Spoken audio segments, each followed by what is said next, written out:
Good morning, chat. My name is Penbu. I'm programming, puzzle gaming, and music making vtuber on Linux, and welcome to the airport. I was gonna say in today's episode, it's not episodic. So today we have a game called Let's Explore the Airport with Buzzy the Knowledge Bug. This is a game I grew up with. It's aimed at kids. It's under the Junior Field Trips series by Humongous Entertainment. Who've also brought you titles such as Putt Putt and Pajama Sam, Batty Bear, Freddy Fish. So under those banners, we've done a few of those on this channel before. Now we're in a different franchise. 529, welcome in. For those of you who missed it, yesterday we were editing photos for my trip to Tofino. And to get there, I needed to board a plane, and so I figured today would be an opportune time to do so. I hope the audio is okay, by the way. I realize it could be a little bit loud, but I'm not entirely sure. So let me know if I need to turn that down, or turn it up, whatever the case may be. Anyway, let's go ahead and restart this so you can look at the intro.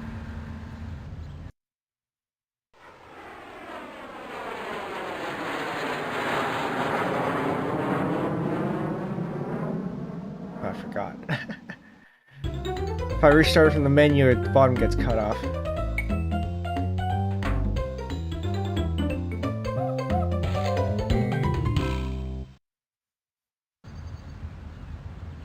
Hi, I'm Buzzy the Knowledge Bug. Welcome to the airport. This is a very busy place. People coming and going, planes landing and taking off.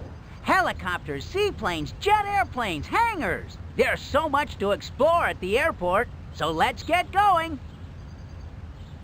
It sure is very busy. Actually, we were waiting at the gates for a plane because you're supposed to be there at least an hour or a couple hours before.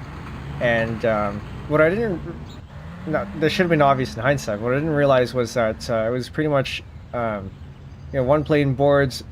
It takes it taxis off, and the next plane it should be ready to go. So it's very quick. Because there was a plane that was delayed because another plane that had its flight attendants who were supposed to be on this plane were still on a flight that was delayed. So that made me realize how what's what I'm looking for? Dependent, busy, how interconnected these flights are. If you're tracking staff, is interesting. Anyway, with these Junior Field Trip games, or you have Buzzy the Knowledge Bug here, you can click on him to give you some information about the scene. There's a lot happening down there. Let's fly down and check it out. And we also have this index of terms. Which we're probably not going to go through everything, but we will be able to click on this question mark and then click on any particular object here, and it'll give us information about the thing. So if any of you want me to click on anything, let me know and I will go ahead and click that. This terminal, there's a lot of activity going on at the terminal, where this is where passengers find out when a flight is leaving or arriving, where they need to get on the right plane, and which way they should go to get their luggage. Passengers can also buy tickets, books, and magazines, and even meals inside the terminal. This is true. There was, once you get past security, there's a lounge area, and there's a whole ton of shops and stuff in there. They also have this read alouds thing where Buzzy reads this aloud, but it's a little bit slow, so we're not going to be pressing that. There's a lot of activity going on at the terminal.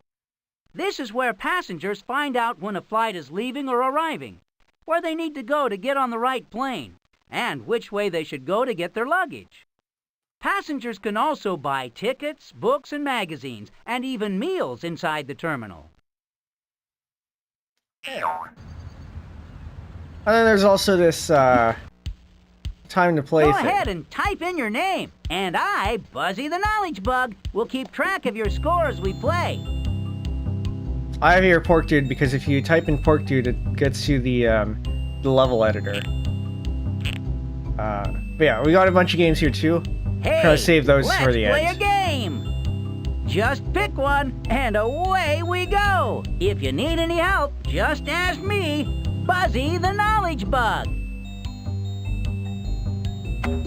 Alright. Yeah, we'll save that for later.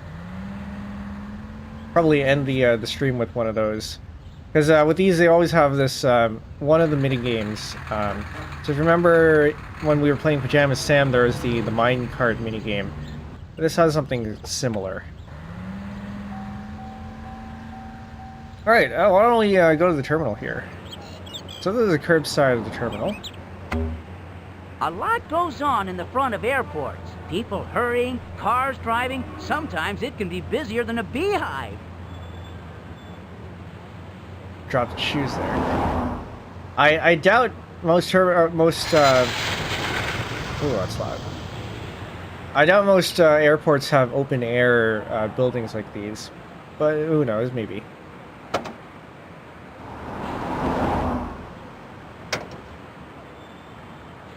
I haven't seen a lot of cars that open their hoods like this.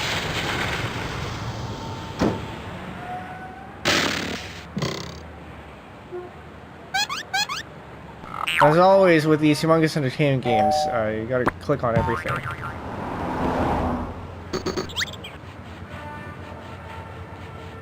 Well, well, curbside check-in. This is one place where passengers can check in their bags before their flights. I can't say I've ever been to an airport with a curbside check-in. Usually check-in's inside. Although I did look this up the other day, and there do seem to be airports that do have this I'm gonna say feature. It's not quite it. Convenience. I assume what happens is you're at the curbside, they bring the bags for you. But yeah, interesting service is what I've service is the word I've looked for. Customer service agents. Behind every airline ticket counter is the customer service agent. This person can sell tickets, check in luggage, arrange for seating, and look up information on other flights. This is what I was going for. Curbside check-in. When passengers are dropped off at the airport, it's handy to check in at the curbside check-in. They can check their baggage so they don't have to carry it with them through the airport. They can also check in for their flight. Yeah, so I wonder who this is aimed for. Because if most people are going to go for a check-in inside, then who gets to go for the curbside check-in? Maybe if you have a lot of bags, that would make sense.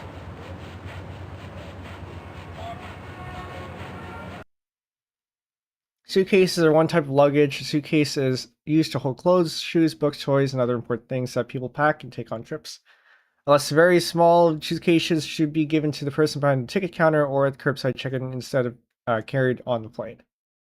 At the ticket counter. Do they do that anymore? Because I think you're expected to have tickets before you check in, right? These days. Also, I don't think you have suitcases like this anymore. Maybe for carry-on baggage, but not for checked-in baggage. No, we're should not be in here. Go back.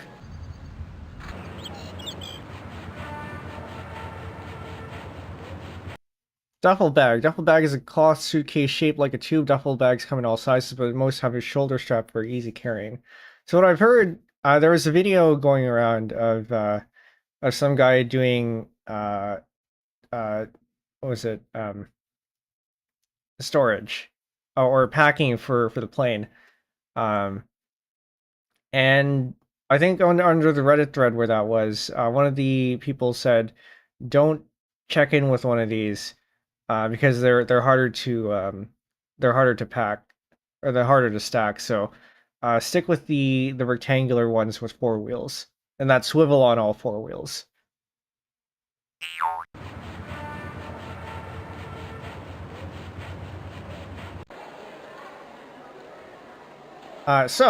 With this, for those of you who aren't aware, Humongous Entertainment Games have these Easter eggs, where the developers may put in some less appropriate lines in, and I do have that Easter egg enabled, so we're gonna hear some lines here. Egads, I'm late. The wife will have my head on a platter for this. What'll I do? Yeah, I don't remember what he says normally. My wife will have my head on a platter for this, because he's late. The white zone is for loading and unloading only. There is no parking in the red zone. Welcome to the lobby of the airport. This is one busy place. Passengers can buy tickets and check in for their flights at the ticket counter. There's an escalator to the parking garage and to the concourse where people board the planes. Yeah, because these days, now when I was at the airport now, they have these electronic terminals where you can scan your ticket and check in from there. Was that a random airplane reference? Which one? I have seen the airplane movie, but I actually don't remember what it was. Might have been a reference to. Or unless you're talking about the head on the platter thing, in which case I don't remember enough of the movie to know if that was. Oh, loudspeaker mentioned the red zone, the white zone. That is a detail that I don't remember. And that one there just flashed something like this says nothing that needs your attention, and then attention flashed. So they do have these Easter eggs here. Sounds great. Let's do lunch. Okay, have your people call my people. I didn't catch the loudspeaker one. Oops, there's my plane. How much to Pittsburgh? Let me check. And if I wanted to go to Miami? Okay, hold on. And if I wanted to go to Miami? Let me check on that, sir.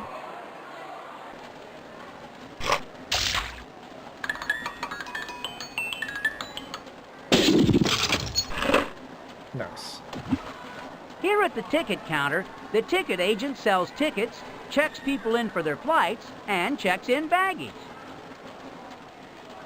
Yeah, so when I was at the ticket counter, basically what they had was they had a box where you had to put in your carry-on and personal item, and you had to make sure it fit in there. And then they would check in your bag at the counter, where it'll go through the conveyors.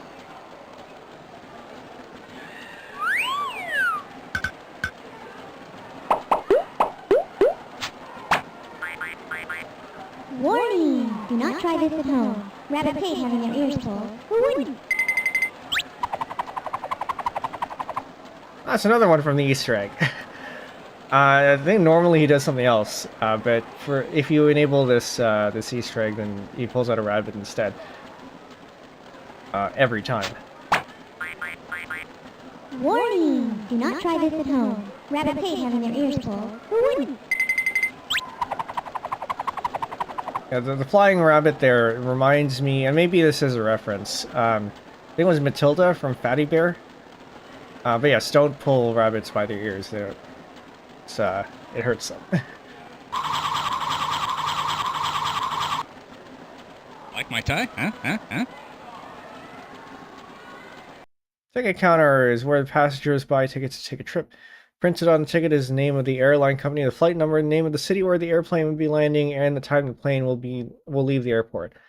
Here, a customer service agent can help passengers choose where they want to sit on the plane and check their luggage. So to be more specific about the city where the airplane will be landing, the ticket that I had had both the departure and destination airport codes. So it wasn't necessarily a city, although I think the city might have been on it. But the airport code was specific. So for example, Vancouver would have been YVR. Airport codes in Canada, I think, all start with Y for reasons that CGP Grey has gone on, has explored in a video of his.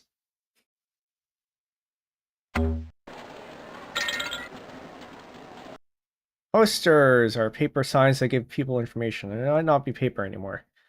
Some posters have pretty pictures on them and are printed with lots of colors. Other posters have just have words on them and are very plain.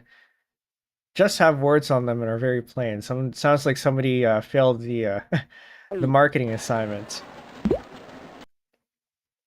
Reader board. The reader board keeps passengers updated on all flights. It shows which flights are arriving or coming in. And if they're on time, it also shows which flights are departing or leaving the airport.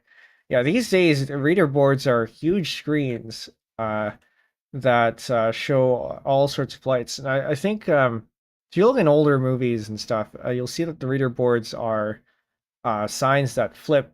So the little flip boards, they don't do that anymore. Even this, actually, it shows it's a computer screen of some sort. But yeah, all throughout the airport, you'll also see reader boards that are smaller in size, but the ones that are outside tend to be pretty large, or rather in the main lobby, rather not outside. Why don't we go explore the... So inside, this is something you'll never see unless you look in, watch a video, or perhaps work in the airport. Conveyor belts. Conveyor belts are used for moving things over a short distance. Since the ends of the loop belt are connected, it loops around and doesn't stop unless the power is shut off. At the airport, conveyor belts are used to move the luggage from the ground up to the plane. When the luggage is loaded, the conveyor can be moved out of the way so the plane can take off safely. A conveyor belt also carries baggage through the X-ray machine and into the baggage claim area. And there are some conveyors, because they're all... I think some of them can actually be curved. Yeah, most of them, I think, are straight. It's air baggage from Counter-Strike. Never played Counter-Strike. Yeah, I've never played Counter-Strike either.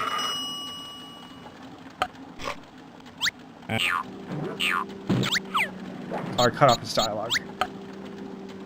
So, days with no accidents. We have a counter here. And with any counter, you know, you gotta find out what happens when it overflows. So we're gonna go ahead and do that. I'm gonna turn on turbo mode, so it's a little bit faster. That should take about 2 minutes. We're gonna sit tight here.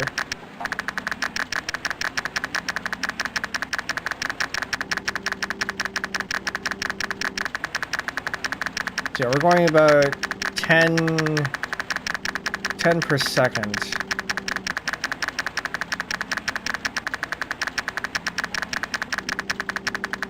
Now I'm using both hands on the ThinkPad track point 2. CSC and the Counter-Strike 2. I will go check that out later. Halfway there.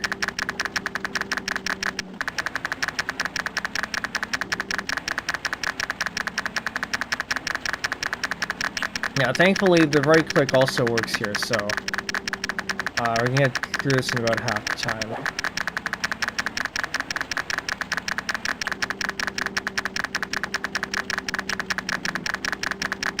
Actually, if you don't mind dropping that link in the Penbu live channel, check it out in Discord after stream.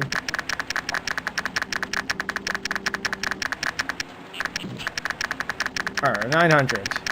Gotta be careful I don't overshoot too early. Okay. Now we turn back onto normal speed.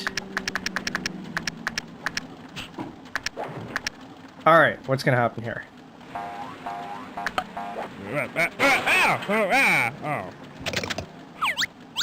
Oh. When the counter rolls over, there's a forced accident. Let's go up here. So this is stuff that you may not have seen before. A scanner. Luggage checked in at the airport is given a baggage ticket with a barcode on it. The barcode has special symbols that say where the luggage should go. The scanner is a machine that reads the barcode to find out which airplane the luggage should be loaded onto. It sends the information to the pusher. Yeah, these systems are pretty well automated. So your baggage tag will have a barcode, and then these scanners, they're multiple of them, so it can figure it out no matter which side the tag is on, and you're just hoping it's not at the bottom. So yeah, and then that barcode tells it where it needs to get routed. And yeah, the pusher. Pusher is a machine that pushes luggage onto the right conveyor belt so that all of the luggage from one flight ends up together. A device called the scanner reads the baggage ticket on each piece of luggage and tells the pusher where to send it.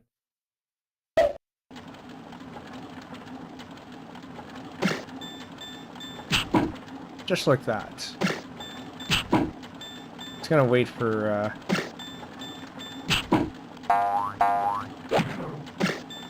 Can we turn this off? I don't think so.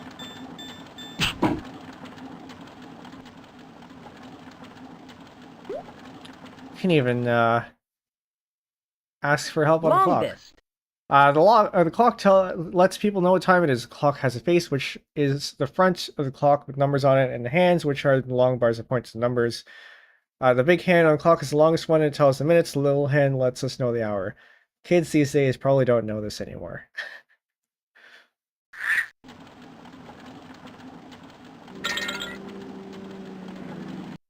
Baggage trailer. Baggage trailers are stacked with luggage to load onto the plane when the plane lands at the next airport. The luggage will be unloaded from the plane back onto baggage trailers. Then the luggage is taken to the baggage claim area and returned to its owners. So if you ever at the gates, you'll often see these, or rather you might see these on the lot. If you're looking out the window, such as this. Tractor pulls baggage carts to and from the airplanes. Tractor looks like a little car, but it has extra power for pulling heavy loads. This baggage is pretty heavy.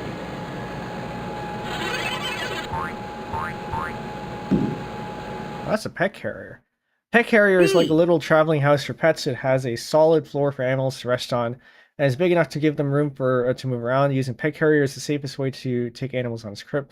When animals fly in an airplane, there must always be in a pet carrier. And if I'm not mistaken, pets are sedated. They might not be. I don't remember, but I think I remember reading that they are. So this is the baggage. Actually, we should be asking Buzzy this. Welcome to the cargo hold. Right now, we're in the belly of the airplane, below where all the passengers sit. This is where all the baggage goes. The underfloor containers are used to store cargo during your flights. They keep the cargo from sliding around while the plane is moving. I don't actually know what would go in here.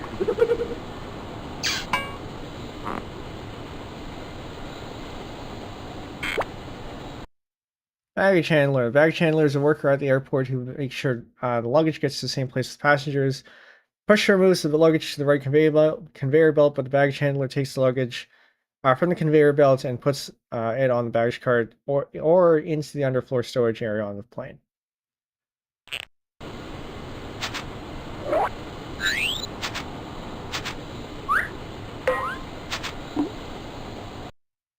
Fire extinguishers are used to put out fires. They are portable, which means they can be moved easily from one place to another. Most fire extinguishers have special chemicals inside which help put out or extinguish fires. You had 4 different classes of fire extinguishers: A, B, C, and D. And yeah, you know, in case one of your lithium batteries. Actually, lithium batteries aren't allowed on inside the baggage area. They have to be on your carry-on. Probably for this reason, because they won't be able to extinguish the fires if one does happen to spontaneously ignite.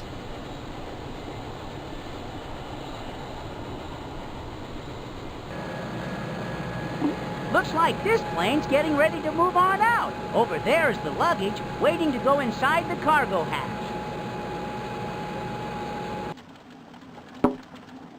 Whoa! This looks like Grand Central baggage. This is where the baggage goes before it's loaded onto the airplane. and where it's taken before it goes to baggage claim. Oh, we can go to badge claim, sure. Now, I like the continuity that they have because this, if you remember from when we entered the place, that went in and then now it comes out. Carousel. Luggage that is unloaded from the airplane is sent to the baggage claim area where it comes out on the carousel. Carousel is big enough to hold lots of luggage. Carousel slowly goes around in a circle carrying the luggage past all the people. This way people can easily find their suitcases. Yeah, and on the carousels it has signs saying you're not allowed to ride them. Do not ride the carousel. I don't think they look like this, where they have the badge coming out from the bottom. Maybe some of them do. I would assume they don't do that because some baggage might be oversized and you wouldn't be able to fit them in. So usually they come in from the top, or at least from what I've seen. Pay phones. I actually did see a couple of these. And I think they were still operational. Actually, I saw a few phone books too. Pay phones are telephones that people must pay to use. Most pay phones have a special coin slot like a piggy bank. When you put the right amount of money in the coin slot, the phone will work and you can make a call. Oh, O'Hare has them come from the wall. Okay.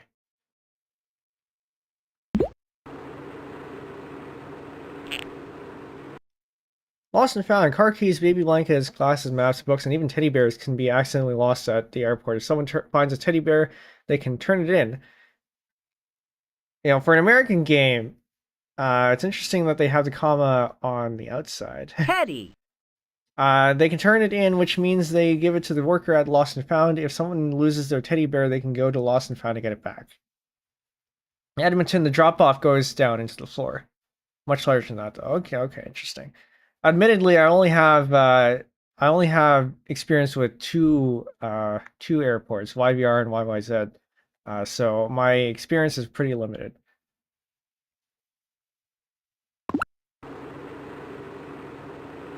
How about this one? Huh? Yeah? Huh? Yeah? Huh? Huh? Yeah? Oh, I don't think so. He's got a few of these. This here? Huh? Yeah? Huh? Yeah? Huh? Huh? Yeah? Oh my gracious goodness, no. Who loses this stuff? How about this one? Huh? Yeah? Huh? Yeah? Huh? Huh? Yeah? No, that's not mine. This yours? Huh? Yeah? Huh? Yeah? Huh? Huh? Yeah? Oh heavens, no.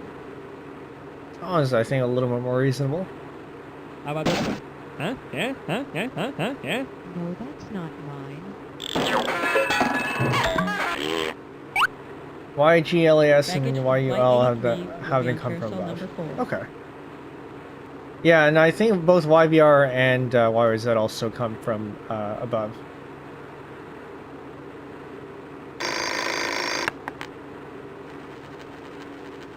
That's a coin. Well, and I said, I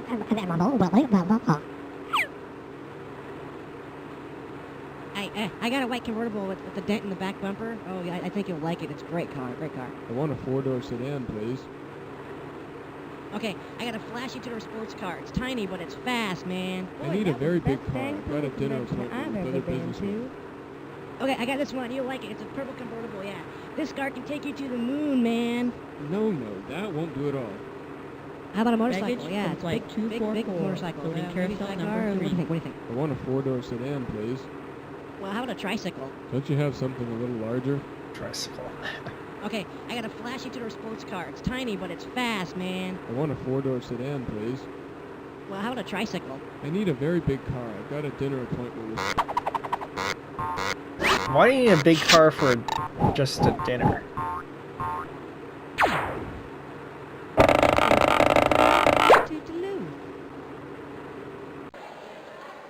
Okay. Parking.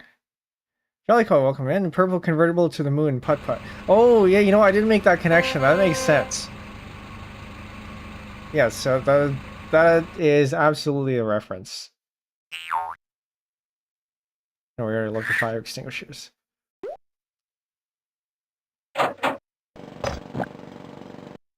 Birdcage is a house for pets. The birdcage usually has a perch inside, which is for the birds to sit on. Some bird cages have swings, some have mirrors too. Canaries, parakeets, cockatiels, and lovebirds are some pet birds that live in bird cages. Cars are a handy way to get from one place to another. They come in lots of different shapes and colors. Some cars can only carry 2 people. Big cars have room for several people. Cars can also carry luggage, groceries, or boxes in the trunk. Another word for car is automobile. I don't know if I've ever heard, like, I know this word exists and it is a synonym. I don't think anyone I know have actually used that word for anything. No, it's still a car. Security camera. Security camera is a special video camera that is used in an area that needs to be kept safe, like a parking garage. When there are many security cameras in different parts of the parking garage, a guard can look at pictures from all of the cameras at once and be on the lookout for people who might need help. I don't know about the might need help part. It's mostly looking for anyone suspicious.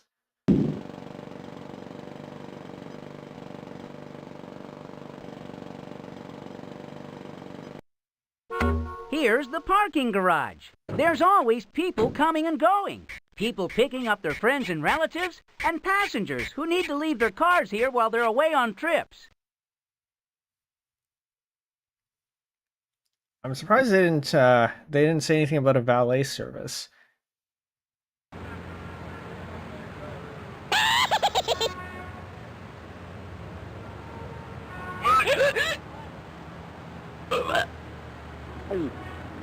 Everybody who parks in the parking lot at the airport has to pay a fee when they leave. And here's where they do it, at the toll booth.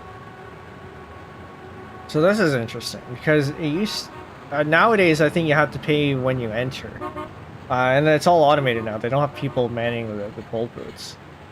So before you go in, you pay for a ticket, and then you have to display that in your dashboard, so that they know that you've actually paid for it. Two-putt here is also another reference to putt-putt. Tollgate. Tollgate is where drivers stop to pay the toll. When the toll has been paid, the gate lifts up so the driver can go through.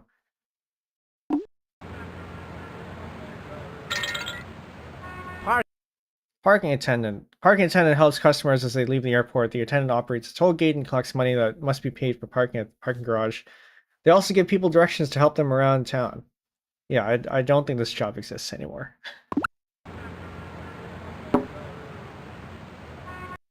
Toll booth. The toll booth is where the controls are for the gate. Controls for the toll gate are. When people drive their cars into the parking garage, they are not charged any money. At the exit of the garage is the toll gate and toll booth. Parking attendant takes the toll payment for the time the car is parked inside. So how do they know how much time the car was parked inside? Yeah, maybe when you enter, you have to grab a ticket or something. Maybe. For the time, then the parking attendant raises the toll gate and the car can exit the parking garage.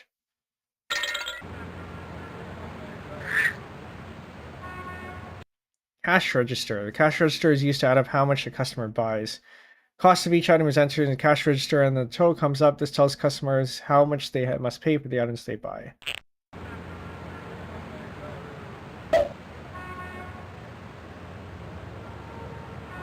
Anything else here?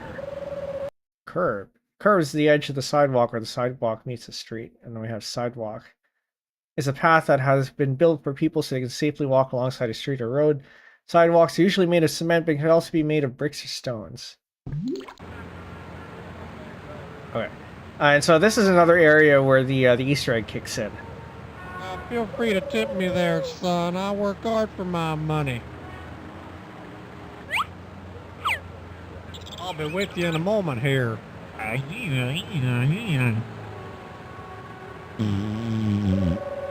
So that actually shows up in the regular dialogue too. The tip me is new. Hey there, partner. That's gonna be about $5 for that parking deal there. What do you need there, partner? Hold on there, son. Is it gonna take all day? Look at my fingers go. I'm a typing machine. Oh, man. Are you waiting for something, man? You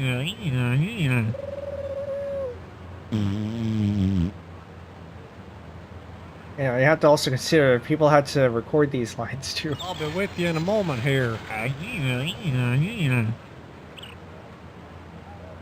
Feel free to tip me there, son. I work hard for my money. So in the normal dialogue, he doesn't have a southern accent. Hey, come on, man. I haven't got all day. I'm typing real fast there, son. My fingers are flying. Oh, man. Come on, man. Hurry up.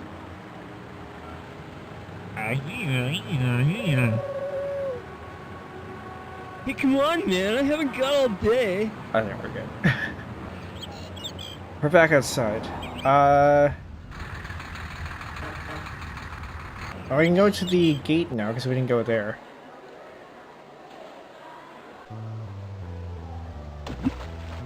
Before anyone goes to the gate area where the airplanes are, they have to go through the security check. That's where the security officers, who are sometimes called pre-board screeners, make sure that no one is bringing anything dangerous on board. Mr. Spielberg, Mr. Stanley Spielberg, please phone home. Stanley Spielberg, please phone home. I think that's a reference, isn't it? Parcel. Parcel is something that is wrapped and taken from one place to another. Parcel is called a package. Make sure. Yeah, the security. This is pre 9/11. Security has certainly gotten beefed up after that incident.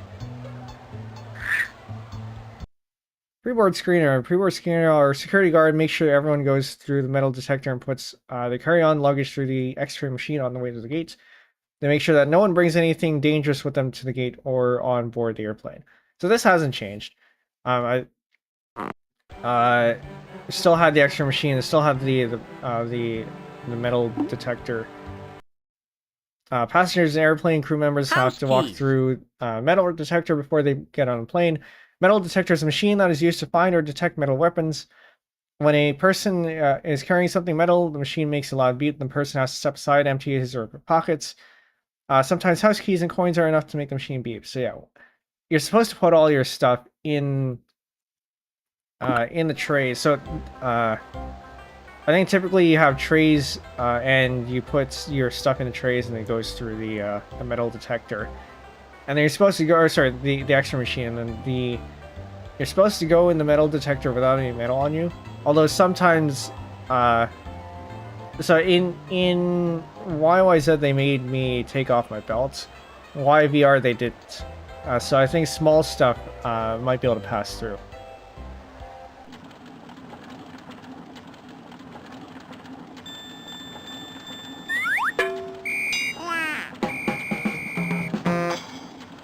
And I don't know if you'll be able to see that kind of stuff through an X-ray.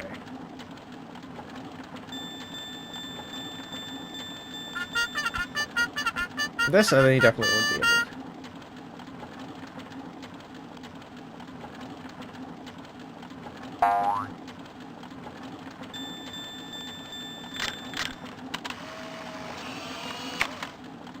to. Rip to the film. I've heard of people with modern day film cameras trying to make sure their film doesn't go through the X-ray machine because it'll ruin the film. I wonder how people did it back in the day then. But yeah, they have a security guard whose eyes are pretty much glued to the screen.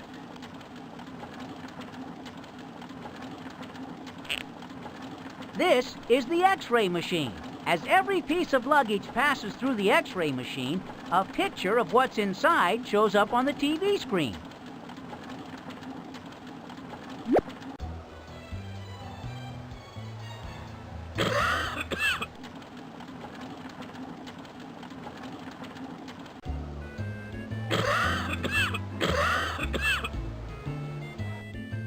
And then we can just walk through.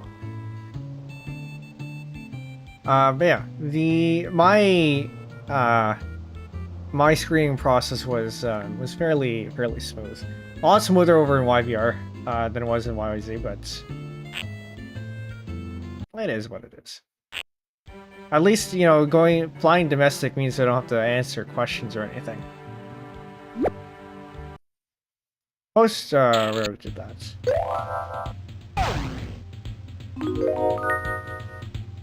Here we are in the concourse. The concourse is where the gates are located. Each and every flight leaves from and arrives at an area called a gate. And that's where you see all those people waiting.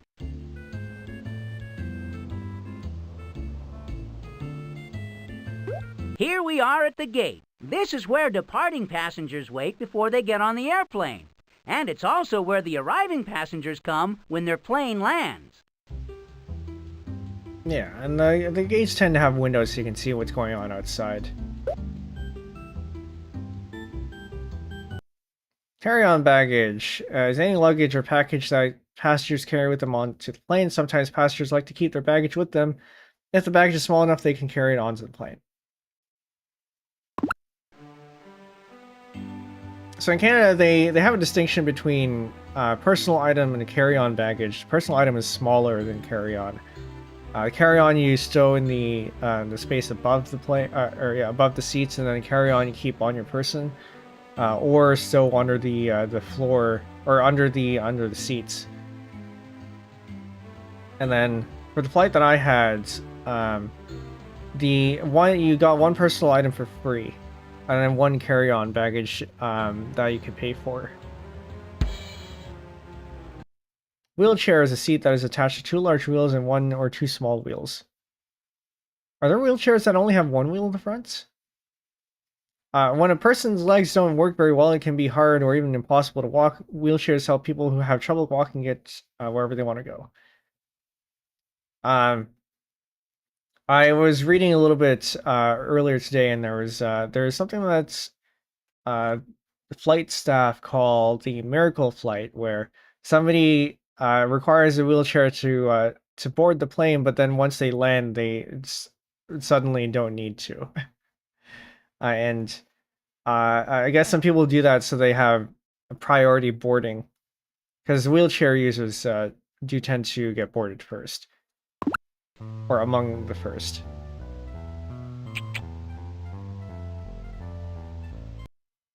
Second desk is a counter at the gate where passengers with only carry-on baggage can check in before their plane trip. Check-in lets the flight attendants know who will be on the plane, how much food is needed, and how much fuel the plane needs. Once the passengers have checked in, they wait in the lounge until it's time for their flight to leave.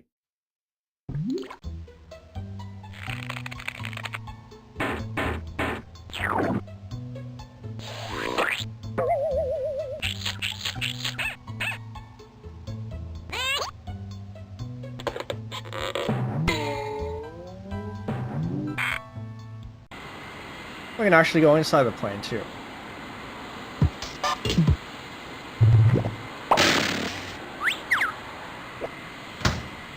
Or not. Hey, here we are at the entrance to the plane. Ready to board. I wonder where it's going. I hope someplace where they have a lot of bugs. Now that's my idea of a good vacation. So they didn't show here, and I don't remember what it was called, but what was it, a jet? Oh, I don't remember. Anyway, you walk through this thing. You can see it on the outside. Actually, I think they'll show it later. But you walk through it because the airplane isn't right up against the terminal or the gate. You do have to walk through a little tunnel of sorts. And also what's not shown here is that they do have these motorized controls. So there's a joystick so that the operator can line it up with the plane door. Escape chute. The escape chute is used to get passengers out of the plane quickly and safely in case of emergency. The chute inflates or fills up with air, and passengers slide down the chute to the ground below. So I would have expected the chute actually not to be on the door, but down here. But these are modeled after real planes, so who am I to say anything about that? Plane door. Plane door is the normal entrance and exit for door for passengers before the plane takes off. Door is closed. Latch is locked to lock the door. When the plane lands, the plane moves up to the jetway. A jetway, that's what it was. Although I think they called it something else when I was there. Which will completely surround the door. Once again, the flight attendant uses the door latch to unlock the door, and the door is open. Passengers can get out their seats and exit the plane. Do doors open in this direction? I thought they opened inward.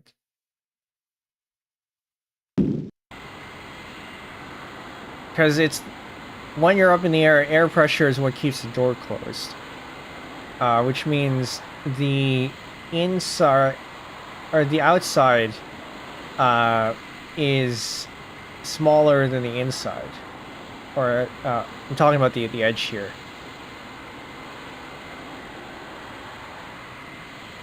So yeah, again, these are modeled after real planes, so maybe it does swing outward like that.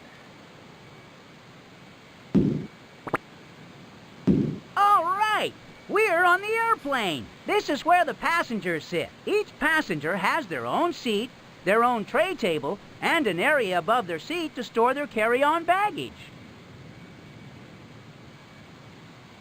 Bridge. Or maybe some people call it the bridge.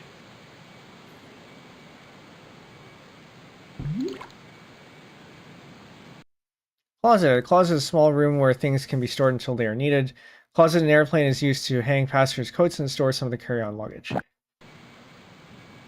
I have never heard of anyone being allowed to store anything in closets. Usually just the seats or in the top. But I don't know, maybe some people do. That's an old laptop. Oh, that's Freddy Fish on it.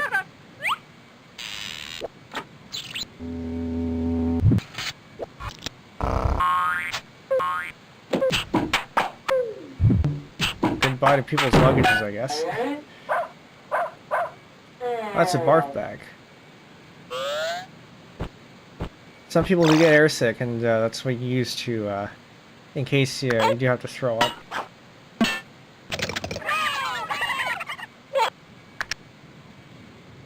And actually, what's not pictured here is a lot of modern planes have in-flight entertainment. So they have screens, touch screens and stuff that you can watch stuff on. The flight that I was at, or the plane that I was on, was a budget plane, or with a budget airline, so they didn't have in-flight entertainment. So our seats look kind of like this.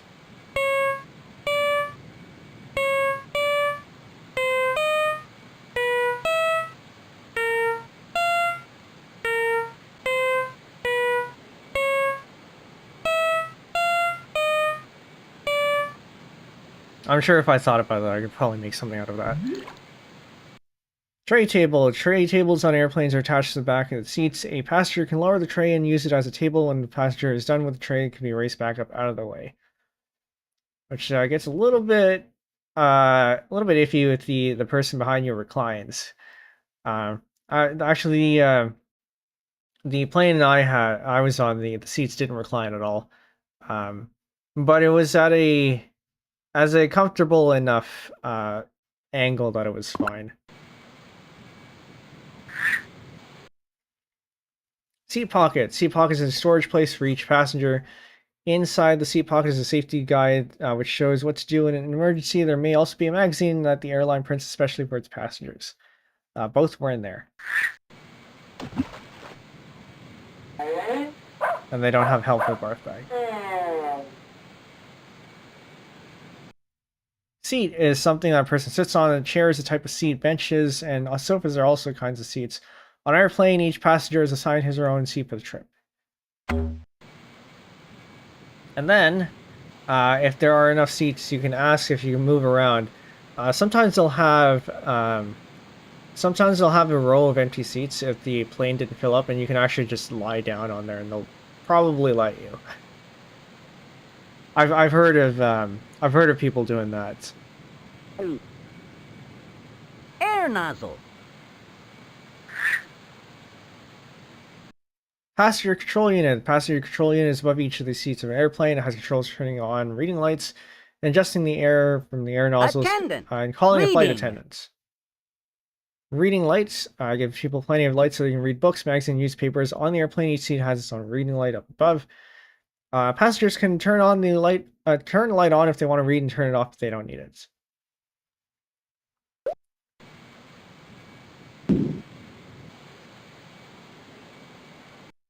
The air nozzle on a plane aim or direct air towards the passengers. They work like little fans or air conditioners.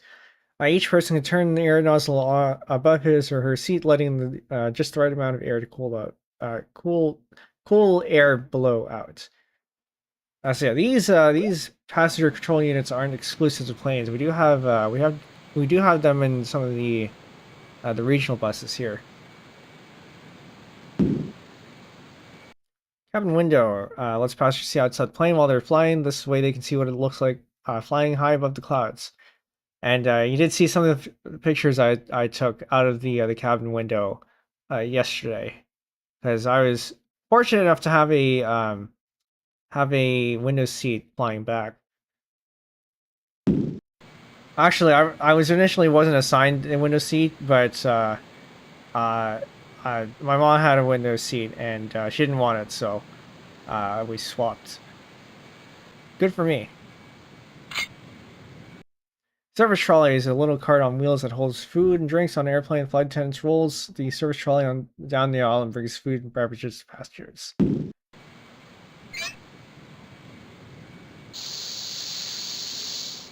Uh-oh. So I'm sure that's not allowed to be on the plane.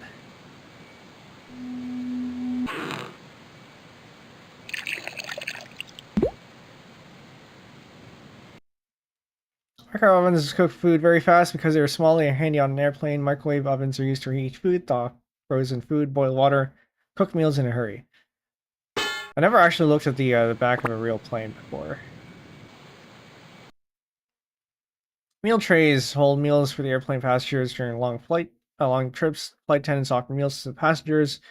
To flights, taking them from the service trolley, preparing the meals on meal trays makes it easier to serve each passenger to clean up after the meal.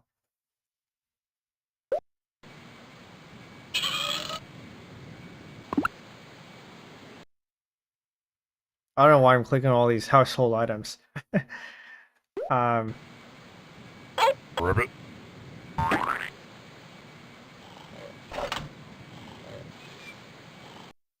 And then this I also call it a closet, but I don't think it is a closet. There's got to be something for the flight attendants.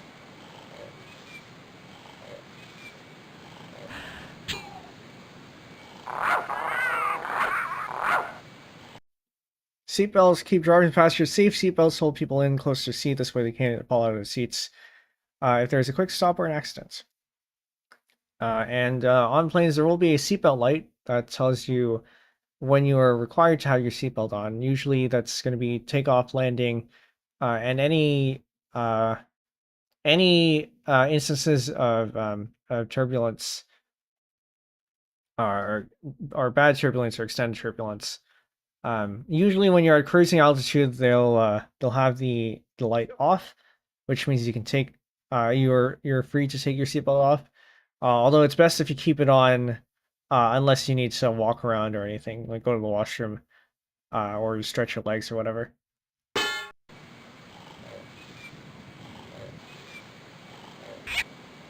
That's the lavatory. I call it a restroom here. A restroom on an airplane is like a bathroom at home, but usually doesn't have a shower or bathtub. The restroom has a sink, which also is called a wash bowl for washing hands. It also has a toilet. Another word for restroom is lavatory. And I don't use the lavatory when I'm in planes because I haven't needed to. But I do hear they have blue water in the toilets. Or perhaps, yeah, no, I think actually even the trains here have blue water. It might be the same. I have a feeling the regional transit here has facilities that are suspiciously similar to the things that are found on a plane.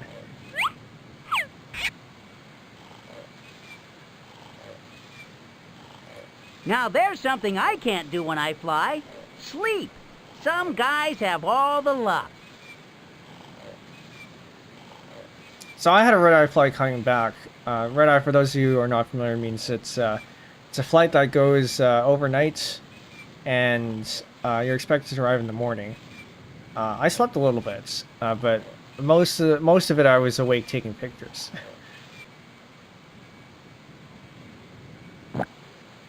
Here is the galley of the airplane. Galley is another word for kitchen. Flight attendants make coffee back here for the passengers. And on longer flights, they put the passengers' meals together back here. It's an awfully tiny place to have so much happening.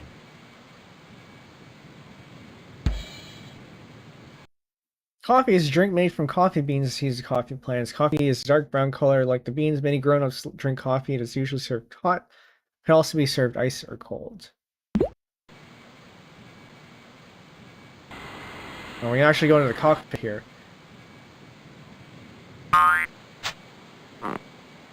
Wow! I fly for a living, and I wouldn't know where to begin with all these buttons and switches. That's why they put a pilot and co-pilot in charge, rather than a bug like me. Yeah, there's a lot of dials and controls here.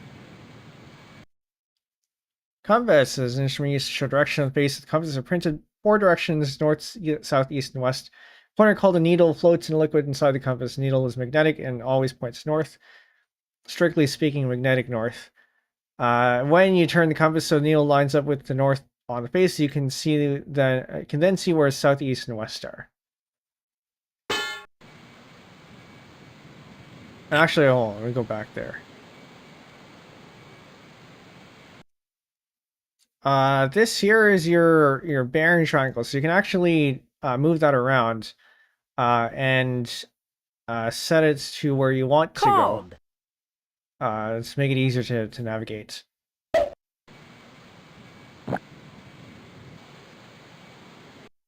Throttle is like the gas pedal in a car. It controls the speed of the plane's engines. There are usually several levers, each one controlling a different engine. Each lever can be moved by hand, so the pilot can speed up or slow down each engine during takeoff, in flight, or when landing. Autopilot is an instrument that can be set by the pilot to automatically keep the plane flying in the right direction. This allows pilots to take a break from the controls and get up and stretch their legs during a long flight. Yeah, so it's interesting. We had developed autopilot long before we had automation in cars, because I think cruise control in cars only came about in what, the 2000s? I don't remember hearing about cruise control coming earlier than that, but I also don't know my car history, so I could be wrong. But autopilot, this was 1995. I think autopilot has been around for much longer than that too.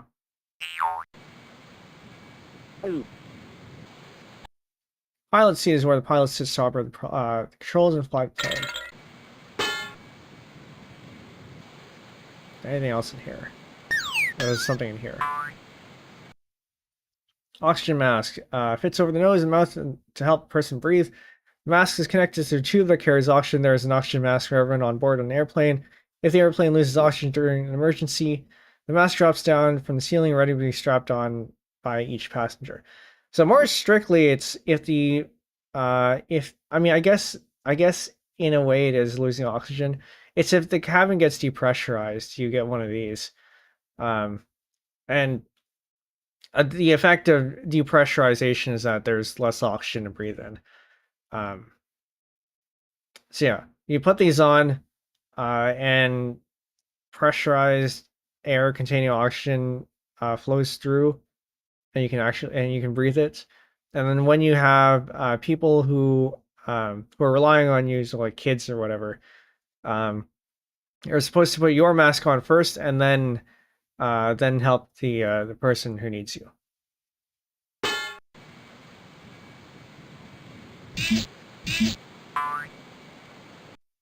Control yoke. The pilot uses the control yoke to fly the plane. The control yoke is used to adjust the ailerons, tilting the plane to the right or left, and the elevators, which move the plane up or down. And we'll get to see this later. Ailerons are removable flaps on the wings of the plane. The pilot can raise or lower them together or one at a time to make the plane tilt to the left or right while in the air. This is called banking, and it helps the plane turn left or right. I actually don't think I was in a position to see the ailerons, because I was behind. I think I was behind the wings in both times, but I don't think I saw them move.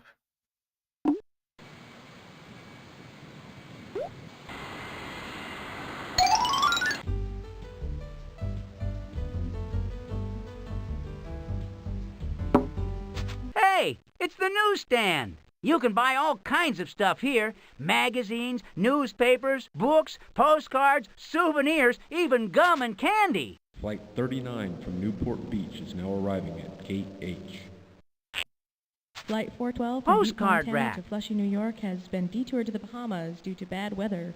We apologize for the delay. The Bahamas.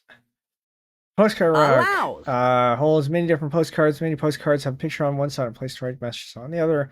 Postcards are often mailed to friends. People also get them so they can remember the places they have been to. The postcard rack allows customers to see all the postcards easily.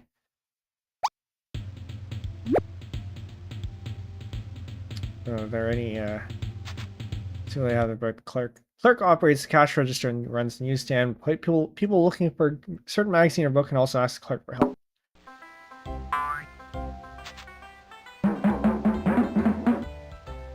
Yeah, and you usually have several shops around.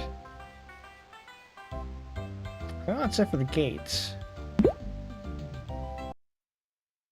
The gate is a place in the terminal where passengers board or get on the plane. It is also where passengers on an arriving flight disembark. I think we already read this, didn't we?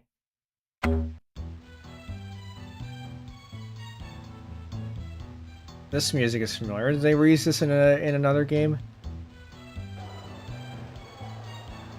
A couple more places where we can go.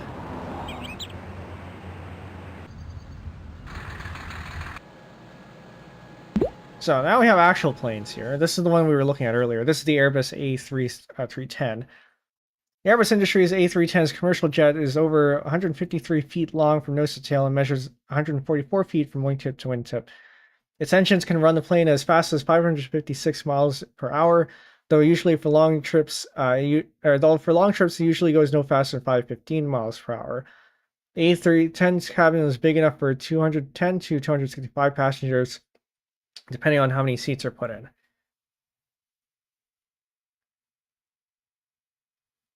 So we got first class and tourist class here. First class tends to have first class tends to have more legroom. A radar scanner. Airplanes usually have two separate sections for passengers. Most passengers fly in the section called tourist, coach, or coach class. I don't think call these economy these days. The other section called first class has bigger seats and more legroom. Passengers who fly first class must pay more for their tickets.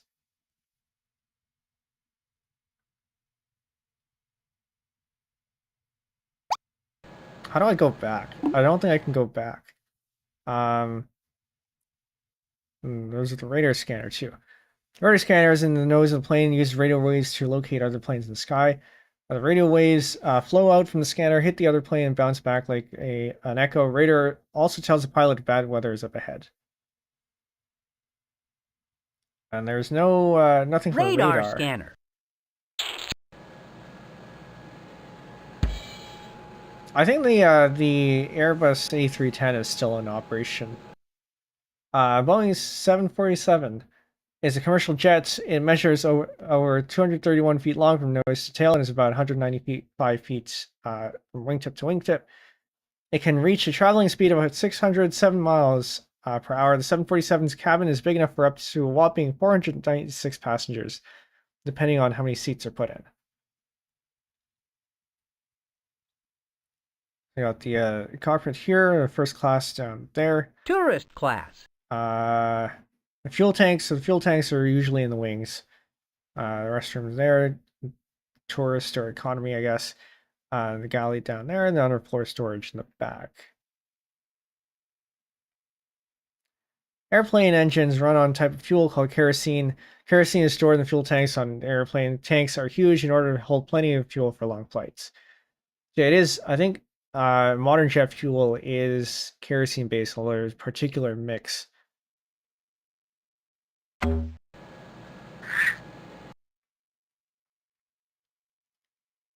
Jet engine gives the power to a jet plane so that it can move fast enough to take off and fly into the sky and fly.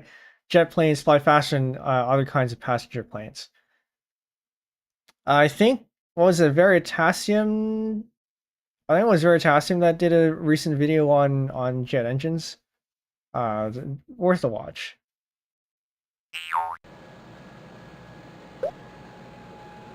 And the Concorde, which is not in operation anymore. The Concorde is a commercial jet often used for flights across the Atlantic Ocean. From nose to tail is over 203 feet long from wingtip to wingtip, and it measures from nose to tail is over 203 feet long, and from wingtip to wingtip it measures 83 feet. You know, all these talk about feet mean nothing to me as a Canadian. I think it's 3 feet to a meter, roughly. Its powerful engines can run the plane faster than the speed of sound. In fact, it can go up to 1,354 miles per hour, more than twice the speed of sound. One reason it can do this is a special drop nose that the Concorde has. The cabin holds from 128 to 144 passengers, depending on how the seats are arranged. And it going faster than the speed of sound is one of the reasons why it was decommissioned, because it was making too much noise. Because you go faster than the speed of sound, you end up with a sonic boom, and that gets loud. Also, I think there were operational costs that were not sustainable or something. Since the Concorde, I don't think there has been any supersonic commercial flights, although I think I did hear something about one maybe coming soon, or like from the other year or something. I don't think it's operational yet, but we may have another supersonic commercial jet in the near future. A drop nose. Concorde has a drop nose that is specially designed to cut through the air at high speeds. Since the Concorde flies faster than the speed of sound, this nose design is very important. The pilot lowers the nose when it's time to land so that he can see better. So yeah, the reason why they have the drop nose. So the nose design, the nose shape is designed to cut through the air during a supersonic flight. So it's like a needle piercing through the air. But that makes it difficult to see when you're taxiing on the ground. So the nose drops so you can see better.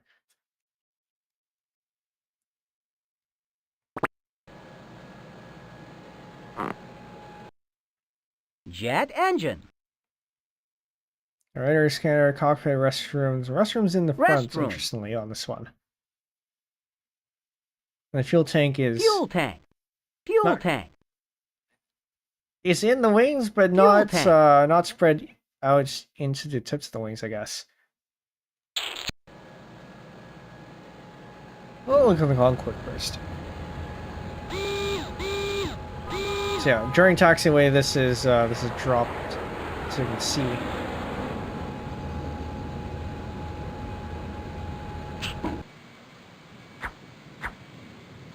Last Freddy Fish.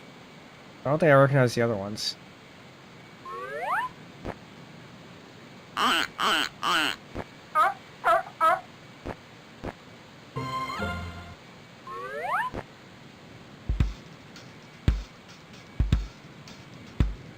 Got circles, squares.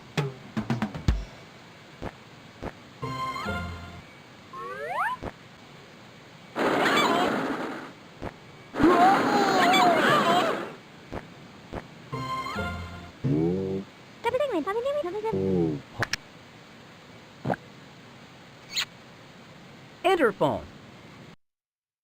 Interphone is used by flight attendants during the flight. They can make announcements to the passengers, talk to the flight attendant at the other end of the plane, or talk to the pilot.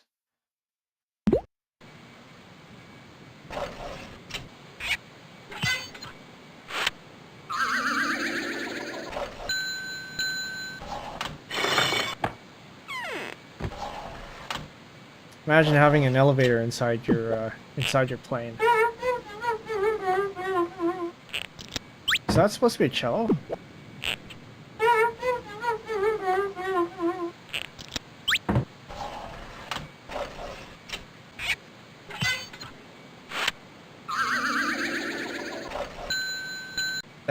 cockpit first. Anything here that we haven't seen already? Pilot is the person who sits at the controls and flies the plane. It is your pilot's job to make sure that the passengers and cargo arrive safely at the airport. Sometimes the pilot is helped by a second pilot called a co-pilot, who shares the work of flying the plane with the pilot.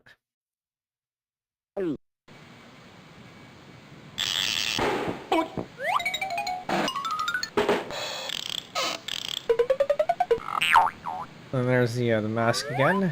I think this one we didn't get to see. Radio. Pilot uses radio to talk to the air traffic controllers and the other pilots flying nearby. The radio can also help the pilot navigate or stay on course by tracking radio signals from the ground. Radio is called the NavCom, which stands for Navigation and Communication. I don't think I've heard that term.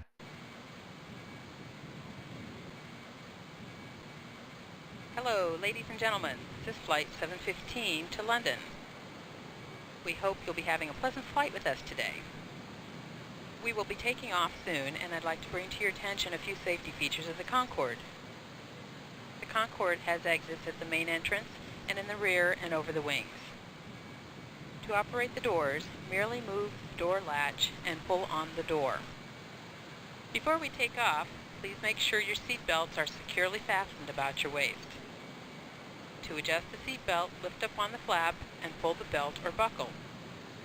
Once the pilot has turned off the seatbelt sign, you may release the seatbelt by pulling up on the flap. We request, however, that when in your seat, you keep the seatbelt on for safety. In the unlikely event of an emergency, oxygen masks will drop from the overhead compartment above your chair. Simply place the mask over your mouth and breathe normally. Put the elastic over your head and pull the ends tight to securely fasten it. Note that the bag may not inflate. This is normal. Passengers with small children should put on their own masks first, then help their children with theirs. In the event of a water landing, your seat cushion may be used as a flotation device. For your dining pleasure, we will be serving peanuts in the cabin. Oh, I don't think they serve peanuts anymore. But yeah, that kind of stuff. Usually they'll go over that before takeoff, or just around takeoff, so that you're informed of the safety procedures. I've heard in some of the Asian flights, they can get pretty fancy with with that presentation. Flight attendants are the people in charge of taking care of the airplane passengers. Flight attendants know about safety on the plane, can answer passengers' questions about the flight, and help make passengers feel comfortable on their long trip. On some trips, flight attendants serve food and drinks to passengers.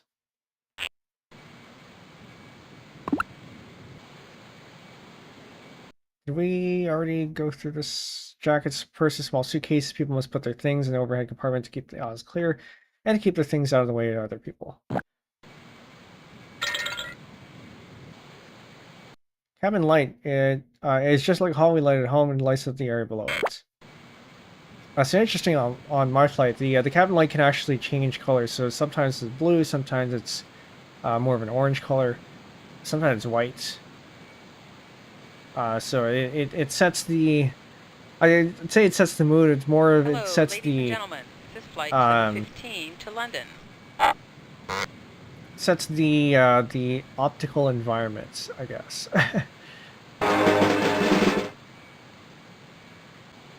Gotta head out. Good night. All right. Well, good night. Thanks for dropping by.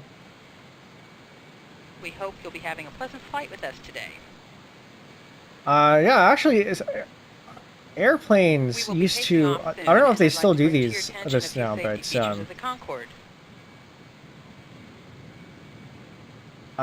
So yeah, airplanes used to have their own headphone system, and it would be two-pronged. The Concorde has exits at the main entrance and in the rear and over the wings. Can I stop this dialogue? Oh yeah, it has two prongs, presumably to stop you from taking it home or something. Latch and pull on the door.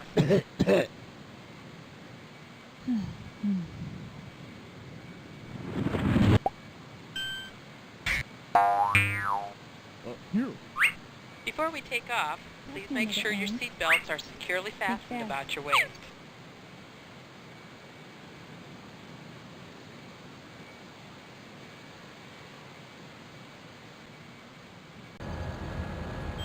Actually, hold on. I did not ask Buzzy for these places. This is where the passengers sit. That flight attendant in the back must be getting things ready for the takeoff.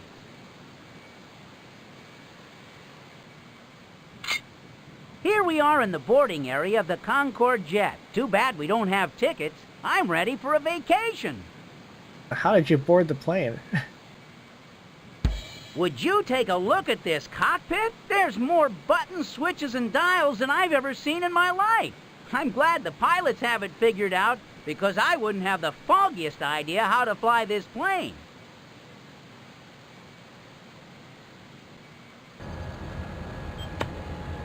Check out this airplane. It's a Concorde jet, the fastest passenger airplane around.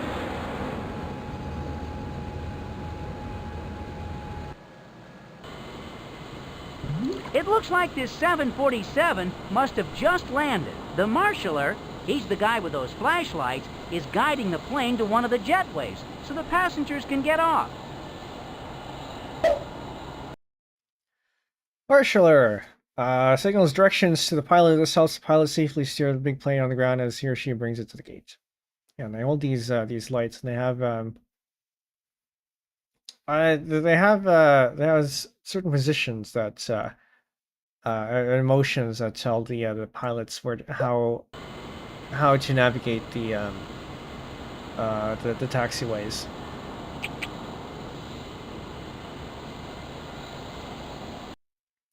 Windshield. The windshield on the car. Track the windshields on an airplane. Keep winds, rains, and snow out of the cockpits.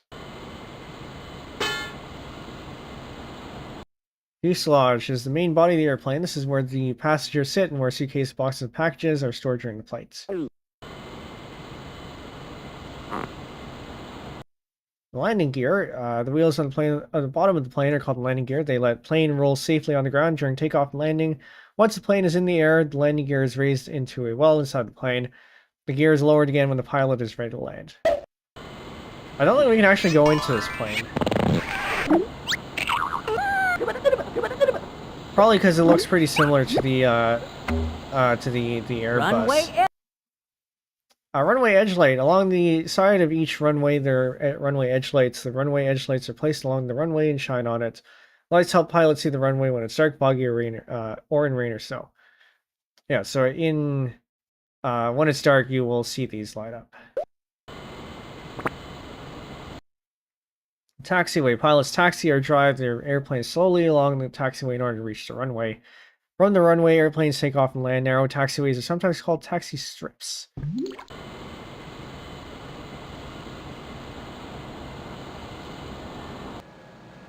What do we have? I don't think we have any other things here. Piper Chieftain. Piper Chieftain commuter plane uses two propeller engines rather than jet engines. It measures over 34 feet from nose to tail and over 40 feet from wingtip to wingtip. Up to 10 passengers can fly through the air at speeds of up to 240 miles an hour on Chieftain. I don't think I've ever been on a commuter plane before. I've only ever been on jet planes.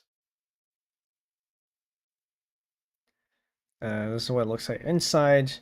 You got the fuel tank, the piston engine. So the piston engine different from the piston engine from the jet engine because it works a little bit more like a car. Some airplanes are powered by piston engines. The engines spin the propellers, which pull the plane forward. The faster the engine spins the propeller, the faster the plane goes. Piston engines are also the type of engines found in cars. Yeah, like that.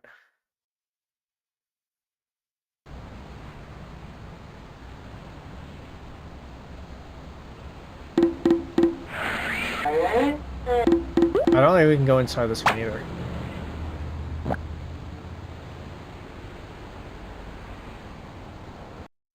Fin stands straight up from the top of the tail. It helps keep the plane stable and steady while it's flying. The rudder, which helps the pilot turn the plane to left or right, is on the back of the fin. And so you might be wondering, if banking lets the plane go right or left, and the rudder also lets the plane go right or left, and which what's the use of both of them? So the plane has 3 rotational degrees of freedom. You have pitch, roll, and yaw, and then rudder. I can't remember which one this is. I think it's yaw. It controls yaw, and then the ailerons control roll. Which one controls the pitch? I think it might be common. Oh, no, pitch is controlled by the which ones are these? Whichever one this is, because that's the rudder.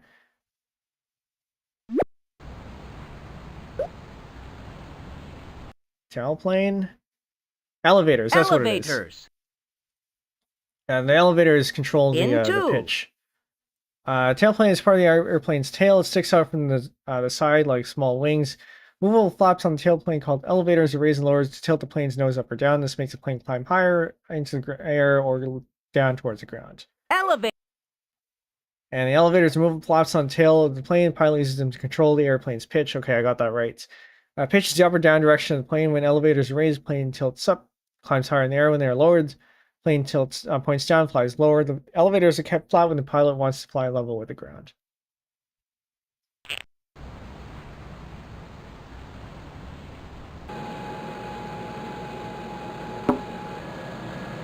Push out tug, and I did see this one. I think this one I think I actually learned something when I was watching the plane. So when the plane that was at the gate, so the one that I showed a picture of yesterday, and I think you'll see it in the photo, there is a push out tug. And when it's when the plane is ready to taxi out, the push out tug actually pushes the plane out first. And then the plane can use its own engines to taxi. Once passengers are on board and the baggage is loaded, a vehicle called the push-out tug pushes the airplane away from the gate, then the plane can taxi or roll slowly to the runway. The runway is a long strip of land used by airplanes when they land and take off at the airport. Runways are flat and smooth so airplanes can take off and land safely. Most runways have lights on either side so planes can take off and land at night. Another word for runway is airstrip. And then CGP Grey had also made a video on these numbers here.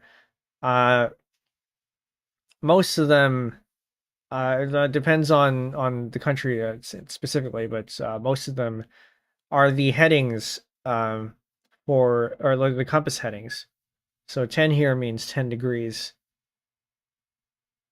So that if you're pointed, the runway, you can basically point your bearing to 10 degrees, and then that will be the runway, with some exceptions. This plane is getting ready to take off. That little yellow push-out tug is about to push it back from the gate.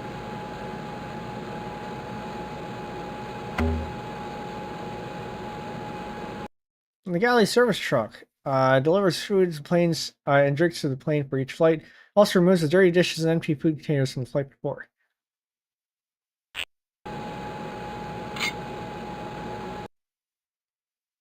Terminal where they saw that one. The jetway is a covered ramp that goes from the gates to the airplane's hatch door. When there is no jetway, passengers use stairs to board the plane. So I'm going to look it up because I don't think it was jetway that they used, although I think this is a... Yeah, okay, jet bridge was another one. Yeah. So yeah, 539 was right there. That's what it has on Wikipedia. Jet walk, air gates, jetty, gangway, plane plank, aero bridge, air bridge, finger, sky bridge, air tube, expedited suspended passenger airway system, the ASPES, or its official industry name, passenger boarding bridge. Yeah, I guess it is a bridge.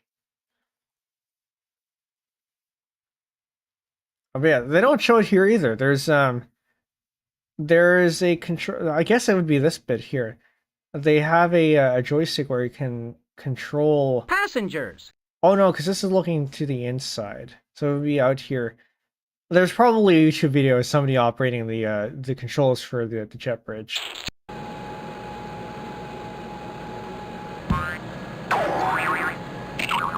But yeah, if you're not boarding with one of these, you have stairs coming out from the plane door. You'll often see those stairs in like celebrity shots or whatever. And then you board from the ground. It's the runway, where the planes take off and land. It looks pretty busy today.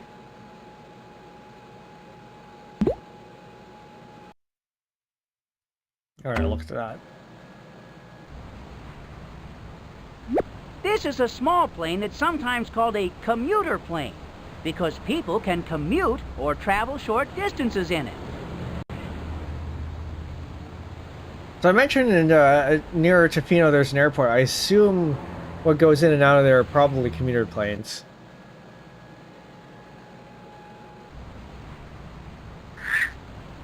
This is the hangar area. There's a lot going on down here. Planes are getting fixed in the hangars, and a fire truck stands by just in case there's a fire that needs putting out. Windsock. Windsocks like a big sock at the airport. They're attached to poles and they wave through the air when the wind blows. Pilots and air traffic controllers watch the windsock to see how hard the wind is blowing and from which direction. This helps them decide which runways are safest for takeoff and landing. I don't know why, but when I played this game, the windsock is one of the things that really sticks to my memory. For whatever reason. Airplanes have been around for less than 100 years. I think it's been probably been more than 100 years at this point, right? When did the Wright brothers create their airplane? History. Wright brothers invented and flew the first airplane in 1903. Yeah, so in 1995 it would have been less than 100 years. But now we're 123 years out. Yeah, airplanes are relatively recent things then. The first planes were almost all made of cloth and wood. Today, planes are made of metal and plastic. Airplanes are heavier than air, but can fly because of their propellers, jet engines. Both jets and propeller planes are called airplanes. Planes have large wings and a long body called a fuselage. At the back of the plane is the tail, where the fin and the tail planes are. So I was thinking of this on the way when I was in the plane that 100 years ago. I mean, I guess it would have been less than 100 years ago. They didn't have any of this stuff. It's quite the privilege to be up in the air like that. Fire truck. Fire truck is always ready in case there's an emergency at the airport. On board, the truck is plenty of water and foam for putting out different kinds of fires. The truck also carries ladders, axes, and other special equipment. The firefighters at the airport work hard to put out fires and help people who are injured. Fuel truck. Fuel trucks are like portable gas stations for airplanes. When an airplane lands, the fuel truck drives to the plane and fills up the fuel tanks. This gives the plane plenty of fuel for next flights. Dumpster is a very large garbage can. The galley service trucks put all the garbage they take off the plane in here. When the garbage truck comes by, it only has to empty the dumpster instead of a lot of smaller containers.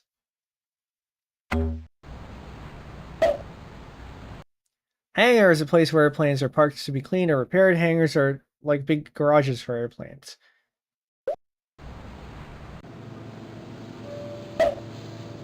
Here we are inside the hangar. It looks like this plane is getting fixed and cleaned up.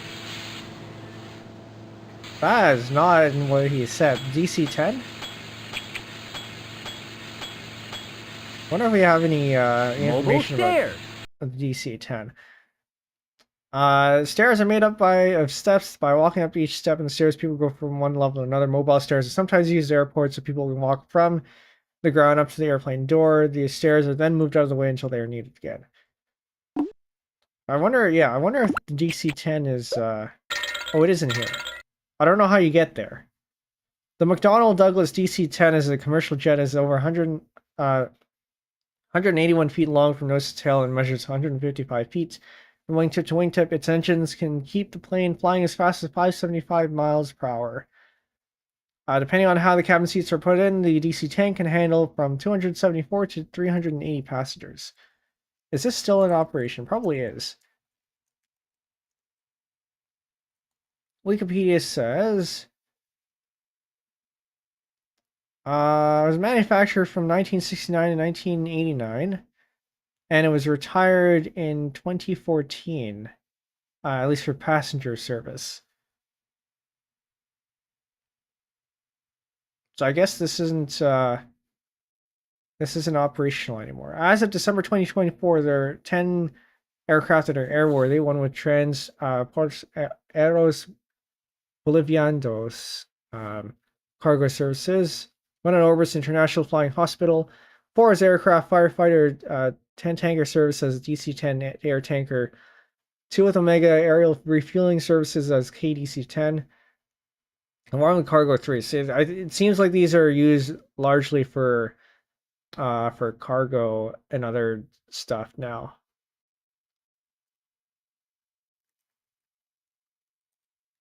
No longer as passenger planes.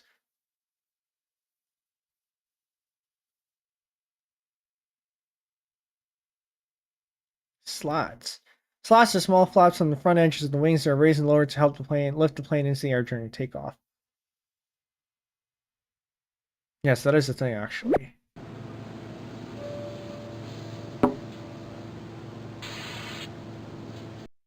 Scaffolding is used to help workers get places. Workers at an airport can climb up on the scaffolding to wash windows, paint, or do repair work on the plane. Winch is a machine that is cranked or turned to lift heavy loads. By turning a rope or chain around itself, it can lift much heavier objects than someone pulling on the rope could. Usually one end of the chain connects to a winch and the other to a hook. With the hook attached, the winch can lift even big items and put them in place like a heavy jet engine. We had the hook as well. Big hooks are used at airplane hangars to help lift or pull heavy objects. The hook may be used to lift a heavy jet engine or part of the fuselage. Hooks are also used by helicopters to lift and carry heavy crates.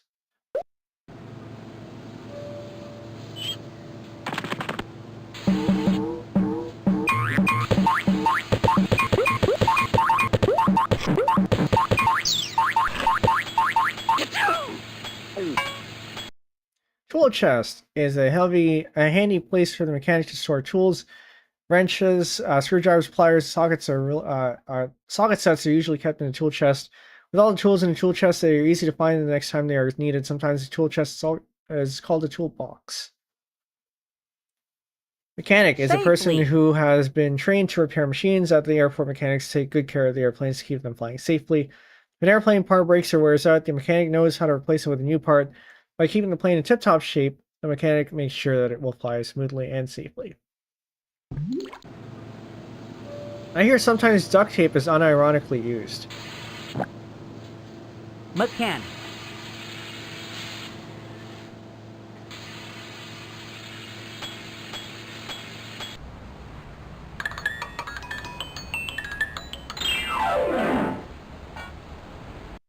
Roll-up door rolls up instead of swinging open from the side, is on a rack so that workers can roll it up and down with ease.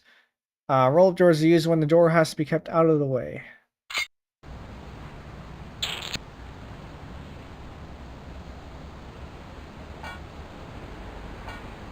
And apparently clouds are described here too. Clouds are tiny drops of water or ice that stay together in the air. Tiny drops of water or ice that stay together in the air, in the sky. I don't think that's... Yes?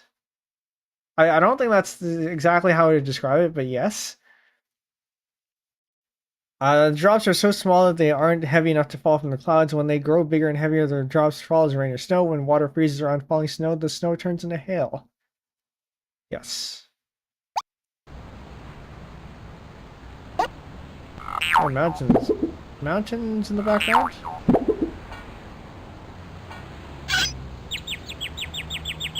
Wonder where this is supposed to be then. Hey.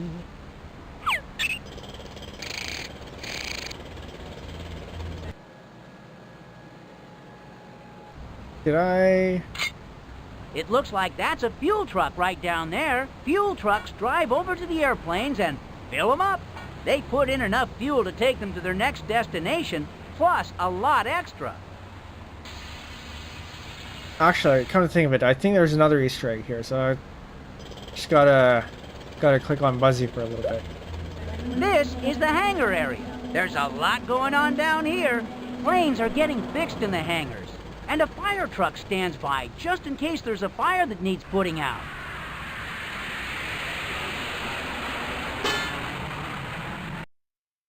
No, click the windsock. It looks like that's a fuel truck right down there. Fuel trucks drive over to the airplanes and fill them up. They put in enough fuel to take them to their next destination, plus a lot extra. A little bit and a lot. He says a lot, but the subs say a little bit. This is the hangar area. There's a lot. That windsock over there sure is blowing in the wind. The pilots can check the windsock to see how the wind is blowing. The wind affects the way anything flies. Airplanes, birds, even bugs. In large airports, fuel trucks pump about 1 million gallons a day into airplanes. Now that's a lot of gas. Excuse me. Now that's a lot of gas. Yeah, you don't get that in the regular dialogue. Only accessed by the Easter egg. By the way, I think it's attitude equals 1 in the config file. What haven't we looked at yet? We can actually go into the control tower here. The people who direct the airplanes from the control towers are called air traffic controllers. Air traffic controllers use all kinds of instruments, radios, radars, signal lights, and a whole lot of other stuff to help the airplanes when they take off and land. Radar scope is the screen that shows other airplanes and thunderstorms that have been detected by the radar.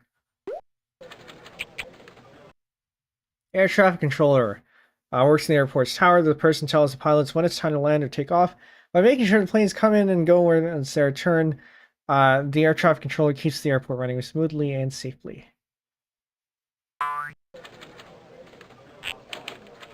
Coffee. Map is a drawing of an area that people used to find their way around.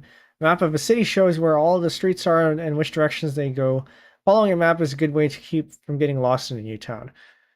So these days people have maps on their phones, and the map app that I was using is OSM and the Android app for OpenStreetMap, and it comes with a lot of profiles, including flight and nautical. So when I was on the ferry, the nautical mode actually shows where all the beacons are and stuff, so you can see what might be of interest when you're looking outside the ship. In the plane mode, I'm actually not sure what's really special with plane mode, but I did turn that one on for that. And the different modes highlights the different things that would be of interest for that mode of transportation that you're on. Well, I think one of the things that the airplane mode does is switch to offline vector tiles, so that it's you're not using any network capabilities.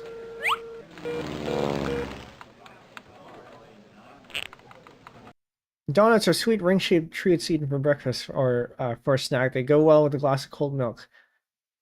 Kind of think of it, have I ever had a donut with milk before? Might have to try that. That's putt-putts. It's Freddy Fish. It's Fatty Bear.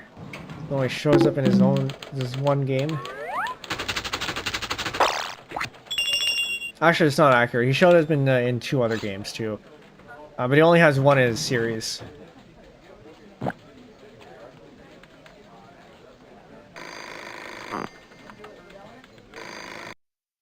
Workers in the tower use the telephone when they need to call someone for information or if someone calls them with a question. Logbook. The tower logbook is the official record of what happens at the airport every day. Workers write down in the tower logbook which runways were used, who was in charge of the tower, what equipment was broken, and any emergencies that may have happened. I assume this is probably digital at this point. I'm sure in the past this was probably in like a physical book, as they show here, because 1995. But I wouldn't be surprised if this were the logbooks are digital these days. Binoculars are a powerful piece of glass called lenses. Lenses magnify things or make them look larger so that people can see objects that are far away in the tower. The workers use binoculars to keep an eye on the airplanes as they fly in and out of the airport. And you can I think I have seen videos on YouTube for air traffic controllers, and there's a lot of chatter going on all at the same time. Or maybe it was just recordings, I can't remember.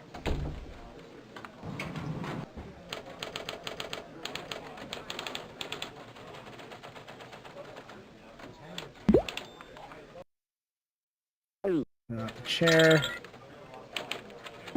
Something else here. Maybe not.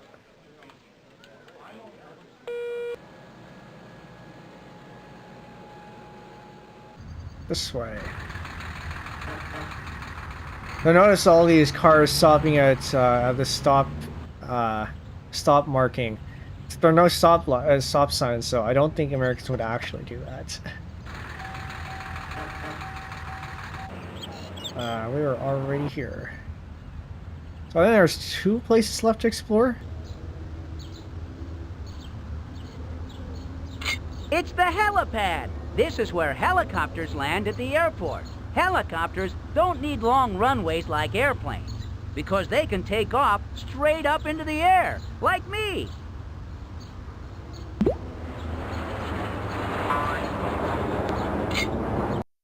Crate is a heavy-duty box made of long, thin wooden slats. Crates come in many sizes and are often used to hold big items like furniture.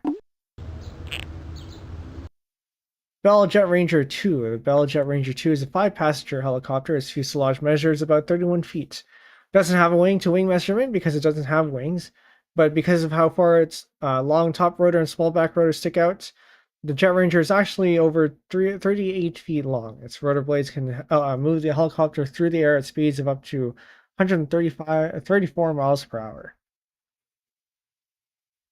Inside the plane, you have these seats, and then you have the jet engine there. Jet engine. Actually, didn't realize it was a jet engine. Tail rotor. Tail rotor is a set of small rotor blades on the tail of the helicopter. They help turn the helicopter while it's in flight. They also keep the helicopter from spinning around and out of control when the main rotor blades are turning. So yeah, you need the tail rotor. So either you have 2 main rotor blades, or you have a tail rotor and a main rotor. And you need this as to counteract the main rotors. So if you have 2 main rotors, then you have them spinning in opposite directions. If you have only one, then your tail rotor keeps the fuselage from spinning in the opposite direction of the tail rotor or the main rotor.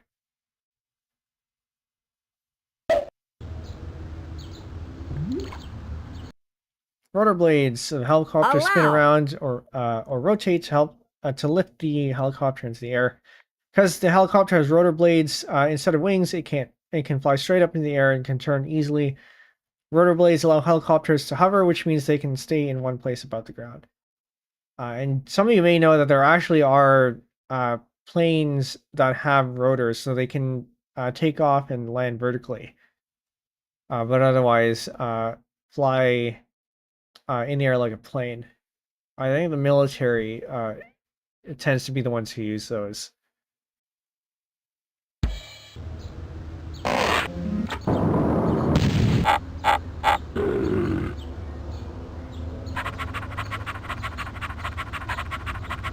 Chain link fence. Chain link fence is made of heavy steel wire. It's used to keep people and animals out of certain places. It is not solid. It's easy to see what's on the other side of the fence.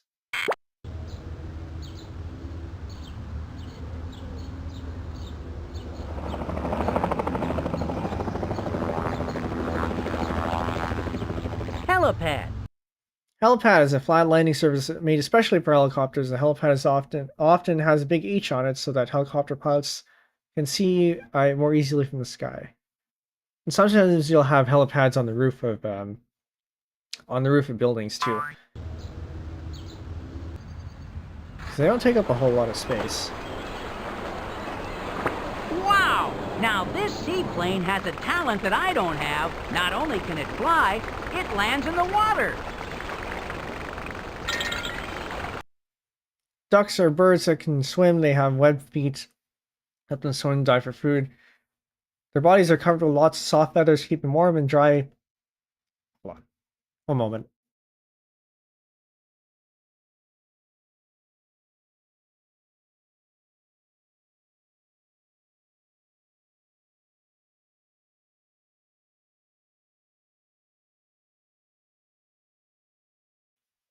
Their bodies are covered with lots of soft feathers to keep them warm and dry when they swim in cold lakes and ponds. Ducks usually have large flat bills too, and short legs. We often call them both ducks, but really only the female. The female is a duck. The male is called a drake. But that I didn't know actually. And this, I think, what's pictured is specifically a mallard, a male mallard. So I knew the male was called a drake. I didn't know that duck only referred to females.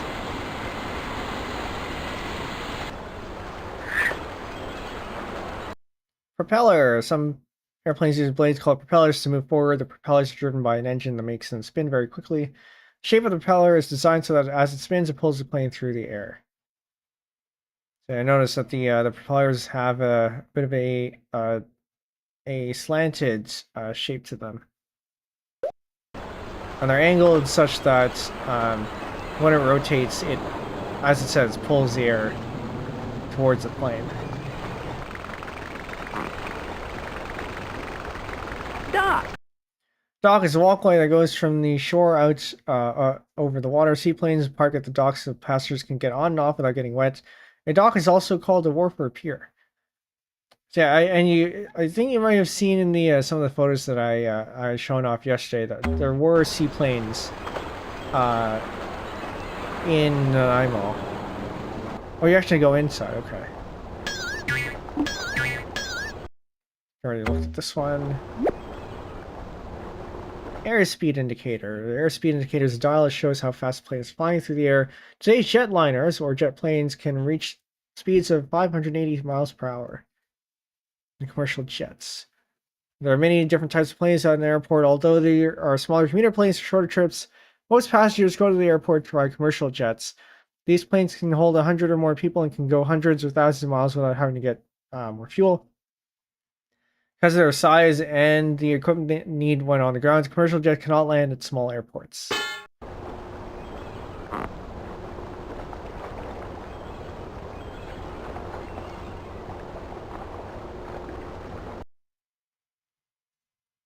Wings on an airplane help it fly. When the airplane goes through the air flows through over the wings and lifts the plane. Without wings, the air wouldn't be able to lift the plane up so it could fly.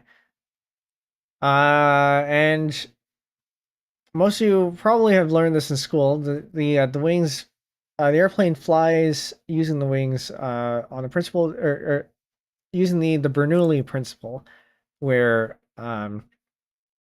faster air. So the wing is curved so that the air on top goes faster than the air goes. The air on top travels faster than the air on the bottom, and that faster air creates lower pressure, and so the pressure from the bottom of the wing pushes the plane upwards, Flap. generating lift.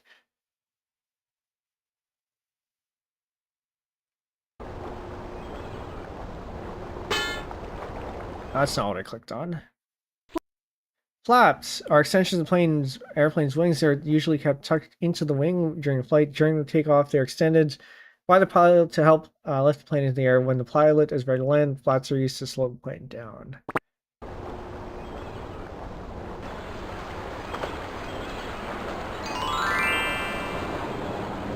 There's also a hangar. Oil drums store oil, which is used to lubricate grease parts on the plane. Lubrication makes parts slippery, so they turn and slide easily. This makes them work better and last longer.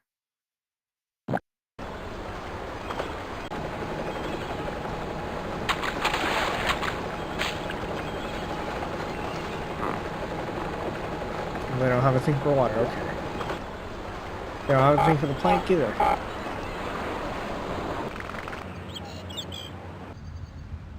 Is that it? Is that all the places we can explore here? I think it is. I didn't do the, what is it with this one? Pigeons are birds that are often found in parks and in parking lots. Pigeons make a cooing sound, have short legs, round little bodies, and they wobble when they walk. Pigeons prefer building their nests in protected areas like under bridges, roofs, or inside buildings. So pigeons, if you didn't know, are actually a type of dove. In the Toronto area, I think there are a lot of pigeons. In the Vancouver area, there's actually a lot of crows, which is interesting.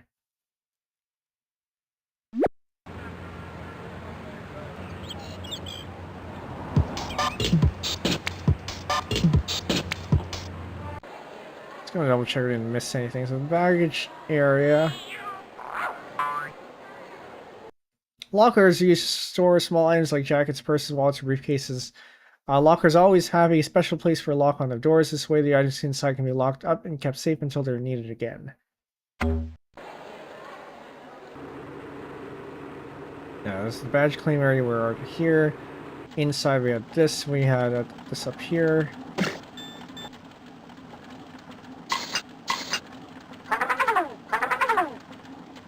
I don't think we can go anywhere else.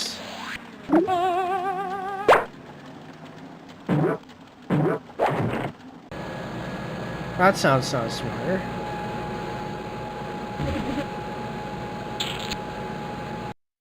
It's conveyor belts.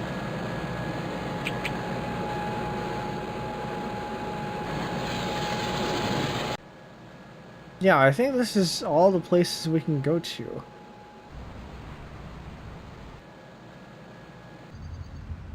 Let's see if there's anything interesting in here that we didn't look at. Border road, where was this? Oh yeah, okay, that was, yeah. That was near the gate then. Cessna seaplane, did I look at this? I think I might have. Seaplane, oh no I didn't. Commuter planes, a Cessna engine seaplane.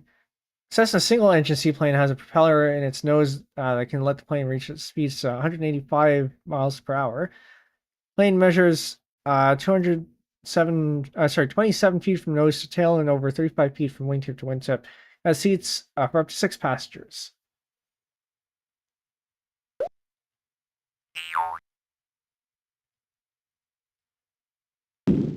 Chalkboard, charts, clerk clock, cloud, coffee, commercial jets, compass computer, co-pilot, create crosswalk.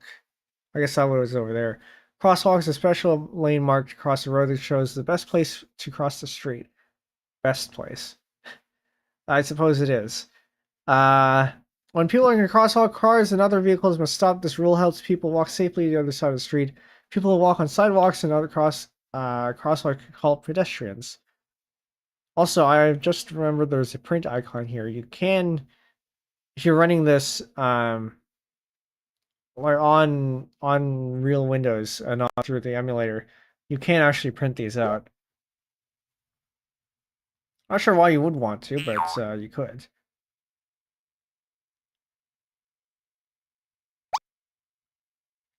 Flight data recorder. Where was this? Flight data recorder stores all of the information about each flight and keeps track of the instrument readings, timed, everything said by the pilot and co-pilot. It is made of a special, very strong material so that if there's an accident, the information can help people figure out what happened. The flight data recorder is also called the black box. And interestingly enough, the flight recorder tends to be bright orange, so it's easy to find. So I'm interesting that they didn't show that here. So where was this? Okay, I guess you have to drill through the entries to get there. Station cushion, galley, handrail, hand truck. Ah, yes. Hand truck is a useful device to move crates, parcels. The hand truck has a platform at the bottom with 2 wheels on one side of the platform. The hand truck also has a vertical support with a handle on it. When a sky cab or baggage handler wants to move the object, they slide the hand truck's flat platform underneath and lift the hand truck back. With the object now above the ground, the hand truck rolls around its 2 wheels. I don't think I've ever heard anyone call it a sky cap, a hand truck before, but I think it is a term. The sky cabs work at the airport who helps passengers with their luggage. The sky cab carries the luggage, puts a baggage ticket on it with the passenger's flight number, and makes sure it gets onto the right plane. We were at H. Horizontal situation indicator. Airports who send out radio waves to guide pilots to airports. One of the uses for the horizontal situation indicator is to display if the plane is on course or not. Another purpose is to help with the compass. As the plane travels through the air, the compass needle will sometimes make a slight mistake. The horizontal situation indicator helps the pilot realize the mistake and keep the plane flying in the right direction.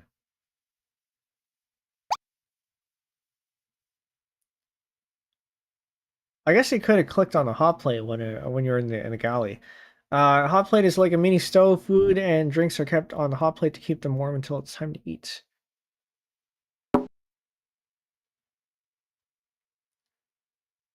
A joystick lets the pilot control pitch or tilt of the helicopter's rotor blades. By tilting the blades in different directions, the helicopter will go up and down or hover in one place. The joystick is also called a collective pitch control. Does this mean we could have gone into the helicopter? Yes, we could. Okay, so I missed a place.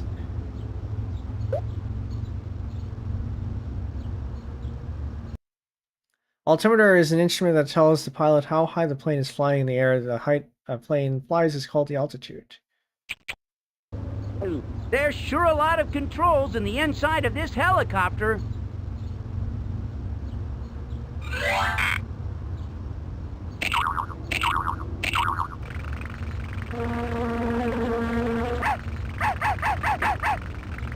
It says putt-putt there.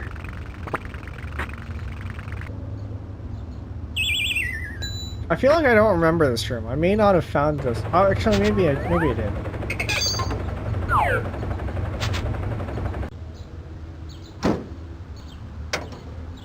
In hindsight, it was very easy to discover.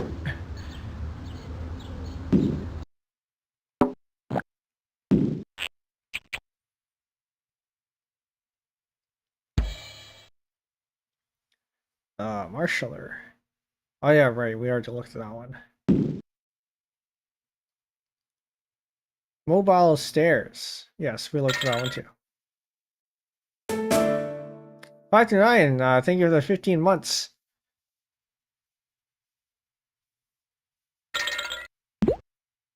So 15 months already has it. when did we have... I think you've been around since almost the beginning, hasn't it? Newspaper, newsstand, notebook, computer. Oh yeah, because I was in the thing. Indeed, almost. People use computers for work, sometimes carry a small computer when they fly so they can work on long trips. These small computers are called notebook computers. They run on batteries and are small enough to fit on a person's lap. What happened to the term laptop? Was that not a thing in 1995? If memory serves, I was just barely missed the 0th anniversary. So hold on. So we had I had first dual streamed on Twitch around the time of SSL 3 SSL 2 or 3. I don't remember. I think it happened in January, and then it was past July. I think it was past July that the July following that I turned on affiliate. So it would have been July 2020. So I started in 2020. Okay, hold on. It's been 2 years. So 2024. Yeah, July 2024, I think, is when we turned on affiliate. And then 15 months from today, so it is now March, so March 2025, and then minus 3 months from there. Oh wait, does that seem right? Something feels wrong about that. But okay. Yeah, okay. It's interesting they call it a notebook computer. Actually, that's a trackball, isn't it? I didn't realize I had trackballs on laptops. Pretty sure I called you before you got affiliate. I can't be true. I don't because at the time they didn't enable subs for non-monetized streamers on Twitch. Now they do. But at the time, I think you had to get affiliate before you can get subs.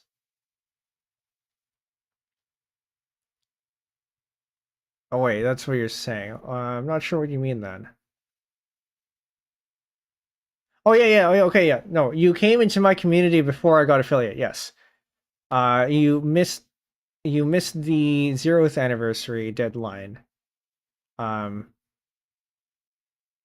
Yeah, I think you came in a couple months after debut. That sounds about right.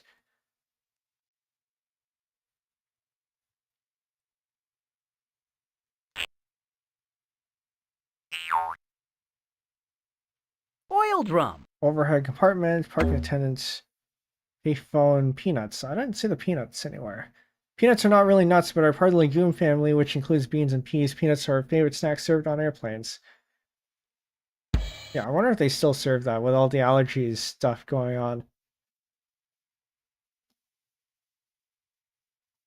Pillows are soft cushions passengers rest their heads on if they want to take a nap.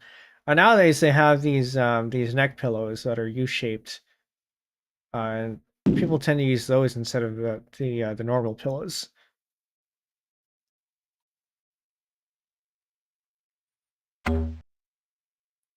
Reader board, reading lights, roll-up door, runway edge labels. Saw that one already. Security camera.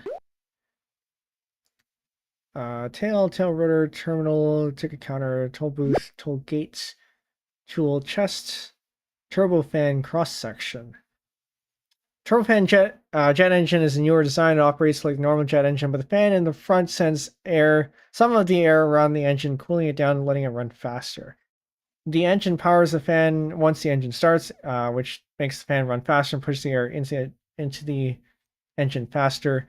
Turbofan engine is used when noise and fuel is important, so they are used a lot on commercial jets. See, I figured this was the normal jet engine design that they use for planes.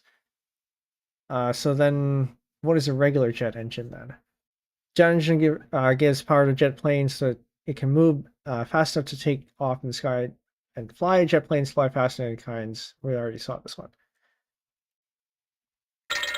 Maybe the turbofan design is used on the larger ones, and the regular jet engine design maybe on the smaller scales.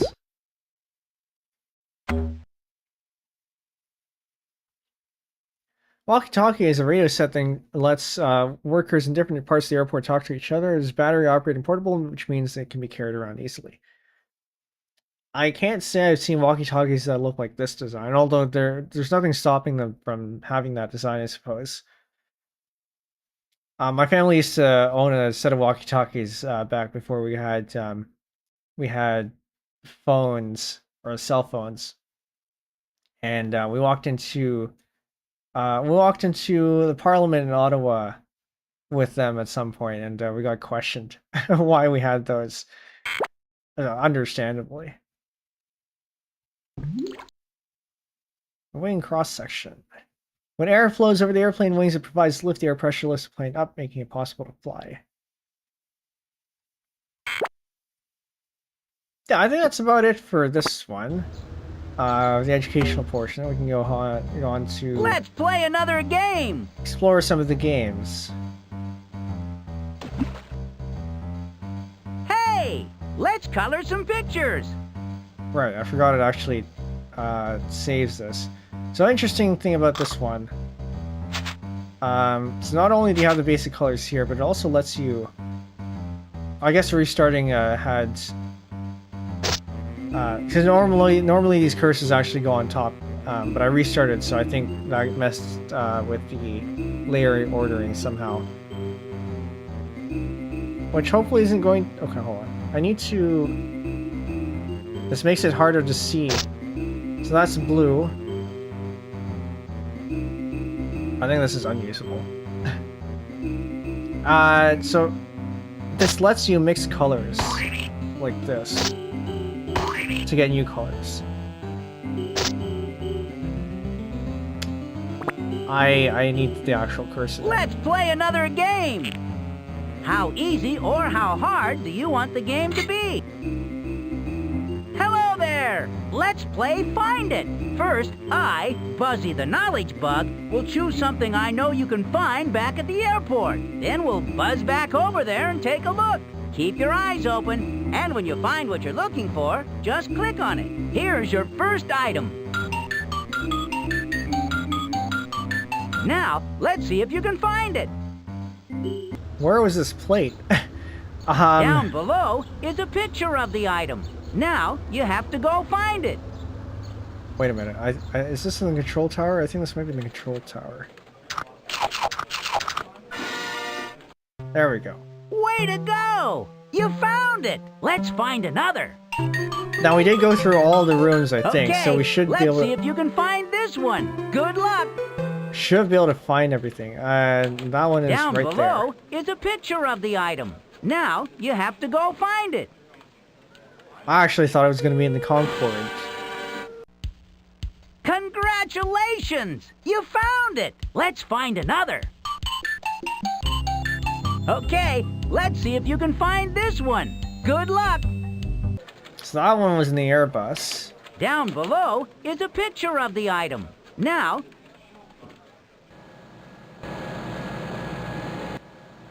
No, I have to go in...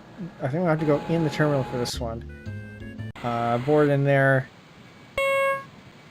Go into the galley. And there we go.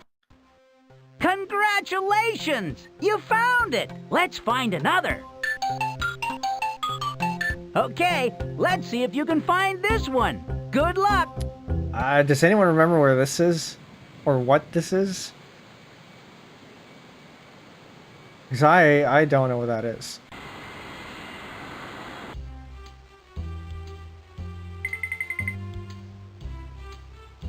Isn't this one of the songs, or the tracks they use from Putt Putt? There it is. Way to go! You found it! Let's find another. Okay, let's see if you can find this one. Good luck! I don't think that was in the Airbus. I think that might have been... Well, since we're here, I'll double check the Airbus anyway. But I don't think it was in here.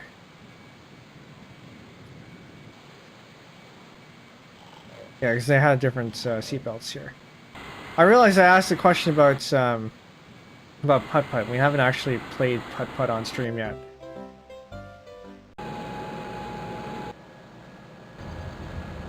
It would have been the Concorde. Not the Concorde. Okay. Was it the seaplane?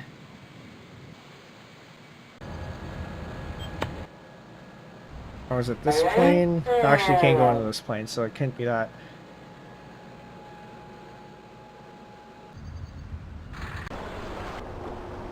Ha! It was a seaplane. Congratulations! You found it! Let's find another. Okay, let's see if you can find this one. Good luck! That is in the check-in lobby. Way to go! You found it! Let's find another. Okay, let's see if you can find this one. Good luck! That one's in the Airbus, yeah, in the Airbus. That'll be over here. You didn't think you'd get quizzed today, did you? Oh no, that's this one. Way to go! You found it! Let's find another. Okay, let's see if you can find this one. Good luck! I do not remember seeing this.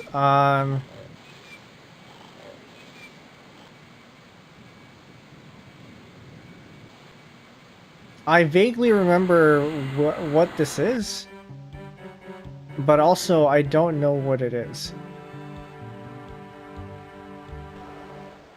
I don't think it was in here.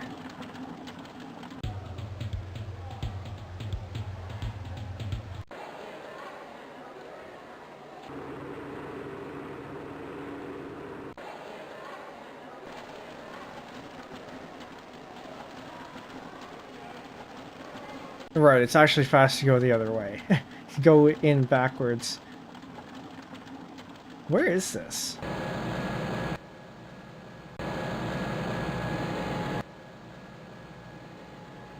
So this is...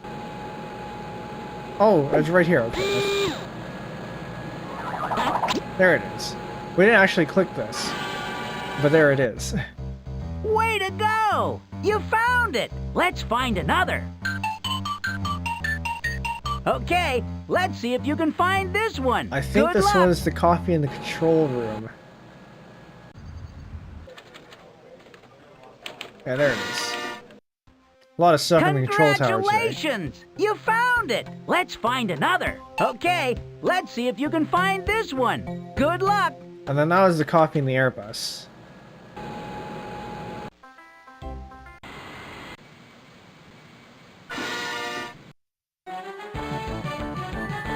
Easy stuff.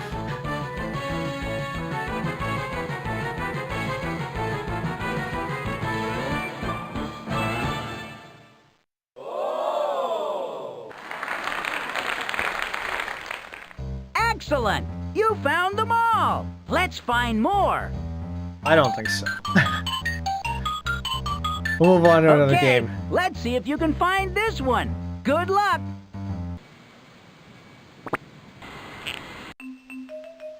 So, to get 100% on Hey, this, let's see how you're doing. you need to find 100, or you need to find 120 items, so that's 12 sets. I don't know what happens if you 100% everything. I must have done it as a kid, but I don't remember what happens. How hard do you want? Oh boy! Let's play What Is It? Match the picture to the answers on the right. Good luck! Alright, we'll see how well we know these things. Register. Let's say computer. Did that show up in game? Super duper job! What do you think this is? Oh, it's a seaplane. Right you are! Oh, it's a pigeon. Guess they're gonna do this every 3, aren't they? This is a cross swab. That's right! This is a newspaper. That's right! Actually, what do these do? Match the correct word with the picture. What is it? Barrel, bridge, wall, barricade. Okay. I think we're good. Let's play! Trivia. Go ahead and choose a... Are you ready for some trivia? Not only do knowledge bugs like to answer questions, we love to ask them too. That's how we get to learn so much great stuff. So now, I'm going to ask you some questions, and you can tell me the answers. Good luck! Alright, let's see. Okay, try this one. What do you call the flaps on an airplane wing? What? I mean, there are multiple flaps, but I think the ones that they're looking for in this list is the ailerons. Excellent! What kind of fuel do airplanes use? This is kerosene. Yes! What do flight attendants use to make announcements to passengers? This would be the interphone. That's why you click stuff. What do you call the bottom, or call the wheels on the bottom of a plane?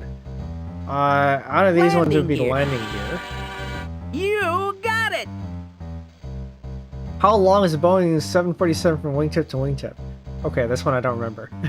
But I think it's probably 190 feet. Can't be the inches one. Bingo! What are notebook computers powered by? This is batteries.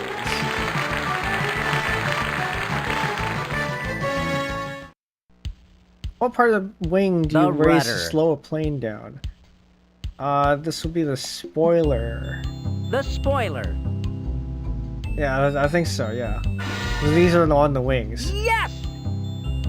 How about this? As a pilot used to tilt a helicopter's blades, this would be the control yoke, or the joystick? The joystick. On a helicopter, I think it's a joystick. Good answer! The control yoke is for the planes. Ha ha ha, how many passengers can a Concorde hold? It could be 144? I don't think it was 1,000. 144. I don't think any of the planes we saw were up to 1,000.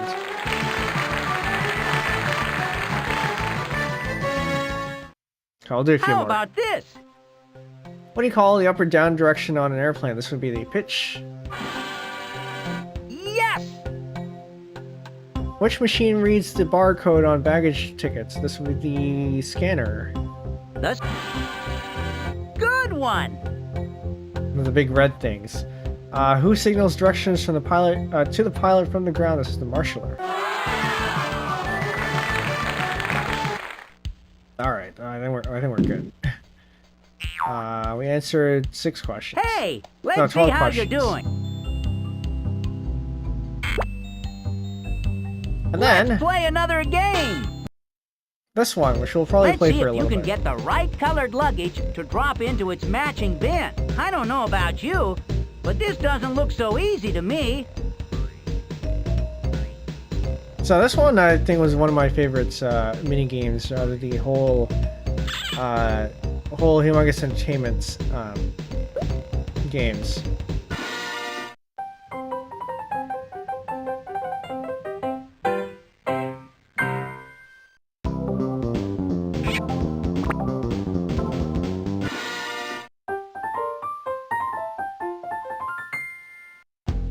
Hold on. Is it because I have the pork dudes? I might have to change users here because this is the level editor. So yeah, if you type in pork dude, you get access to the level editor, and this is all the stuff that you can put in there. There's a lot.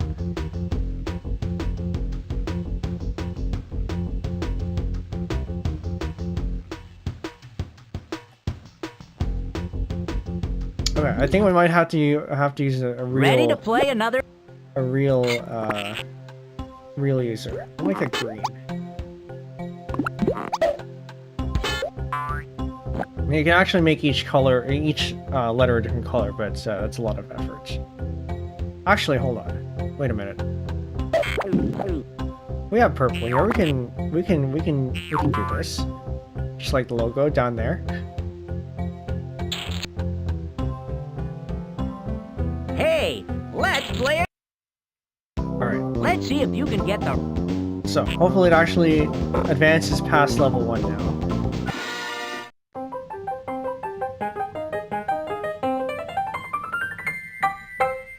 And if only you can skip that. As you might be able to tell, the goal here is to get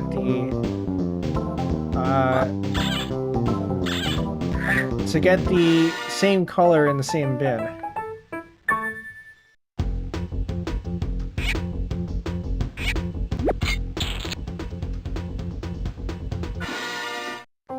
This gets harder.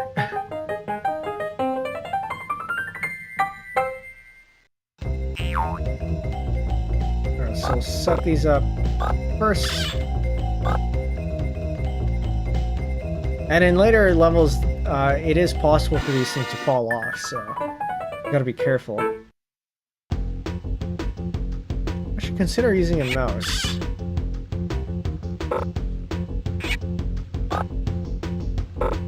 So here we have a pusher,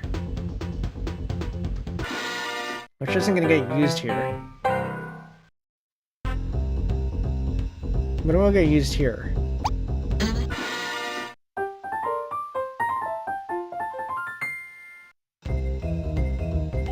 Alright, so we got this, we got this, we got the pusher there, we got the pusher here, and then it goes there.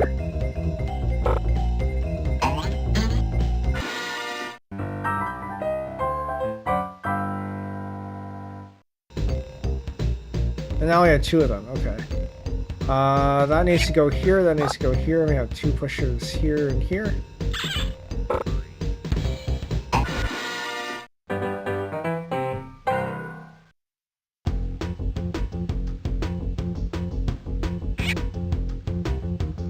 I don't think we need the rest of this.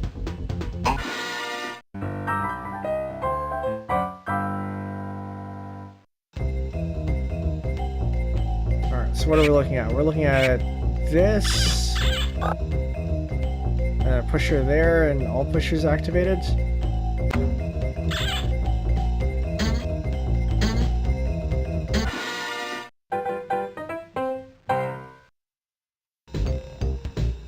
Now we have a shoot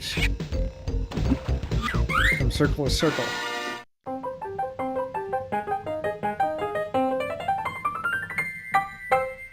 MP Sonic All-Stars, welcome in. I don't think I've played this game, it looks very familiar. Yeah, so this is the minigame for Buzzy the Knowledge Bug, the airport one. But actually, they reused this game. If you're familiar with, what was it?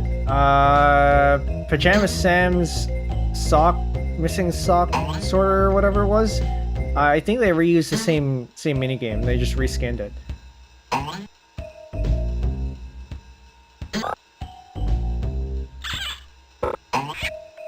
So that goes there, that goes there.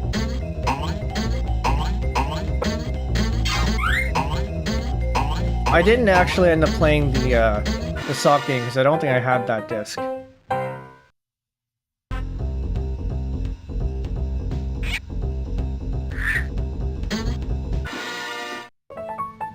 So now we have shoots where they just slide.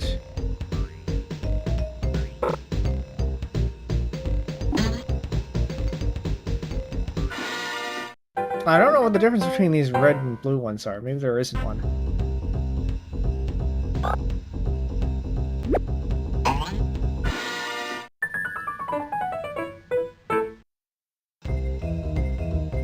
And here is where we could potentially fall off, so you gotta be careful.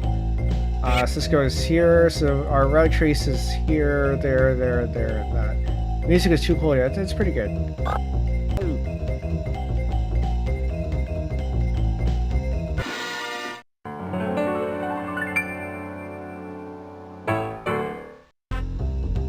Alright, what do we have? Being remix at 2 times speed, yeah. So we want to get to here, and we want to maybe travel this way. Seems about right.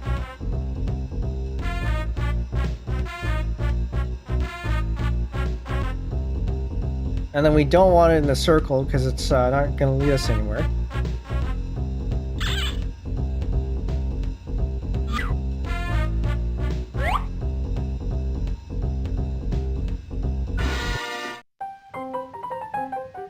Is there really any difference between the curved ones and the straight ones? I don't think there is. Whoa, okay. I gotta follow this just to make sure we don't fall off anywhere.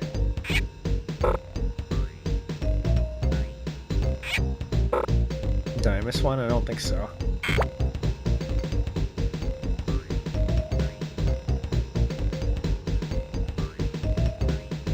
Yeah, so Buzzy the Knowledge Bug has three games. This is the airport one.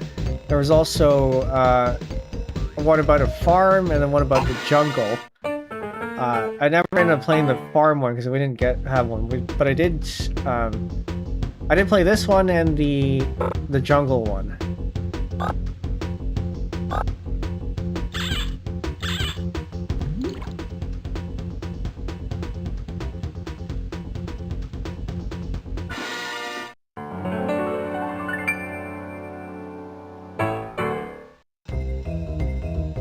Alright, so we're looking at this one, that goes there, that goes there, that goes there.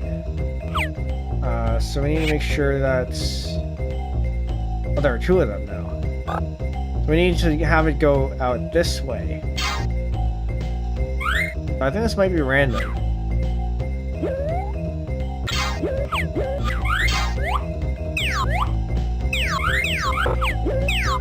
That doesn't seem right.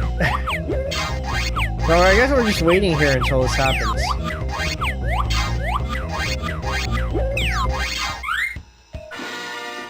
There we go. Alright. So now we have two of them.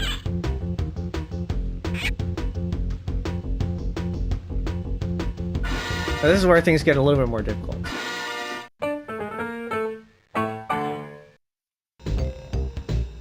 Alright, what are we looking at? So the blue one goes here. And we take care of the red one this way.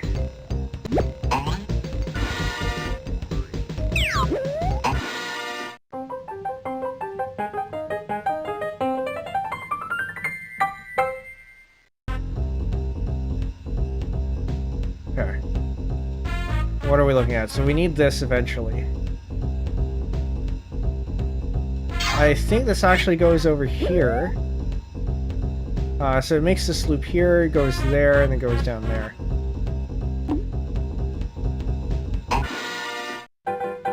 Very good. Alright, so we have two of these. We're gonna let this one go in the loop until we figure out how this goes. I think it's just a matter of waiting and hoping we don't get caught by this.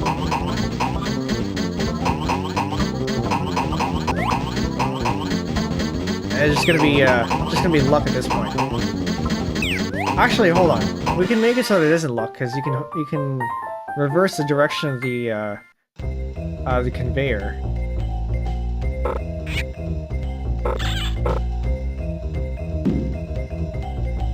Oh, okay.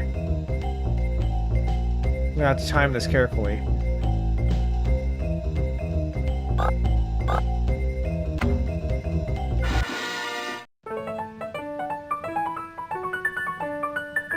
Ah, right. Okay, so the direction, or the curved ones are the ones that you can rotate, right? Whereas these ones you can only flip between the two directions. That makes sense.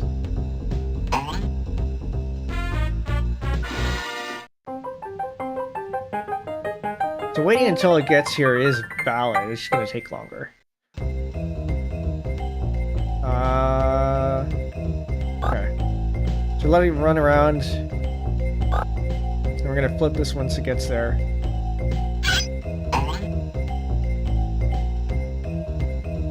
Managed to catch it before it went around the loop. Very good. Sonic All-Stars, I assume you had played the sock sorter, if that's if it means this is familiar.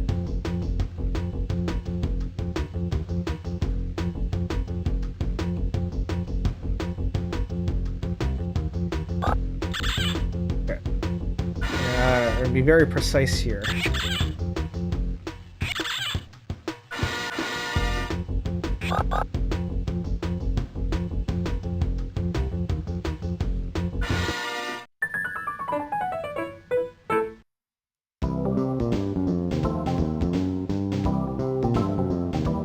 I think this is all you need. You're just gonna have to wait.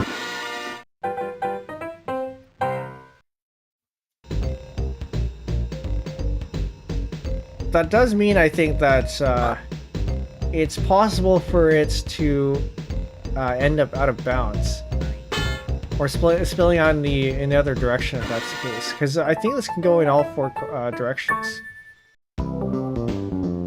That's kind of unfortunate. Oh, okay. The red ones mean they're fixed in direction, so you can't move them. That's what the difference is.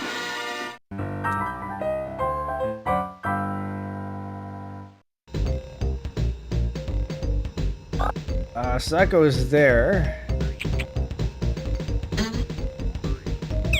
We're gonna want to consider slowing down for this one because we're gonna have to be very quick about this.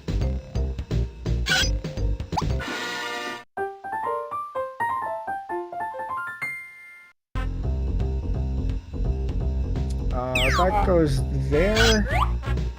That goes there. And we're gonna want to block this off. So we're hoping that this eventually goes down there, and we're just gonna have to wait.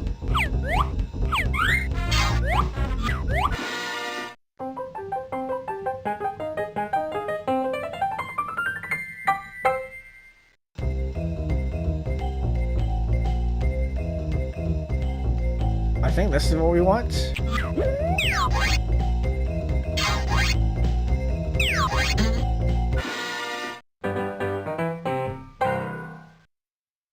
Is there any case where we would have... Oh, no. Is there any case where we would have wanted to turn on that other pusher?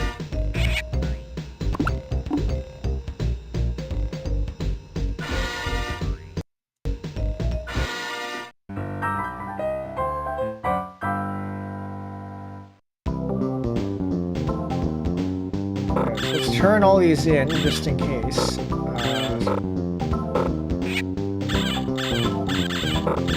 Actually, I just set this up beforehand. Well, pointing this way.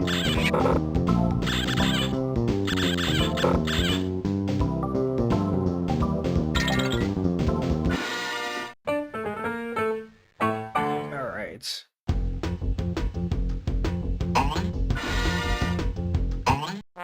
Nope. That's the wrong one. First failure today. So this one is correct. And then we're gonna have to wait until this all goes... It's all cycles down. So that goes there, this goes here. And then eventually there. Yeah, we just move forward with that. I don't think this has lives. We make all the mistakes we need to. This goes this way. That goes down there. That eventually goes up here, and then we're gonna need to turn that, and I think this goes there. Yes, that looks about right.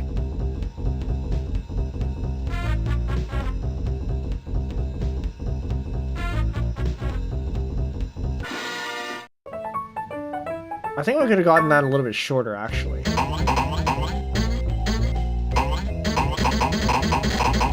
And that's just hoping it gets there.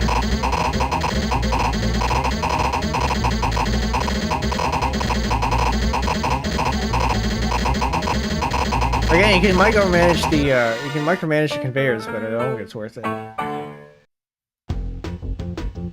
Okay.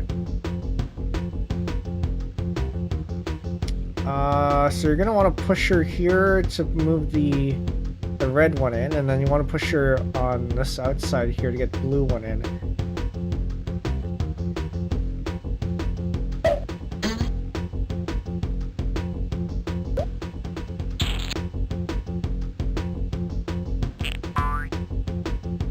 Now we're gonna very quickly turn this off after push the red one.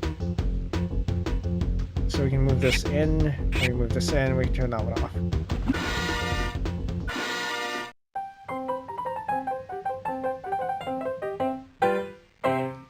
I think there are 100 levels in this one. So we're almost halfway in.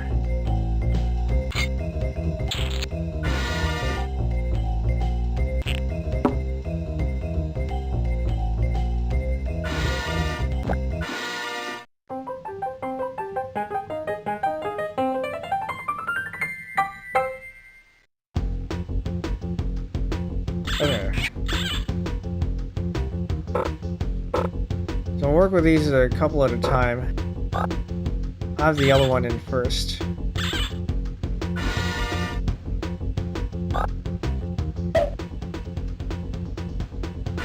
And then we can work on these ones.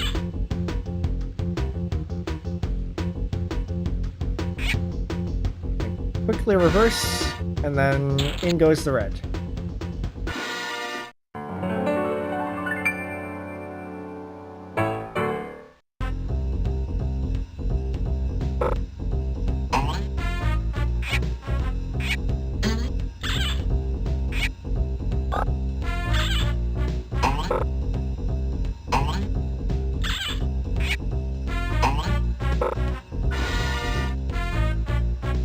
have done that. I don't think these pushers need anything.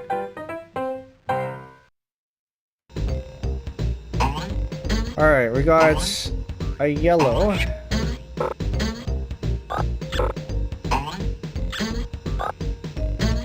Going this way, and I think we only need to get it over there. So this should take care of that.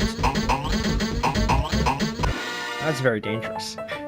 Especially since it leads to the wrong bin. Okay. That goes there, a star goes here, that goes there, and that goes there, and you just hope it doesn't go out the other side. Because it can do that.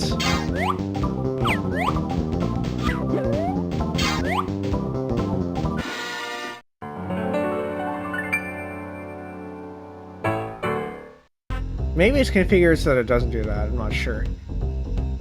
Oh! Right away. Okay, hold on. We need to reverse this right away, and then we need to get this, into here. Have all this go this way, so it goes in there. But the blue one needs to be out here right away. Oh, okay. That goes there. And I think that should make it in.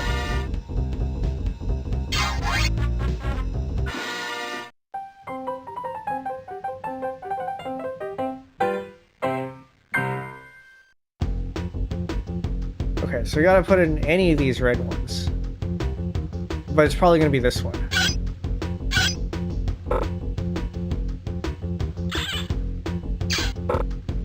I think that's the technique they're looking for.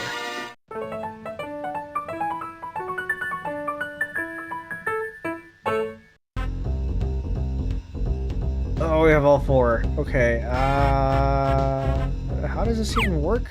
That goes there.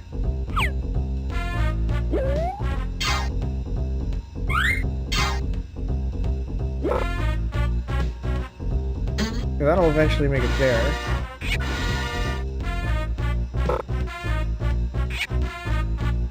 Where would the red one go? I'm gonna leave that alone because I don't know where that goes yet. The red one should go out this way on the left side and then get pushed there. So I'm gonna hope the yellow one actually shows up first. So we have two options. Either we get the red one or we get the yellow one. The red one will have to go here. If the yellow one ends up here, then we're gonna have to push it back.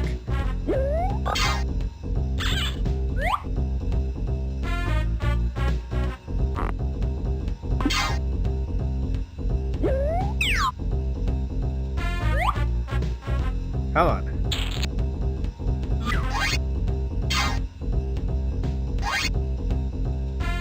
That's the wrong side.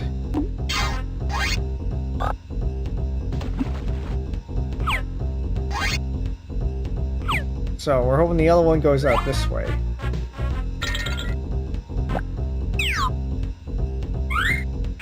Alright, so the red one's good. Just hoping the yellow one doesn't... Oh, we could have used that actually. So the yellow one can go this way. And it can also go this way.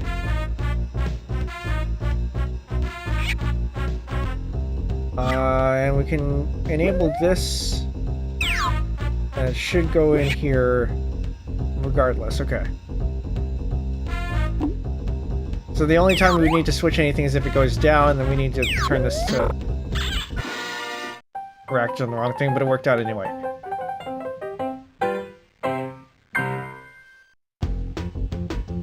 Alright, that needs to go there. And that needs to go there. Is this difficult? Was this meant to be difficult? I guess there was a timing thing there.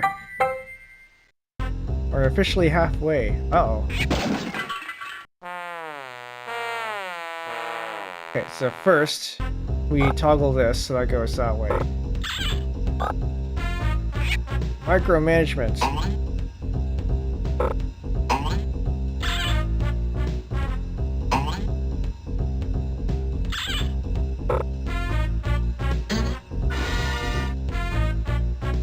So this one goes there. I think we're just waiting now. Moving fast between the various places with a track point is a little bit difficult. Okay, so we move this up, move that up, move that up. That goes there, this goes here, this needs to go here, and then that's there. And we should just be able to let this run.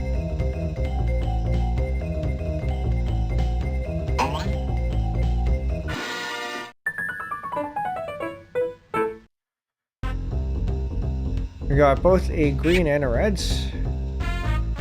We're gonna deal with this first.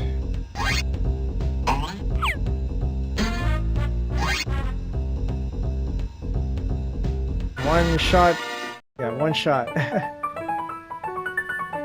These don't match up. Okay. They're all gonna go in a loop. We can take our time to think about this. The yellow one can go here.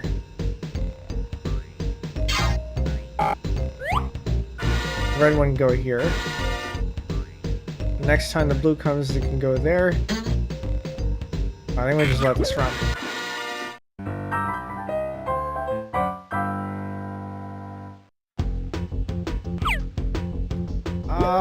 Okay. So basically we just wait until it gets to one of these points and then hope it gets into this, and then we micromanage.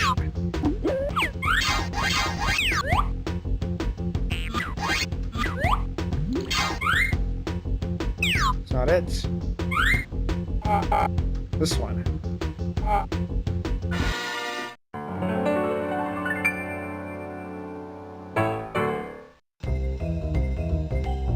Okay, I'm gonna leave the blue up there because I don't know what's gonna happen.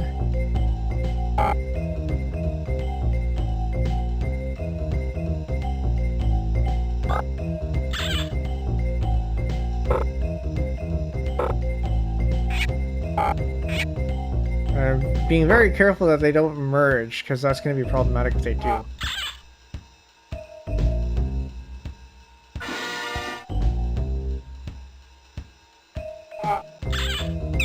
So the blue one can go here straight away. Now we can reverse this direction for the reds.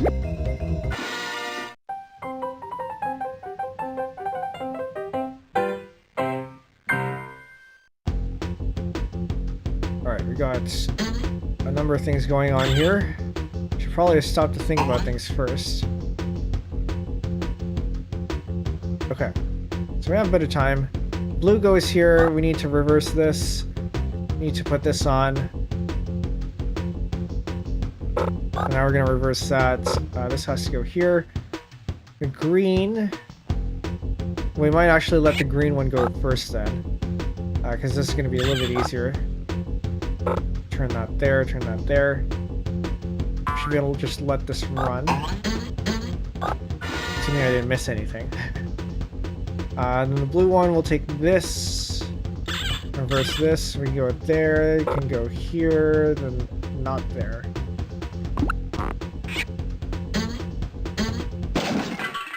I missed turning on a pusher.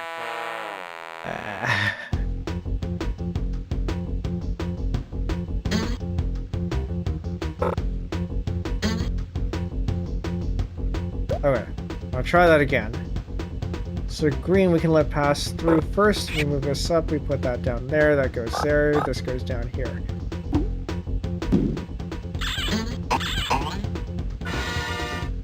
And then the blue, we turn on the other pushers, push this down here, put that down there, this goes up here, the reverse subs up there. And we're good here. Didn't forget this one this time.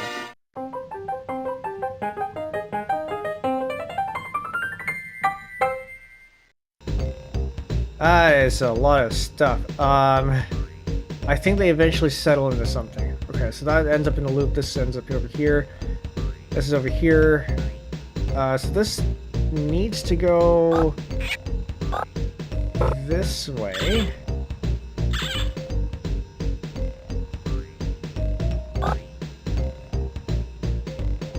think we can let blue loose. That's fine. And then green can go this way.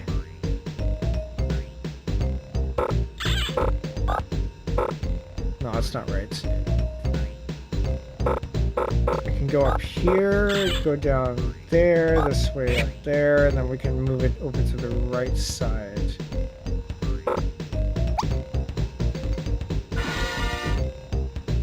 And reds, we can follow this path down here. Like that, hopefully.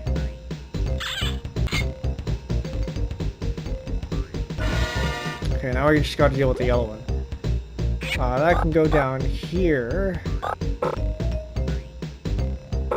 Something like this. Seems about right. Now, how do we get to there? Yeah, I think that can go there. Alright. Let that run. I remember this one.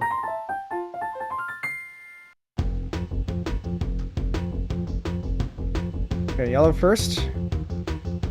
And then green. I have to be very quick about the about changing conveyor directions here.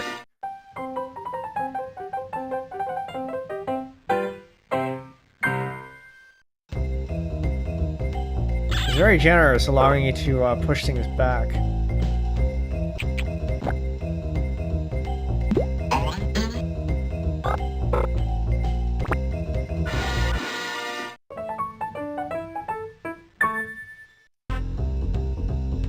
Okay, so we have green over here, and we have a yellow over there. That needs to go over here somewhere, and I hope that this doesn't go here, so we're gonna turn those back. Move this over here. This goes down there. Then we have a pusher, which is not really gonna do anything. Oh, but there's a problem. The yellow actually needs to go down here, so we can go to the star. So we need to put the yellow in first.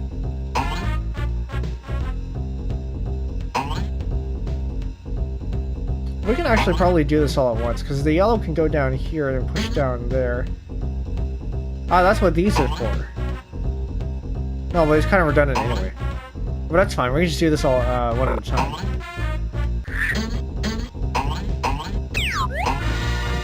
Okay. And we do the same thing for the green one going down here.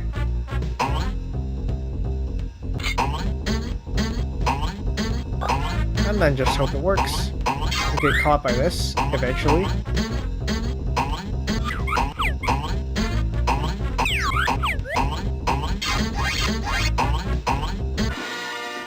Eventually it happens.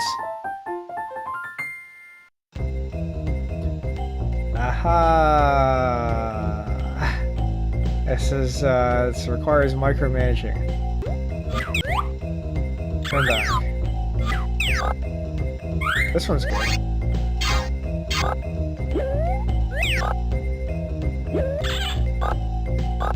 I need the green one first, not the reds. I have to wait for the blue to go in first.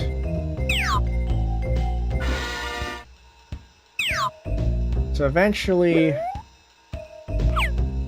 get the green one in here, hopefully, not the red one. Oh, no, stay there. Okay, we're gonna let this thing run. Very good.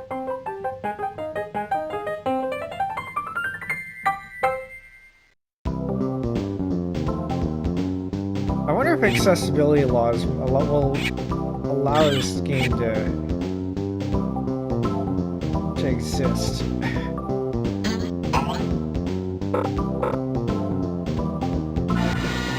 Because it requires a lot on timing. Or some of the stuff here relies on timing.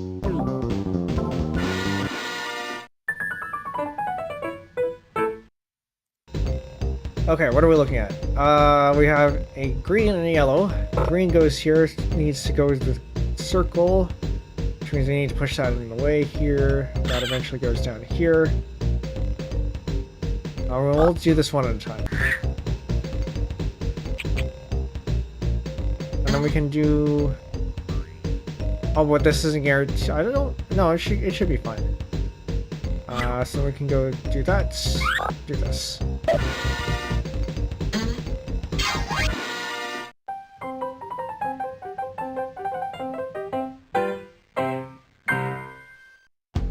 $65. Okay.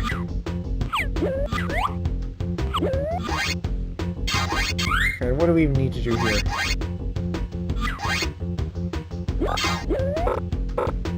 No, the green one could have gone in. Okay, we can focus on just one of them for now. And that one we can permanently move.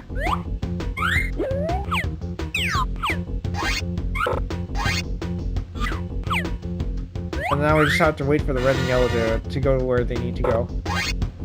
So we can anticipate one or the other, and hope it... Nope, that's the wrong direction.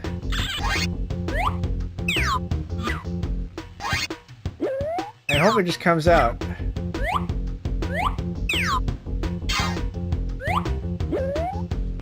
Okay, red's good. Well, now we can just wait.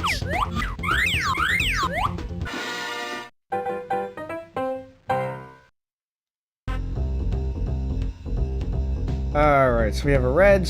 Red goes to the circle. We need to push this over here. And push that there. Or we can probably just let that run. And then... that goes to there.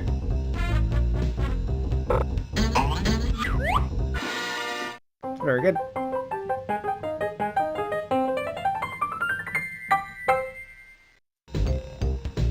Uh-oh. Okay, we're gonna leave that there while we set up the rest of this this track here.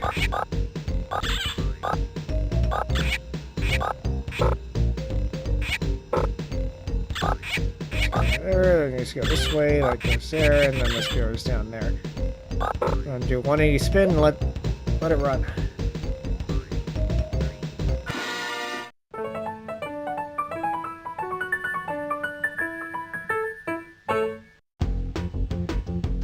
Alright, we have... Alright, I'll let that go while we think about how this works. We need to get it to the diamond. Diamond is over here, square gets there. Square from here, so that we need this pusher here. And then we need this pusher here. I don't think we need to do anything here, so we just need to let it go here. And we do a little bit of quick action if this thing decides to go to the left. So we don't have to wait for it to go back.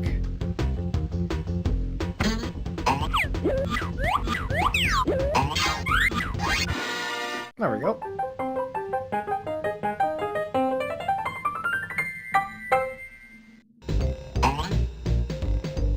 And I guess we just wait.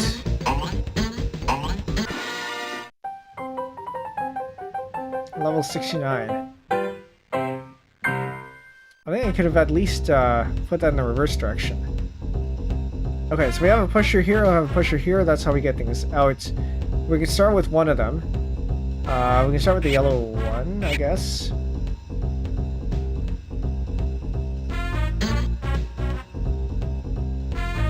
I'll let that go around.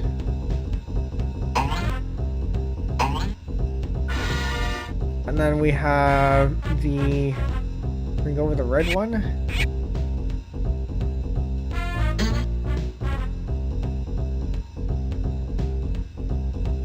And we can set up the other ones in the meantime. So we can actually just always turn these on. So the green one can go now. Nope. Actually, we can take a shortcut here because the blue one is ready to go. I think we're good. It'd be interesting to see speed runs of this game or the mini game.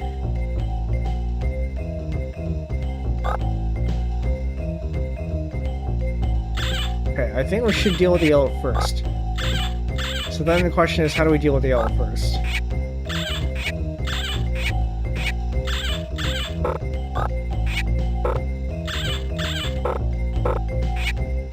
I think we need to... Wait, hold on. How does that work? Yellow needs to get pushed into here. So that's the pusher there. We need to get it down here. This eventually goes down there. But how do you get it down there? I don't think that's possible. You get it through here. We need to get it to the star, which is where this is heading. And then you just kind of hope it doesn't go to the left side.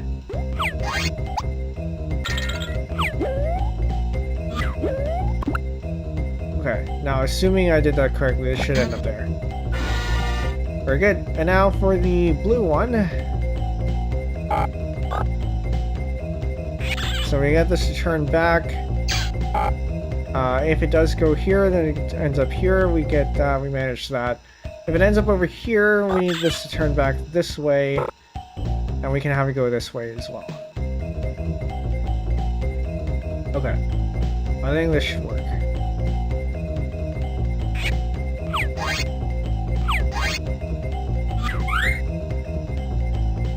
We're just gotta time this so it goes there. Okay. That's a lot of stuff.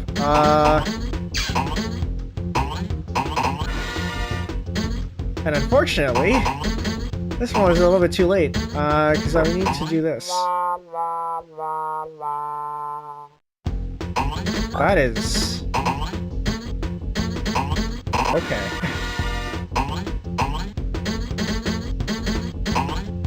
So what do we need to do for this one? This one can go this way, because we already know that's in that direction. And then the red one is this way.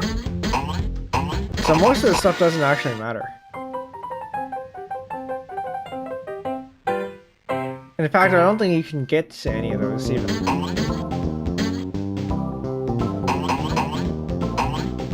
Alright, I'm just gonna let that go in a circle here. I see. So we're gonna do this one at a time. We're gonna hope that we can turn these so that it... So that's gonna go there. Okay, I think I've got this turning in a circle. So the blue one is going to be here. That's going to be there. And I'll keep the green one on hold over here until we get the blue one into its bin. And then we'll do this.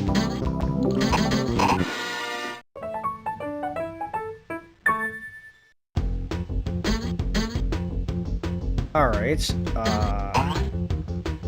So this eventually needs to go down here. And I think that's just a matter of waiting.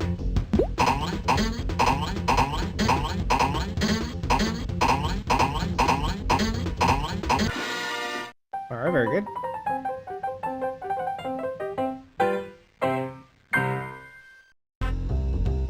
And we got this complex thing.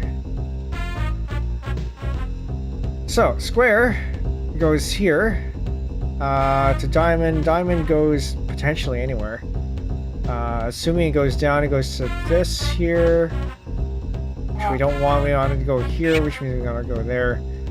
And we're hoping that it's going to do that. If it goes out this way, it needs to go to the right side. And we can redirect it over here. If it goes out here, well, we don't want it to do that, so we're not going to have it do that. I think we're good for yellow.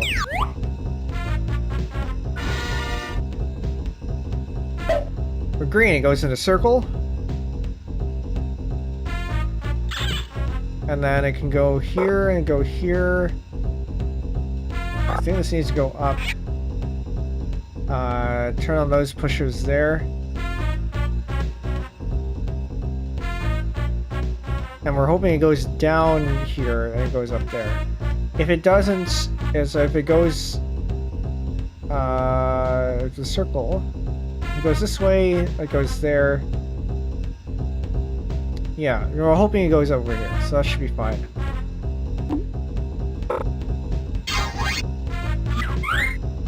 Oh no. Stop. That's what happens when you have overlap, and you just hope it's, okay. That's inconvenient. So let's get rid of the red. Oh, let's get the yellow one first, because that's, that one we did manage to get it successfully, but maybe we should get rid of the red one first. Because the red one has the overlap.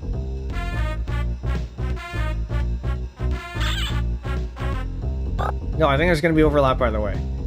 Because the square one goes to here, which overlaps with the yellow. So we'll deal with the yellow one first and hope it doesn't go to the red. I did not expect it to go there.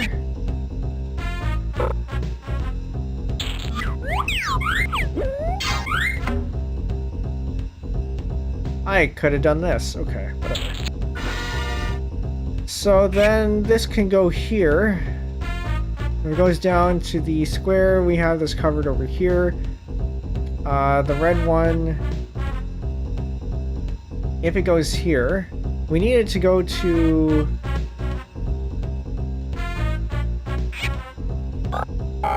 star, actually.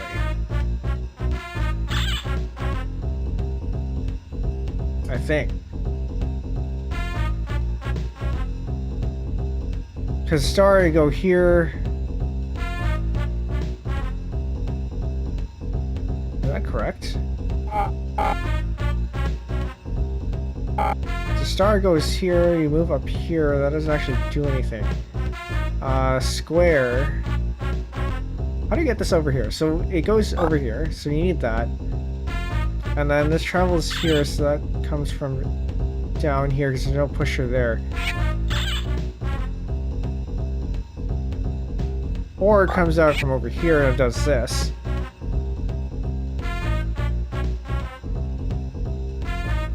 How? I think you hope for it to come out of circle. Circle's all the way over here, though. That's not possible. Is there a pusher we can get to have it go somewhere else?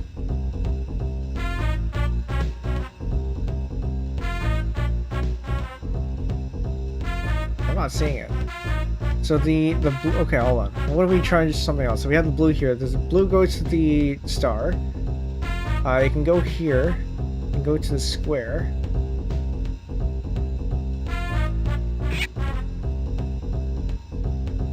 And we're gonna hope this one works.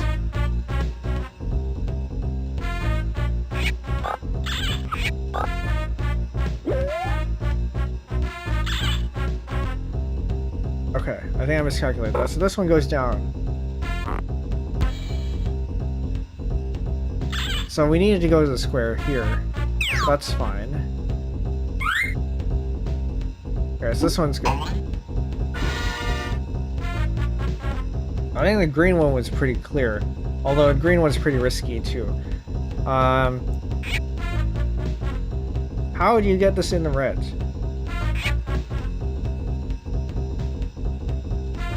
Because you need it to go... You need to go here. I think you need to get to the star. Okay, so if we find a way to get it to the star... Can't get it to the star though. Oh no, okay, so we backtrack into the star. So we find a way to get it into the star, so that means it goes here. And you hope it goes in there. Okay, so it goes in here. Best case, it goes down a diamond here, it goes to the star, it goes out here, it comes back in the star. We turn that, and then it's... and then we hope it comes out this direction. And then it goes there.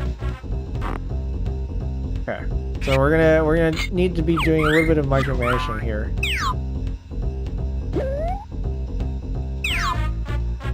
We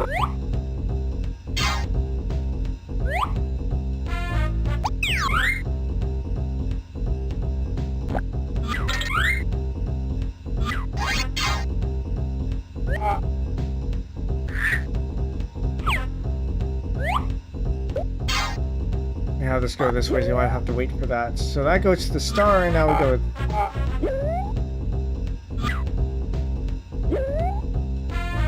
potentially that way? Yeah, I think we'll just wait for it at this point. Because we needed to go this way. The left side. I don't think there's any benefit for it to go this way. I don't think. Okay, there we go. That'll eventually make it in. So I think that was probably the toughest of the 4 here. And then the green should be fairly straightforward because we did work that out already. I just gotta remember how we did it. This goes here. We need this pusher here. We need this pusher here. That eventually goes there. And that pusher we can probably have, so in case it goes down here. So if we go with there.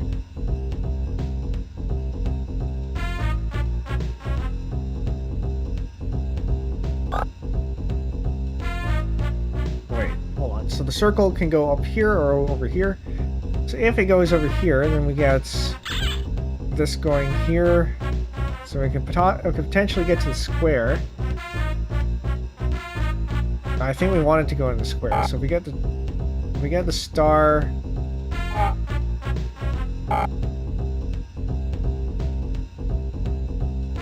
Well, if we end up here, then we can have it go to the square instead. Okay, I think that should do it.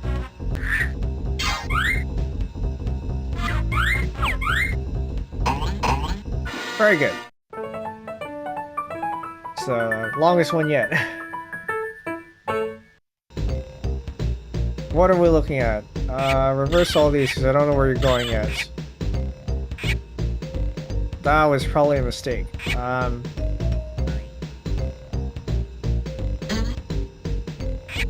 And now we have... I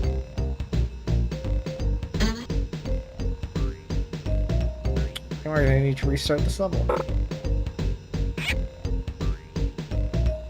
I could cheat by pausing.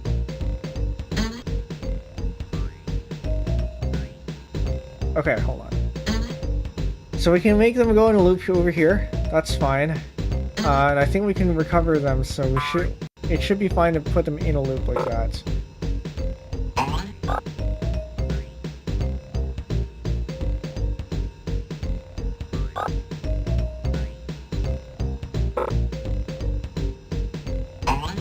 And I'm okay having yellow beats on loop over here. So now we figure out what to do with this. So the red one has to go into the star. So we do that. And we let this thing go.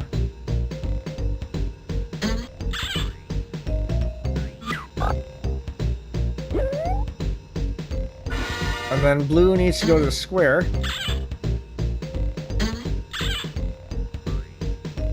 So we'll let that one go. Green goes in with a circle, so we can let that one go, and then the yellow needs to make it all the way over there.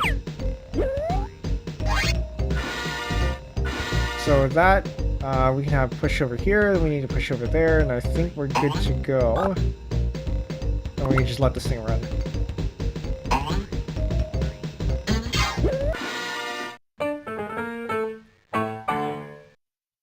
Alright. Until I figure out what to do with you, we're gonna keep that over there. It's working backwards.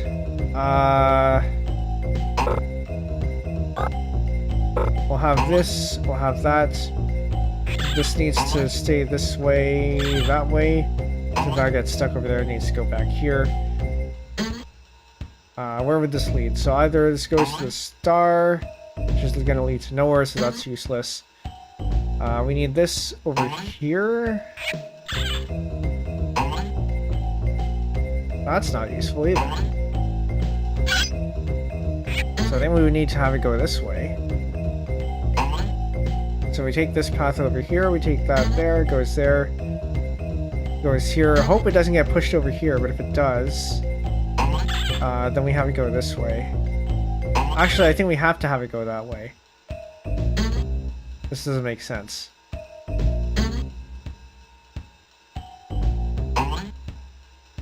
We need to get it to back here. Because this actually leads nowhere. So we need to make it go into the diamond, which then goes over here. Eventually either loops the diamond,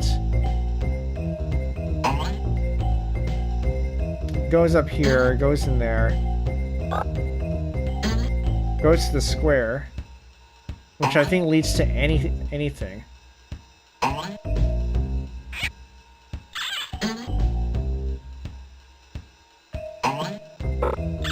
So then that needs to go there, okay. I think we can let this one loose.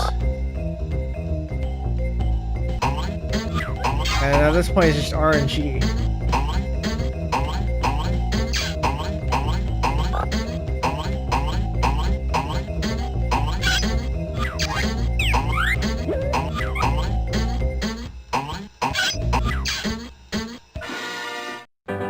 I don't know how we got there. I wasn't paying attention too much, but it did get there eventually.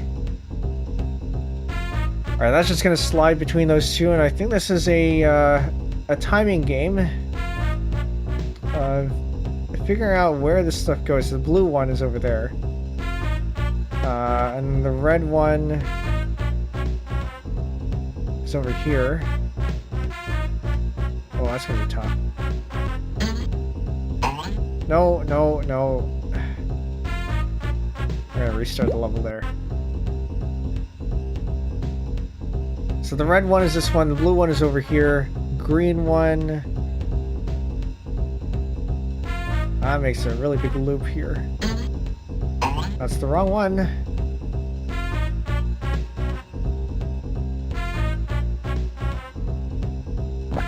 Restart the level. And then the yellow one is this one. This isn't responding fast enough for me to click and not have it go.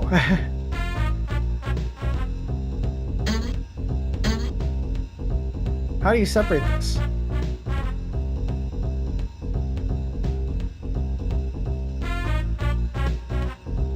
Also, this is the wrong one. Wait a minute, hold on. That goes here.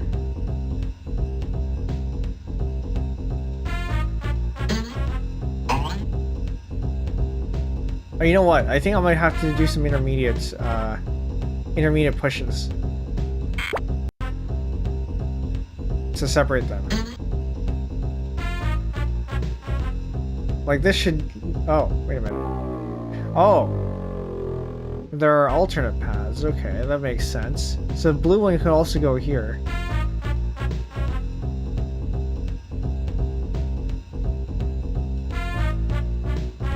I think this is the most reasonable then. Well, that was lucky.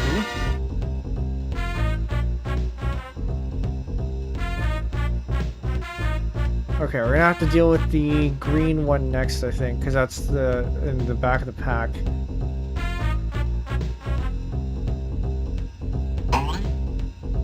Turn that off. And then the yellow one is next.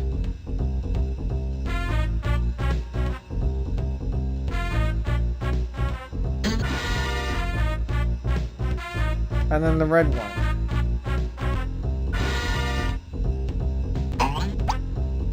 Yeah, it relies a little bit on RNG for one of these.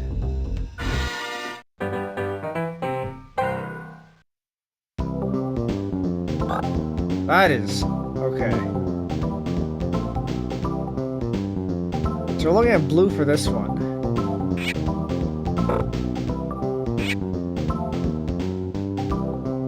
Can't separate red or the green right away. So green is direct, or green can be this one. Is there any way I can make this a loop? I can put stuff in a holding space. I just made it harder for myself.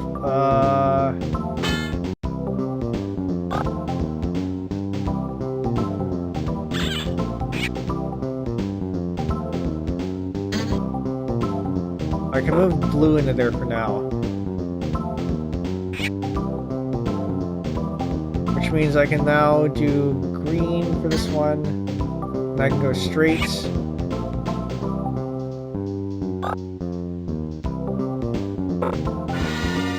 I can have red here.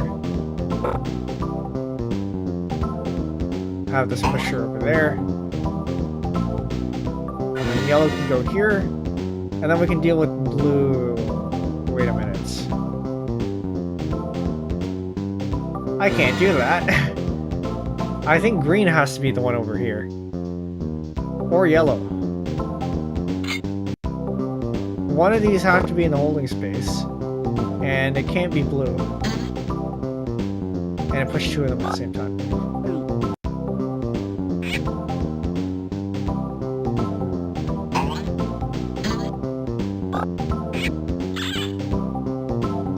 It would have been okay.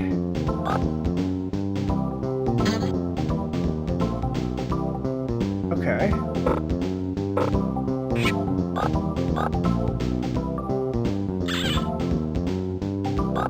That's fine.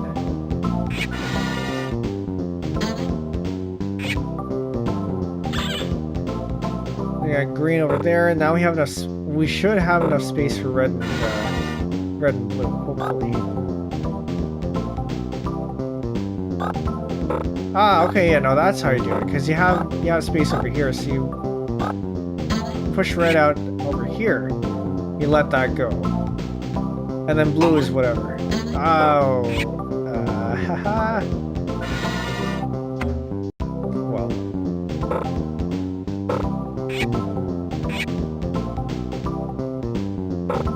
Try that again.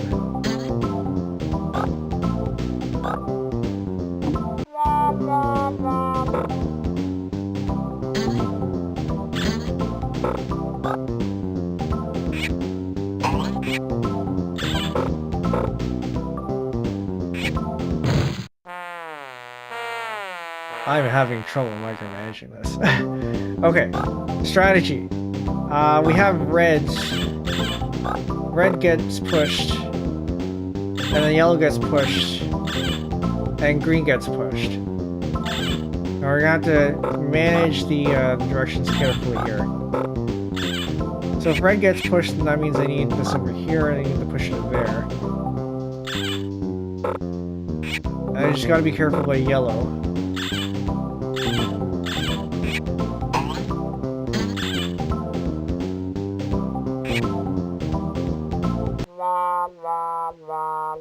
Right. This thing's still going. So we set this up for reds.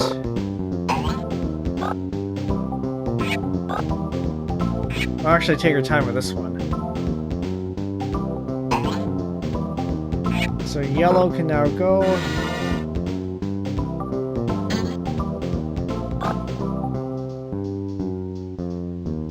Now we had green directly.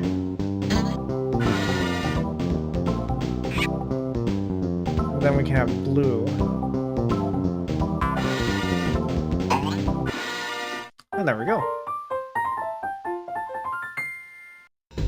Well, it's probably one of the harder ones. Didn't we just have this? Well, I think it's a variant because there's more stuff here now. But the solution might be more or less the same. Yeah, we still have blue going to circle, and then we still have green going into circle, blue going into square. Oh, okay. We're gonna let this thing loop here while we manage these two.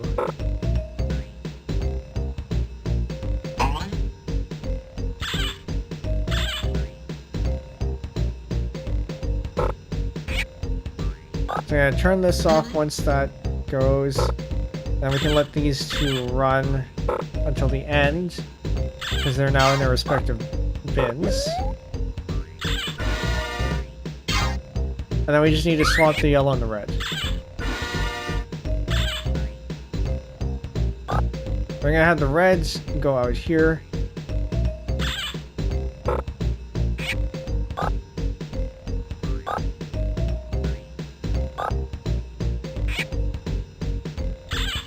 Oh yeah, I could have let the, I suppose I could have let the yellow on a loop here.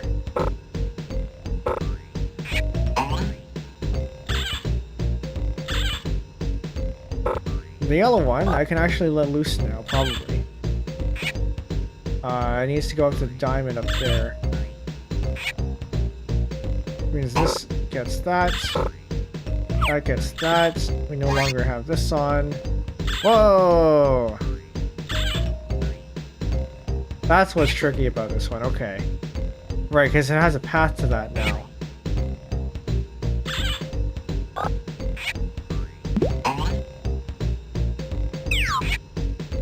Okay, so until it goes in there, we actually have no guarantees that it's going to go.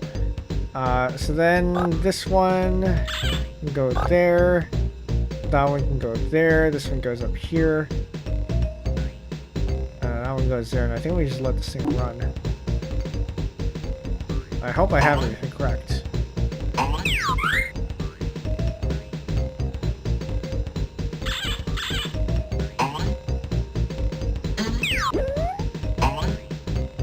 Man.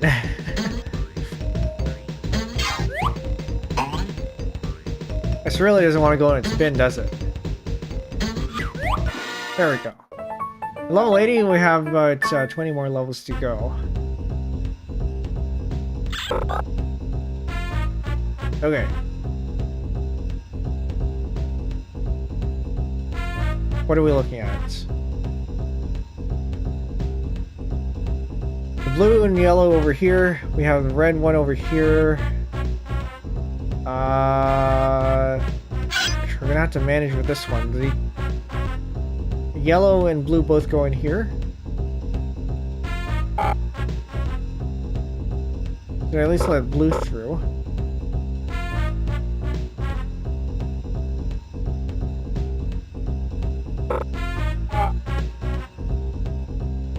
I don't think this is the way.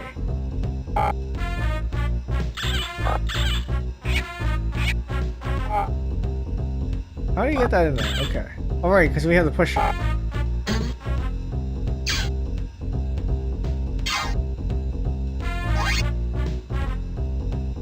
Okay, we'll let that one through. And then the yellow one...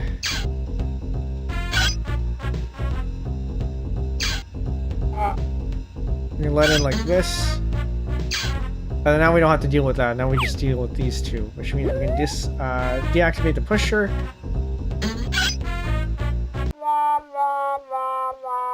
I forgot to flip the... okay. We'll deal with the blue one first, because that one's easy.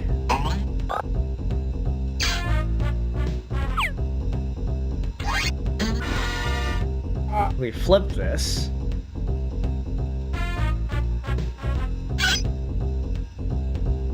So that's... we're gonna end up having to flip that.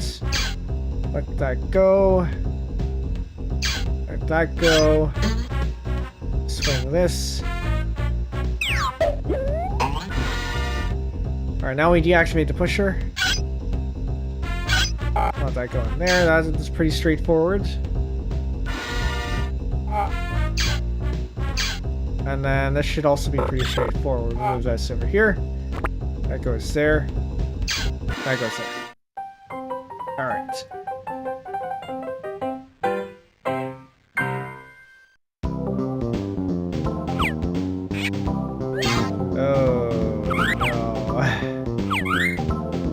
Let the red one through first. That's furthest out. Oh. Too early.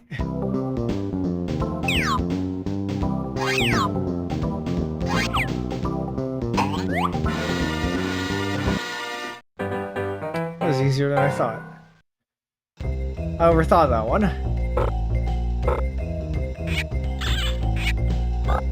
Alright, what are we looking at?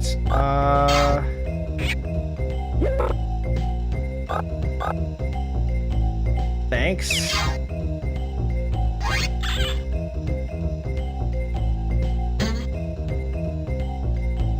Well, now that they're combined, I can't do anything about it.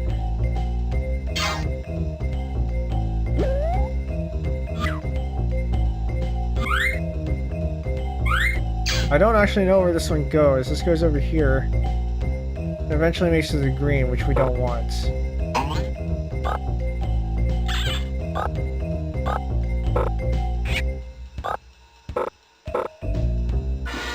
Okay, so now we hope that this goes on to this track here. And it gets the pusher over there, we get the blue there, and then we're good to go. And the green one is just going to be a matter of turning off all these pushers, moving this down there, which I don't think we need this pusher for. Yeah, we're just doing that. Well, that was easy. Uh-oh. Let's let that one go in a loop. This one goes in a loop. This one will go in a loop. This one will go in a loop. That did not go in a loop. Hold on.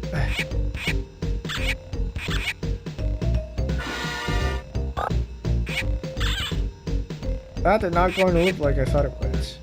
I can hold that there. That's fine. That's gonna go in a loop there.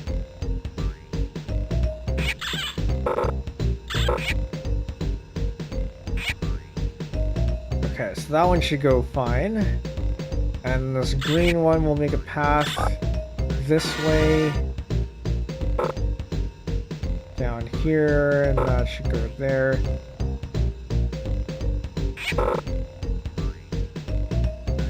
I think that should work. And then the yellow one, we can have it go straight over here.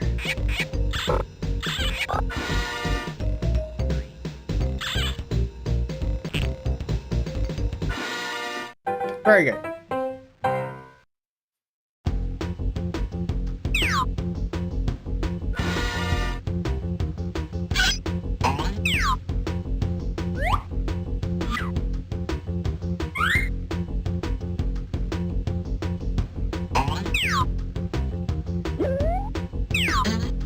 That is very dangerous.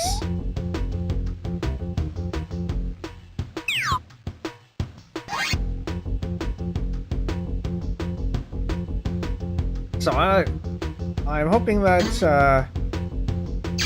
actually it's probably better to put it this way, isn't it? Because if it does end up out here and it goes down there, then at least it goes down.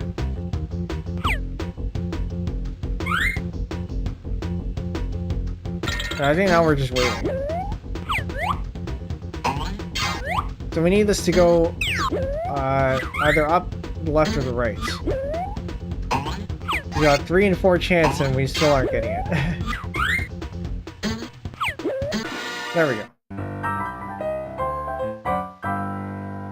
Assuming anyway, this is truly random. I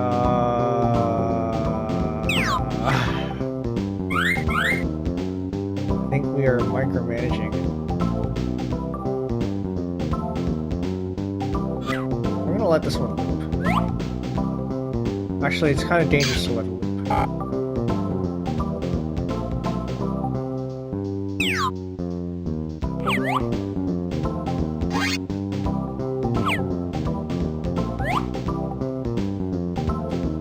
I need the red one to be out here and the yellow one to be out here.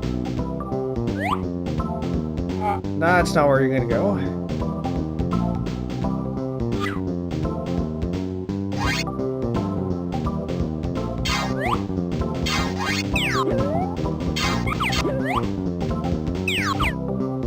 Oh, you know, I could have it. Okay, I'm gonna do it this way because I can actually do that. And we'll let it do that. And eventually, this is safe enough to do that. I think we just wait.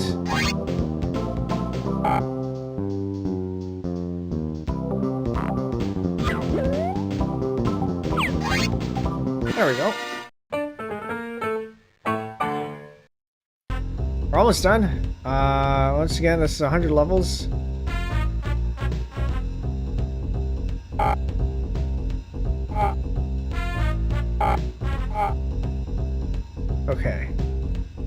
So we can isolate the green one first in this case. The green one... take there.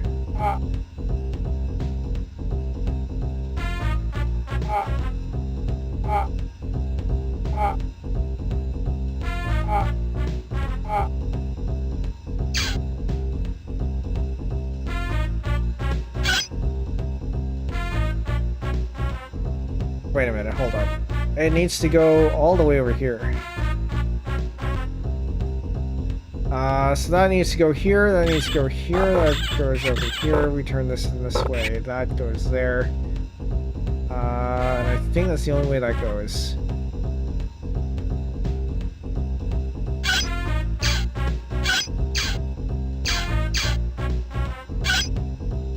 Man.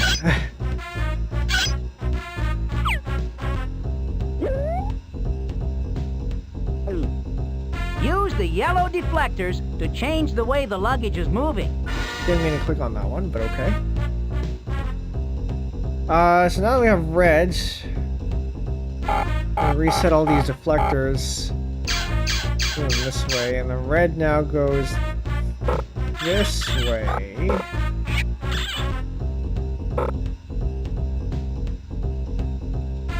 Yeah.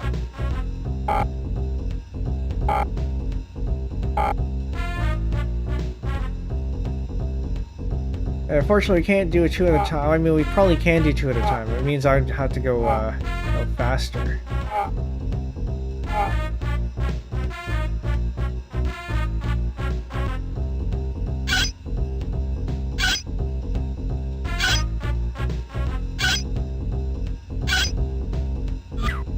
Okay, then we can just let that one run. I'm gonna isolate the yellow one.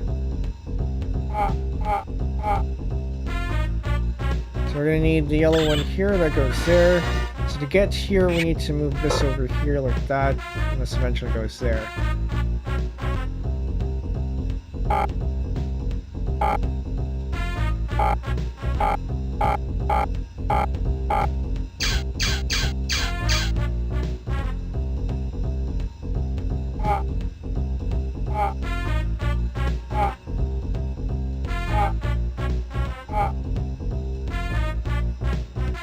Now, more active management.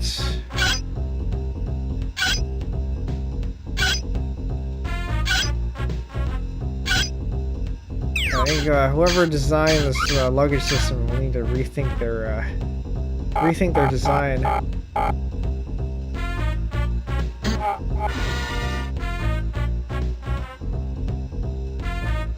So that goes there. This goes here. I think the rest of this should be good. I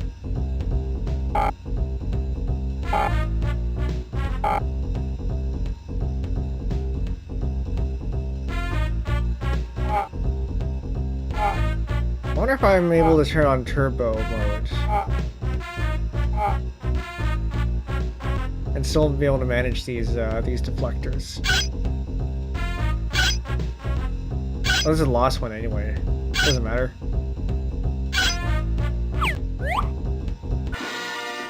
Very good. I'm up to 4 hours. Ooh.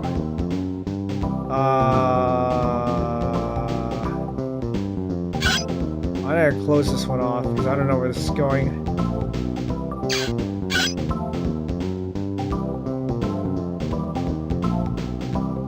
Okay, so green eventually needs to go there. Red, I don't know how we're gonna get in there yet.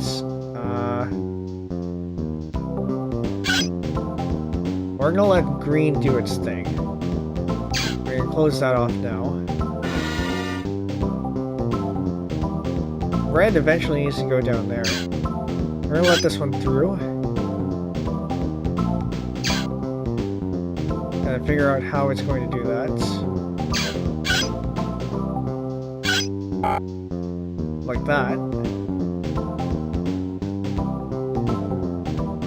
And then we can get blue to do its thing. So this eventually needs to go down here.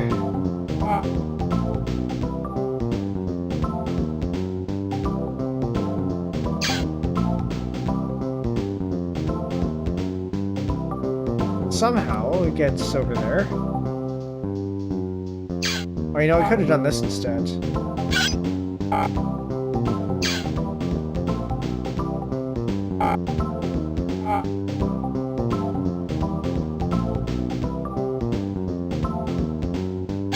I'm not sure that was actually useful.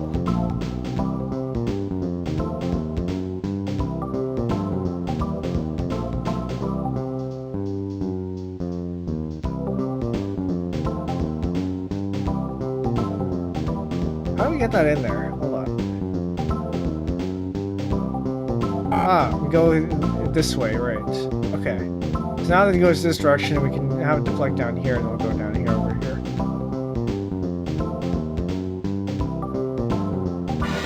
Very good. 89. 11 more levels to go. I am not comfortable with that. Okay. Which means all we need to do is do this and hope it works.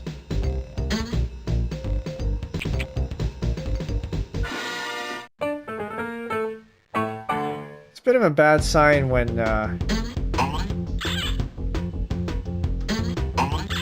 when things happen, you don't quite understand it yet, and then it just works out.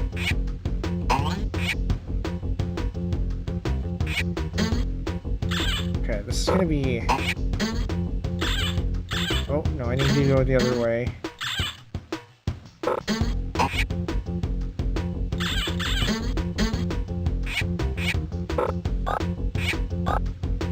This is where I hope it doesn't get pushed in. And it got pushed in.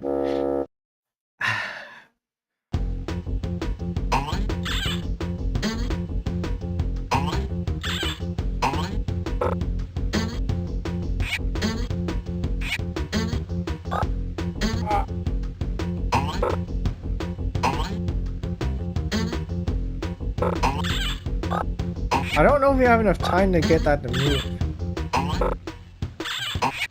Maybe we do.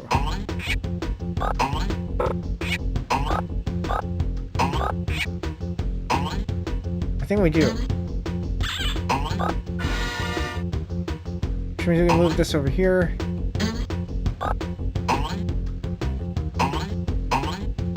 that to move down there. And then it will eventually make its way in.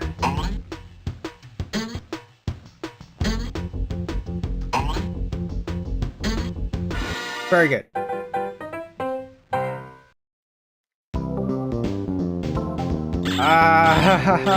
Alright. How much runway do I have? Why would you do it that way? Or we can make this, we can turn this into a loop of some sort. This can be a loop.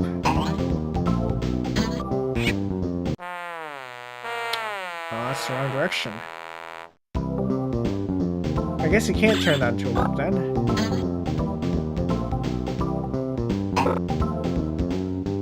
At least not that direction.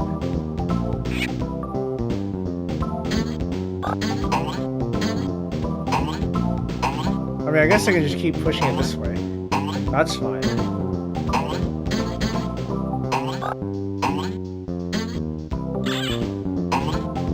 Okay. This is enough of a loop that I can stop to think about what to do.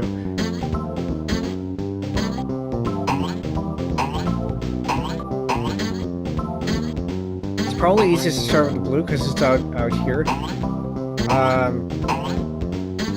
I think they eventually need to get pushed into the star, which means things get a little bit unpredictable. Either it goes here, or it goes here. And you hope it doesn't land in the red. We're gonna set this up, so that's gonna go there. And I need to push that into there.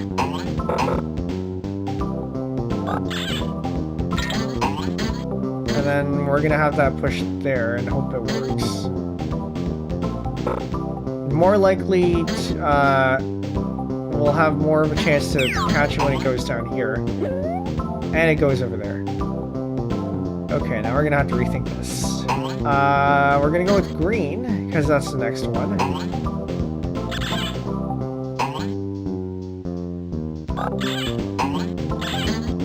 here is hoping that it doesn't exit out that way. Okay, very good. Axion, welcome in. This indeed looks like Charming Game has an unmistakable 90 there. Yes, it does. Yeah, we finished all the educational parts. Now we're just looking at the minigame. There's 100 levels, so we have 9 left. Okay. So, we can have the red one next. We can turn that one on. Successfully figured out a very obscure Unity bug that was causing Nega's tail to unload while on the space mushroom. Obscure Unity bug. Is that something that you'll be reporting? Or is that something you're going to be working around instead?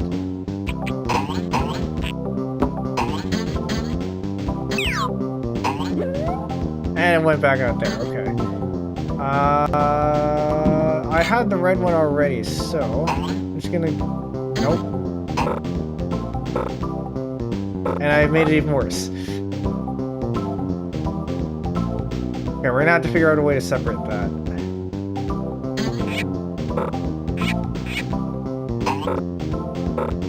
Okay.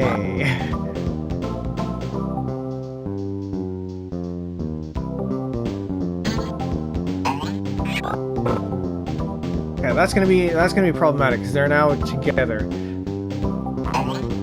But we can let this one run, and hope it goes out there, and it does not.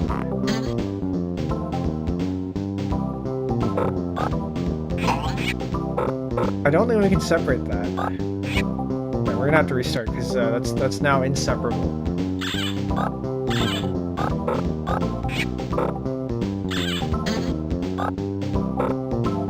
Catch this while we can.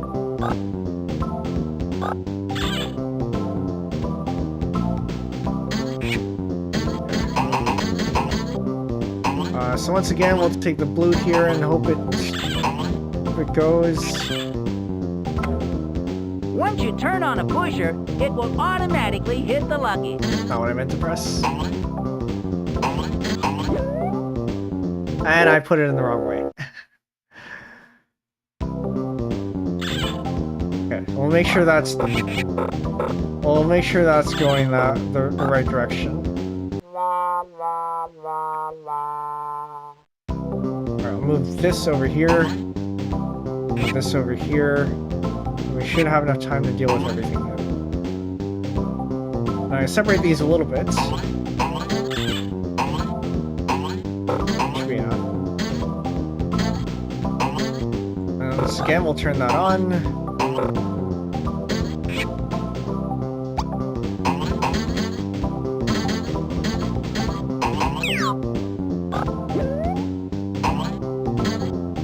Okay, we'll now deal with the...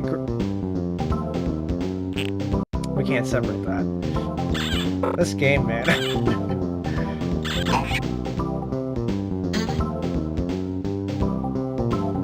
We're gonna restart that. This is supposed to be a kid's game, by the way.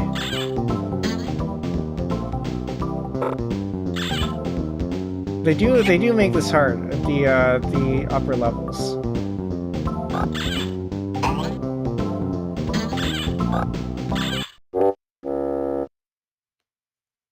I'd be surprised if it hasn't been fixed in the 8 years of engine updates this game is missing.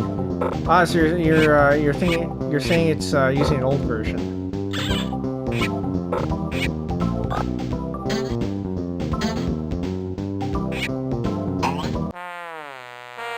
I need a mouse. Doing this on a track point and needing to make very rapid mouse movements is pretty difficult. Although, I did play Osu with a track point at one point for quite a while, out of necessity, so this shouldn't be an issue to me.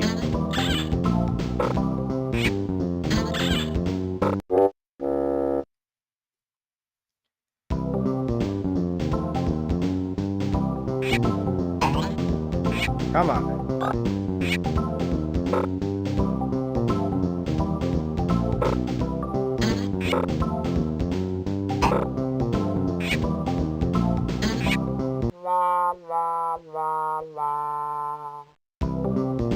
Gotta get all these in the right direction. Push this out. Okay. I think these are all set up to loop properly, so it should be okay. You know what would be smart actually if I move this out of here. But I don't think there's a loop that... Oh, no, there is a loop that allows me to do that. So I can move one of these into here. So I can separate this so that the blue... I can shift everything over by one so that not everything is out here in the first one, because it'll eventually go over here.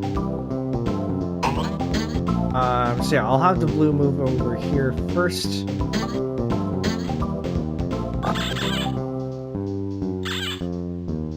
And then shift everything over by column.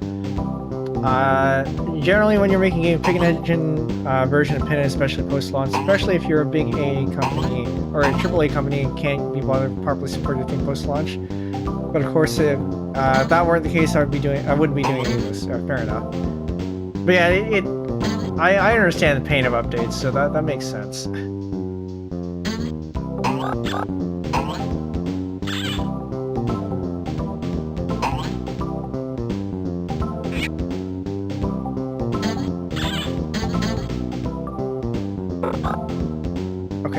So now we have everything that's on track. We can... Oh, the music is a little loud, isn't it? Turn it down a little bit. Hey, yeah, so now that we have everything that's on track, we can deal with this.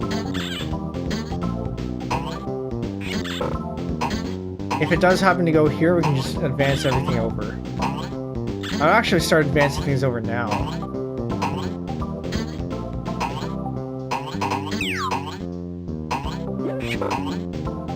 Because of course that's going to happen. That's exactly what I wanted to avoid.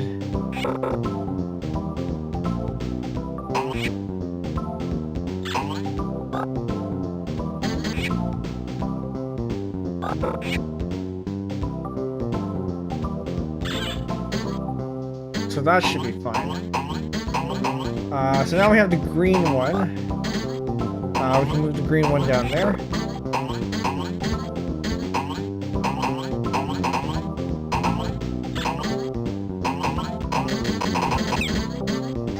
And that's going to go over there, because of course it will. Alright, well we'll loop this out. Have this... Shift everything over by one.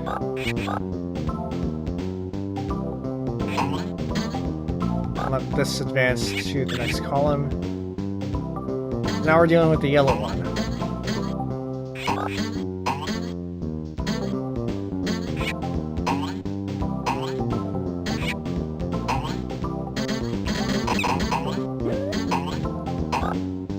RNG, alright.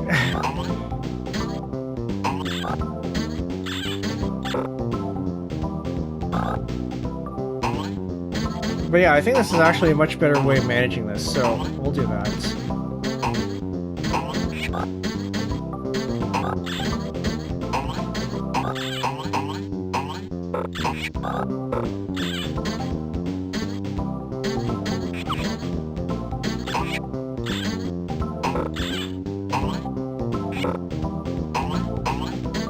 Okay, this is going to take a while.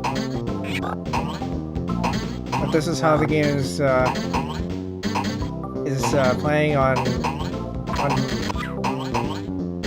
randomizing this. Okay, we got one. And then now we'll get, I think blue is next.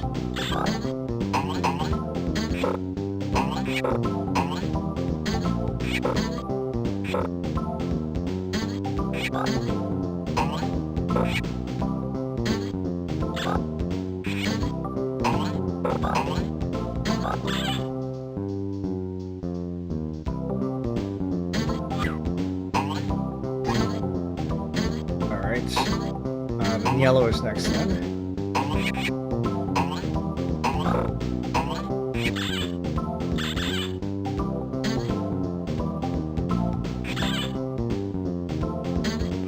And this way we can just basically keep things moving.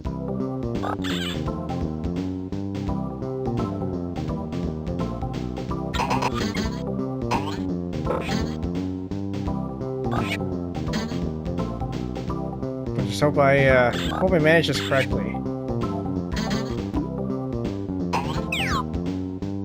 Actually, wait, no, we can just do this. I don't need to wait for things. If it moves, it moves. So now I just have to manage the now I have to manage the pushers on the right side. Don't have to do anything. Because either it goes back to the beginning of the line or it goes over here. I'm overthinking this.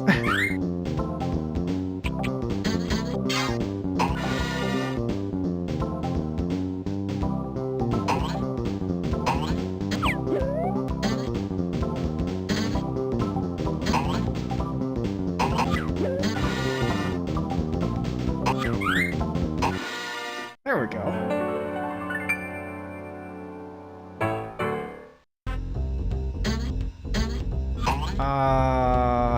Okay.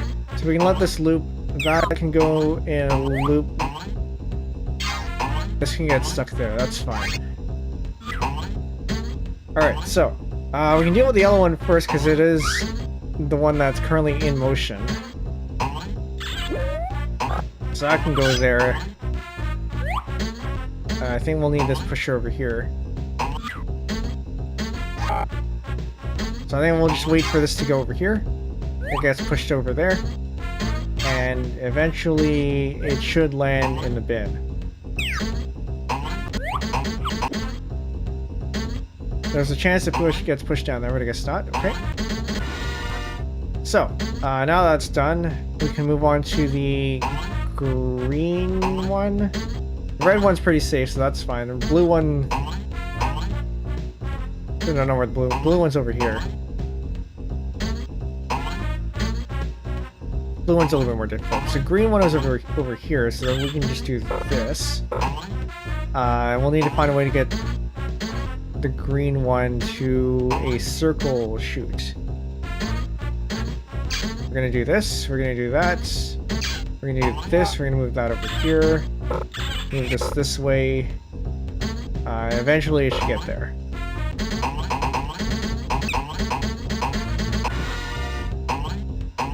Now for the blue one, it's pretty similar. So you can get it to a circle shoot.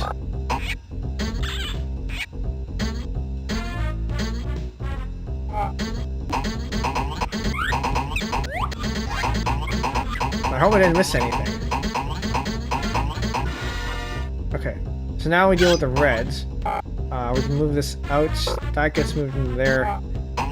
So this gets pushed. Actually, we can move that over there. I think this one's pretty easy. Because this goes directly there. We don't have to deal with anything else. Nice.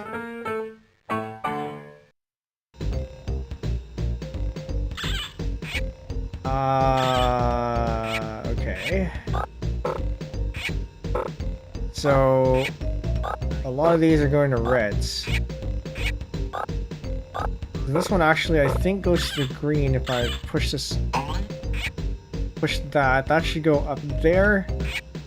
Except it won't because it does that. So I think this is more for reordering in that case. Because then I can move that into the reds. And then I can use this to reorder stuff.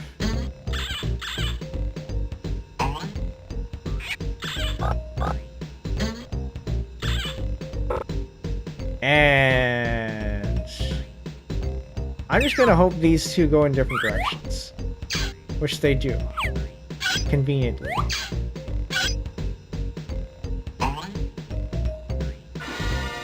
Okay, so now I just gotta deal with yellow and where that's gonna go. So which means I think it's this one.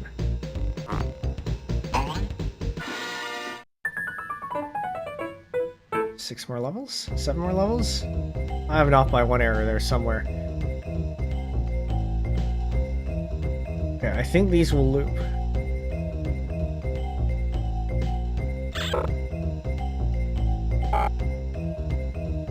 I need this over here. That will eventually go there. This... There's a lot of stuff going on here. So the red, I eventually need to go in here. I think the blue will need to go into the circle one over here somewhere. Somehow. Green will need to make its way into here in a similar manner, but with the star instead.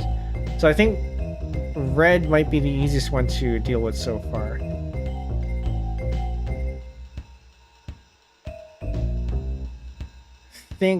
Okay. Yeah, so I can make it, I can wait until that gets there and then this gets pushed. And now we just gotta deal with this one.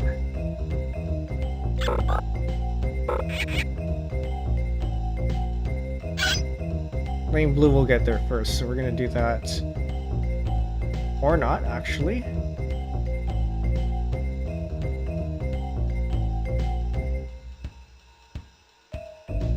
Blue will go for there first. It's further along, I think.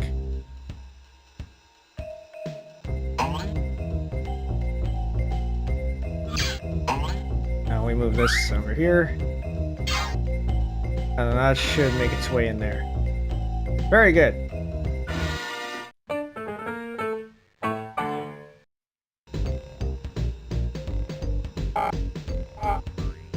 I hope that was okay. I shouldn't have reacted so quickly.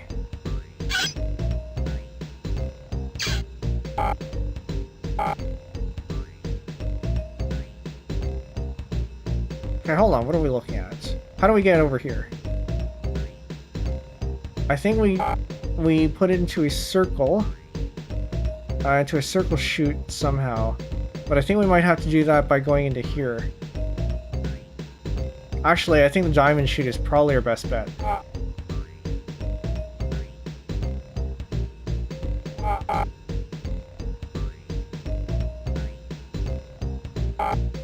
If I can somehow make that work.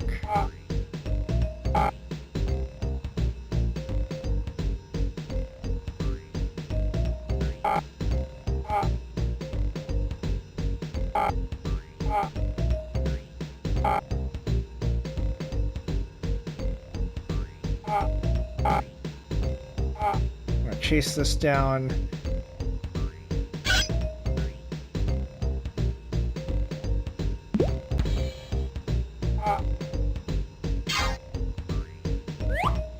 It goes out there and it goes in there.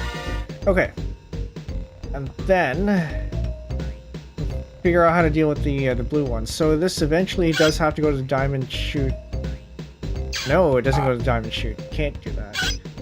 So it has to go elsewhere.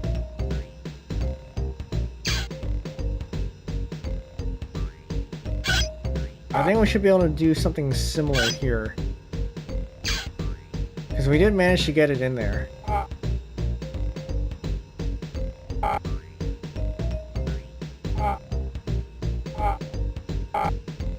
Okay, I think that should do it. Didn't need the circles at all? Actually, I'm not sure you can get into the circle. Okay. I got his shortest first.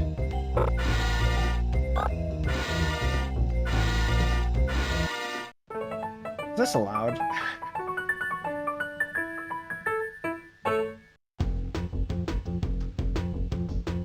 Okay, and now we got a variation of the other one that we got.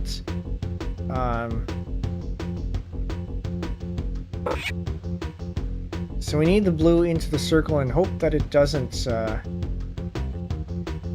hope it doesn't... Actually, yeah, no, this should be safe.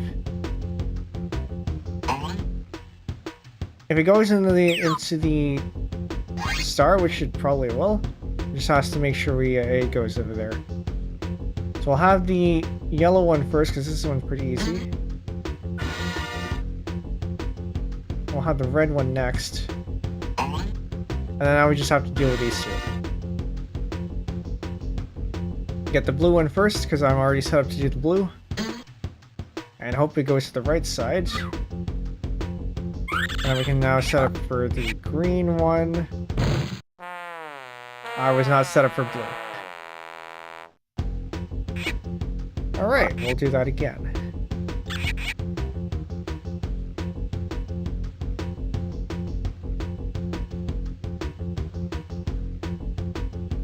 I'll start off with red and yellows.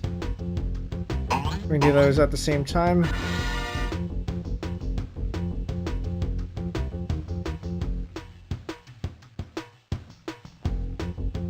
Okay, hold up. If they're going at the same rate, how are we supposed to...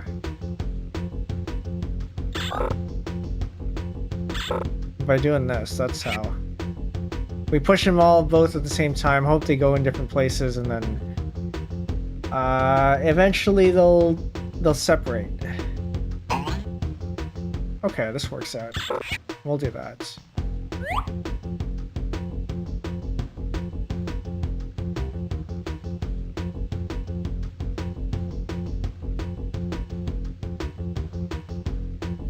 Okay, I'm going to do blue first because green is ahead of blue, and if it accidentally goes, no, I don't have to think about timing.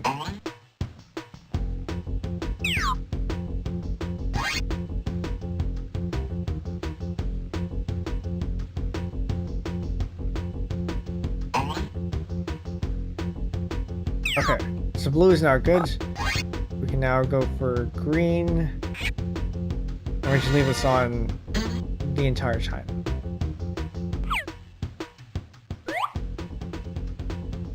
And now we wait.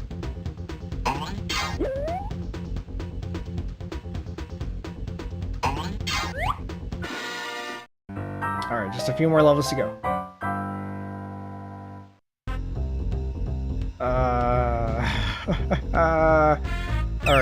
Alright, do we have any loops? I need to make sure this, we can separate all of them.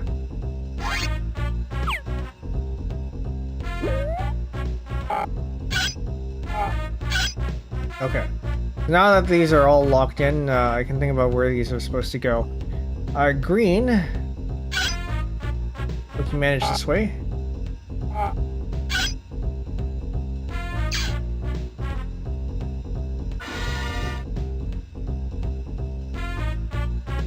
Red is going to be a little bit tougher, so we're going to leave that. I'm not sure we can actually. Because yellow has to go all the way over there. Blue. We do this. I think we can eventually make a path to blue. Like this. I think that goes in there, that goes in here, and that's not going to work out. This can, yes, actually no, this works out. Okay.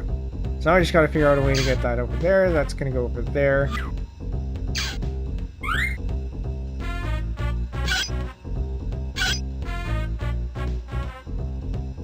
And then we're just going to have to manage the deflectors.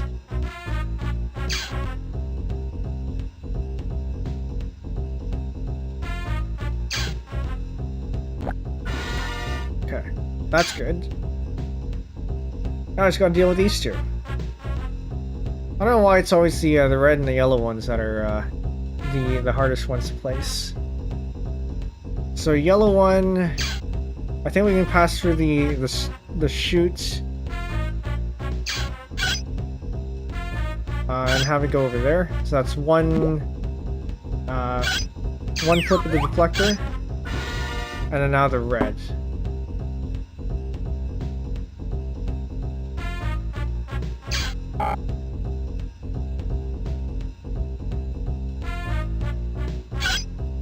I think we do it this way.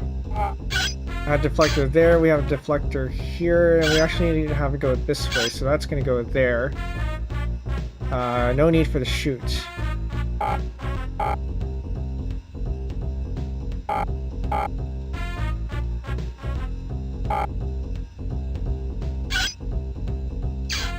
Just a lot of A lot of deflector switching.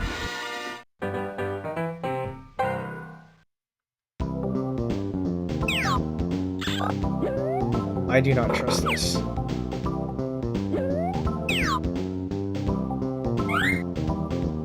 Like I said, I don't trust that.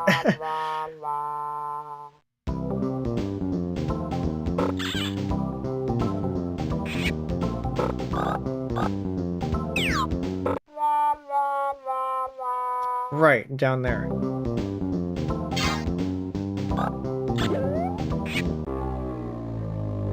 Okay, so I'm gonna flip these two at the outer edges.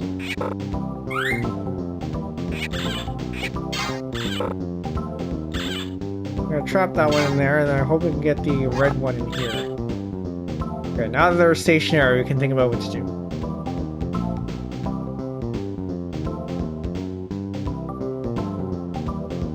So the green one, we can start with the green one. That goes in there, and we just hope that it won't. Go where we don't want it to go, because there's a lot of RNG involved in here. We have no way of knowing which chute it's going to go to and which direction it's going to go in. So we're just gonna have to hope it goes in the right place.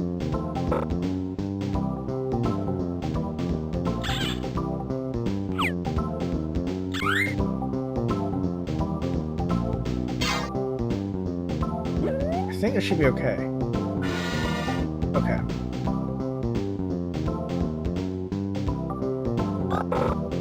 Now we need a blue one. And in a similar manner, yeah, actually I think we just leave it out as is. And just hope it goes in the right spot. Or we're gonna be here for a bit.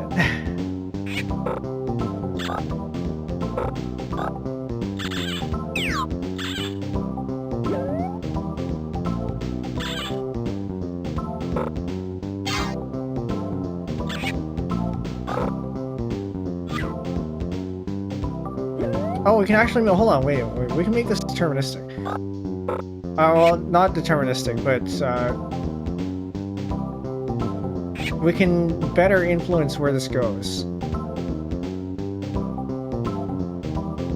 Because if we get it over here, if we manage to make it over here, this can actually go this way and into, no it can't. Okay, never mind. So it actually doesn't matter. And we are just hoping for RNG to be in our favor. Alright, one at a time.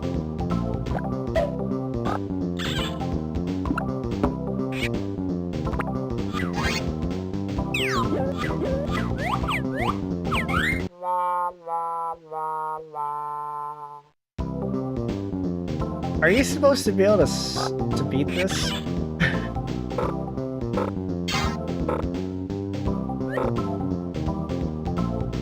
The system is going to be actively against you. Yeah, I don't think there's any way we can control that. It's just going to do whatever. So actually, I think it makes sense to get this over with as soon as possible.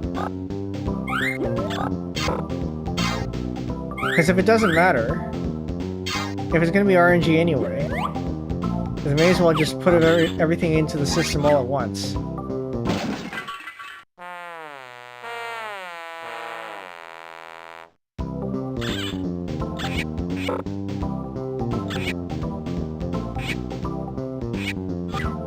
And then just make sure it returns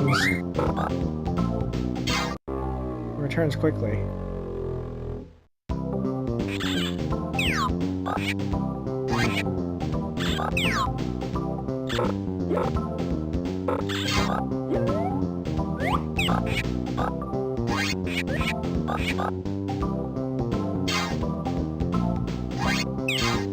That's it.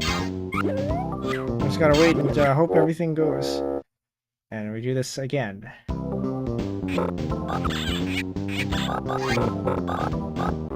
This is not good level design, by the way.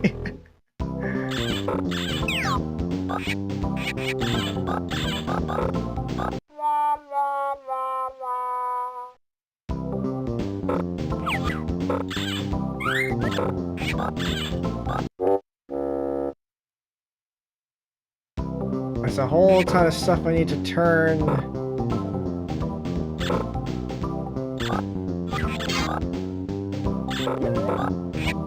Okay, we have one. I think that covers everything else.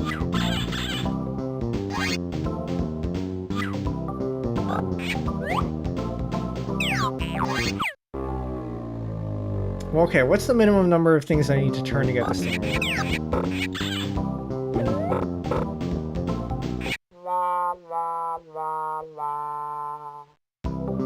I think that's where the optimization comes in.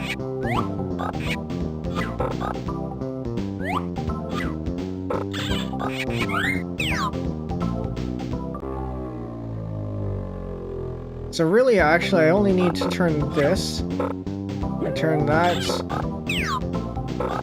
and turn these, I guess. And then everything else will eventually direct to a chute.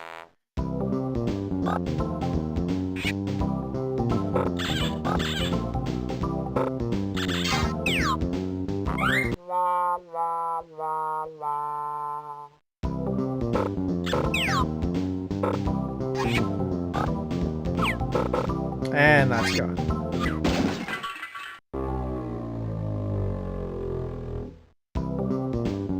Next, 1, 2, 1, 2. All right, Bets. How long do you think this is gonna take?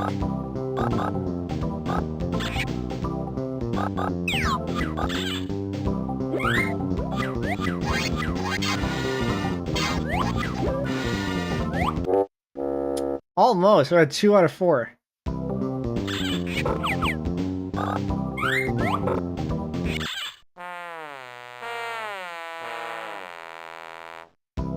Okay, so I have to turn this one right away.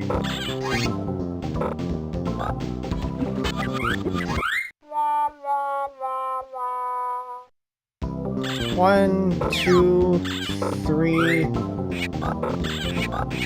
4.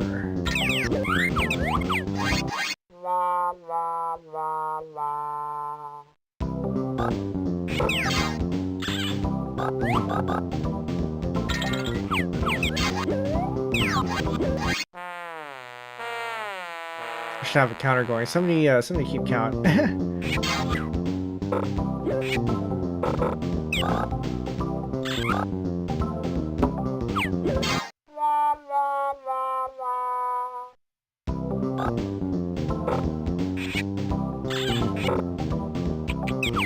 Okay, I think I got in the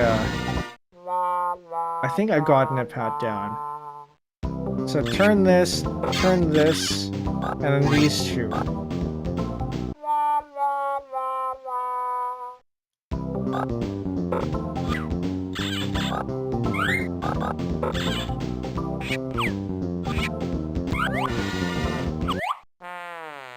Almost.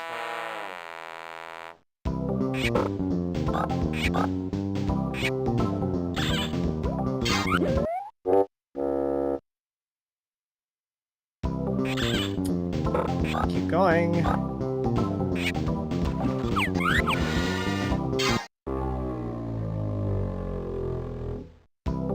You know, for the second last level, I think they're really, I get it. But also...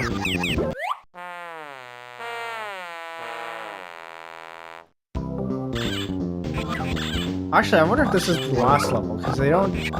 This only has 2 digits.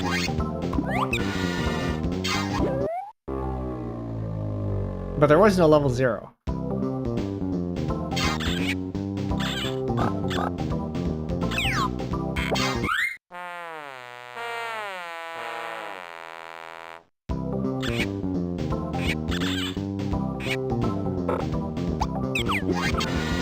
Okay, that's 1.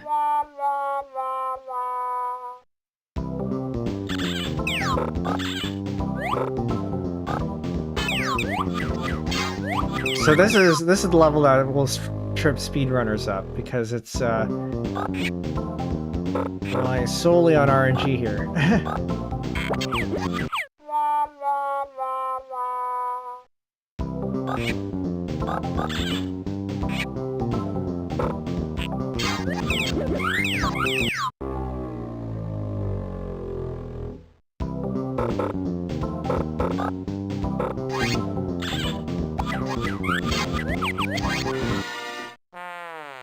We got one.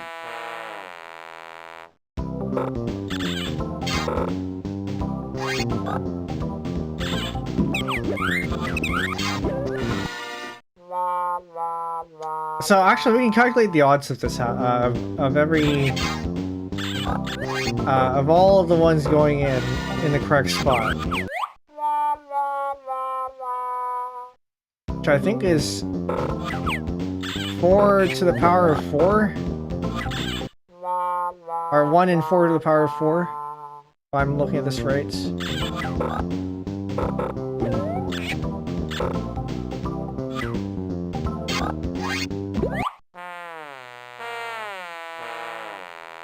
4 times 4 is 16. No, wait, no, yeah, that's correct. 4 times 4 is 16.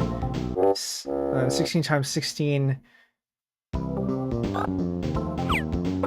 can't do math at this while managing this. So 16 times 16, so 15. 15 squared.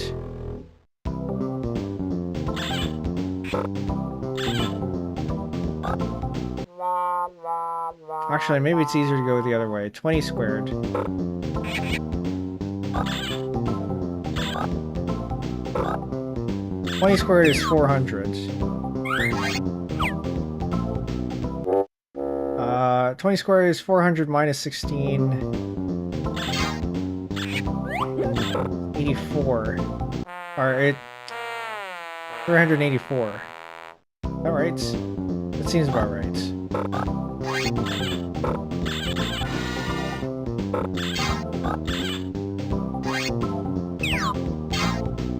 So 1 in 384 is our odds here of getting this right.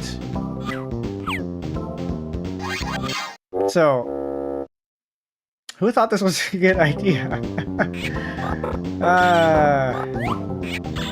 We're gonna be sitting here for a while.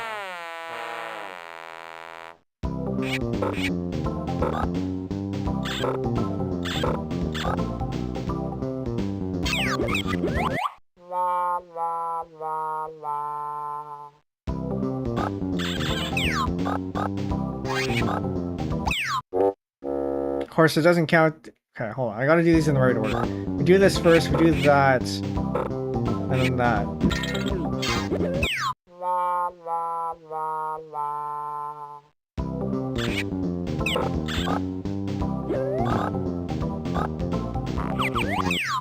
So, we're going to be here for about 400 runs.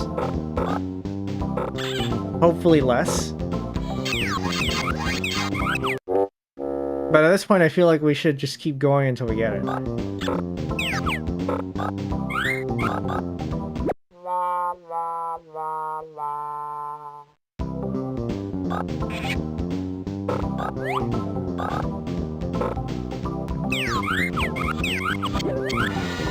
It's one.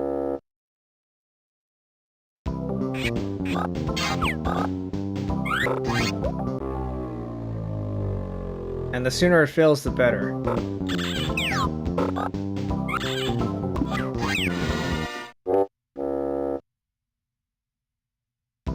Or better yet, don't fail.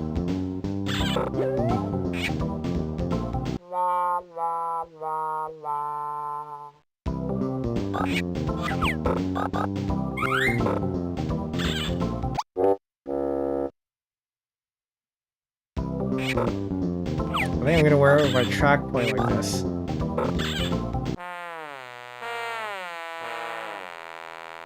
If only I could skip the losing screen, because that takes up a ton of time.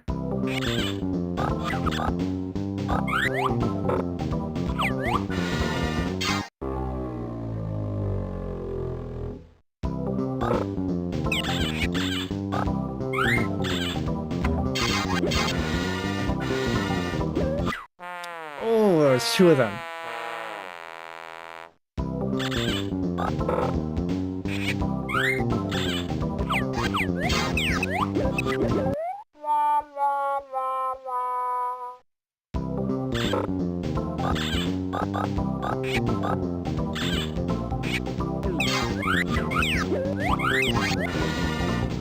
One, that's two.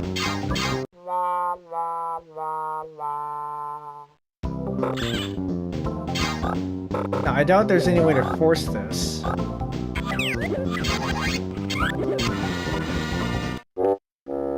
It's teasing us. It's been two for a couple times now.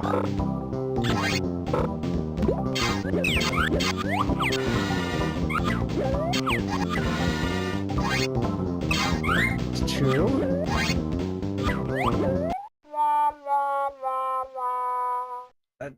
This has to be completely random. I highly doubt that they have some sort of mechanism inside that counts how many times we've done this. And then makes it more likely to end up in the right spots.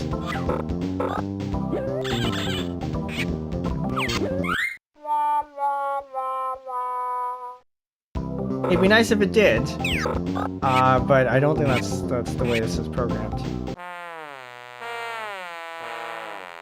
Come on.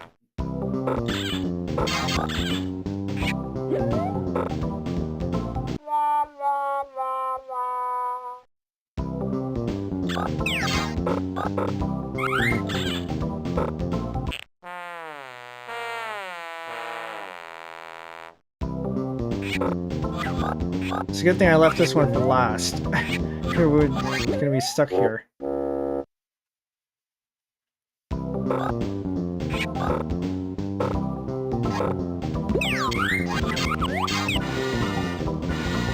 There's two.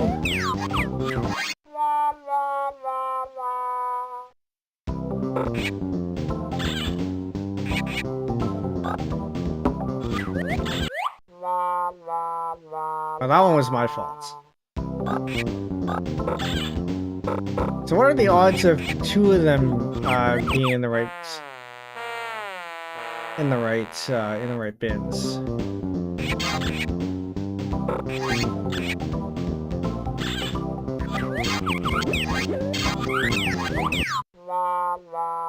Surely less than none of them, right?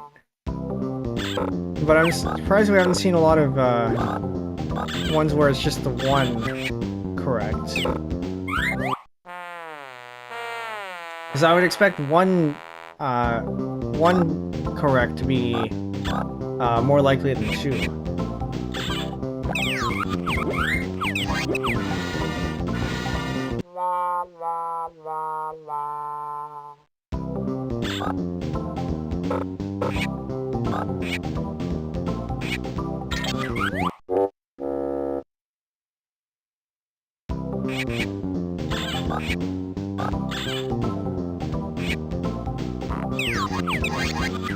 It is completely random, right? There's no influence on which chutes more likely to land where.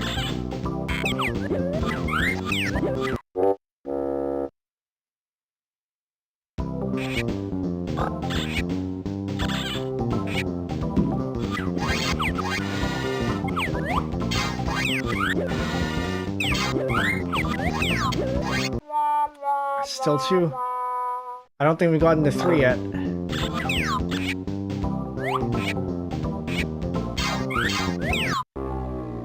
Well, we consider this a rage game. Come to think of it, I still need to finish getting over it. We played that once.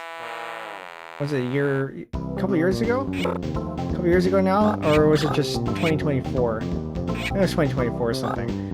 We got up all the way up to the orange and fell back down, and then I hadn't played it since. I'm gonna get back to that at some point.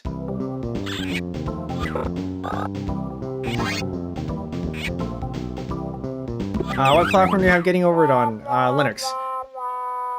Cause it's I don't remember where I got it DRM free from. I think it might have been Humble Bundle. But I'm definitely playing it on PC.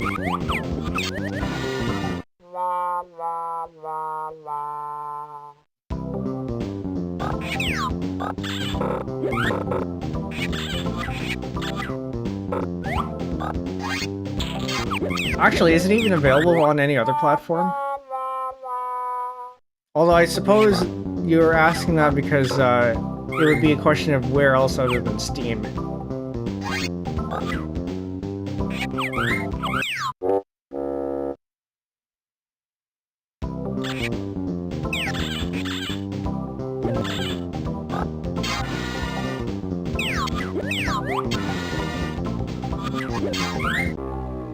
That came out of the right chute, just the wrong direction.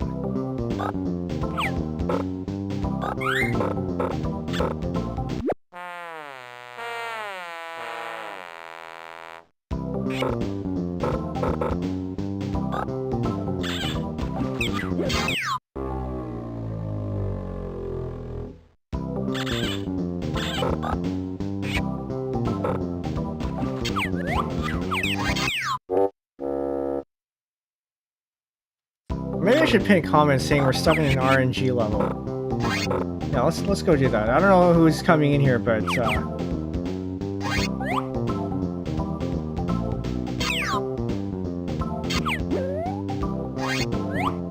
in 384 chance.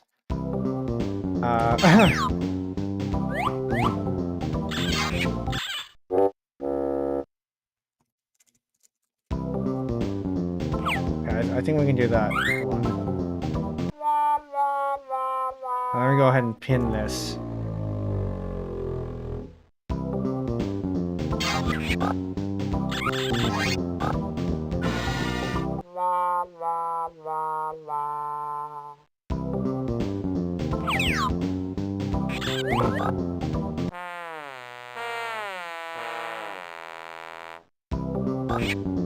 I think I did the math right. Somebody can double check, but I think that's correct.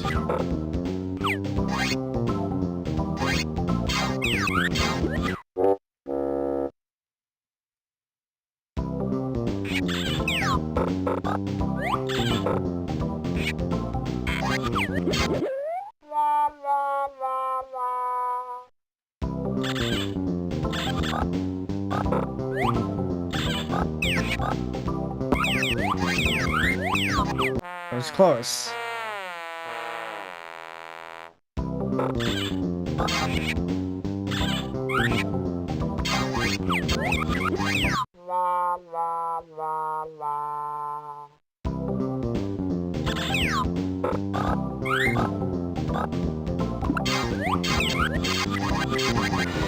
There's one.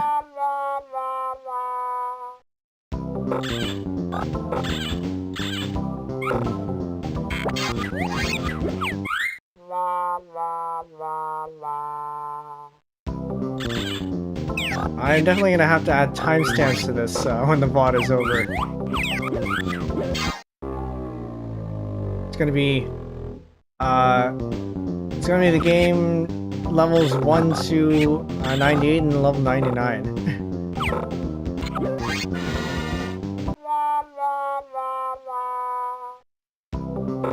Did I ever beat this when I was a kid? I don't remember.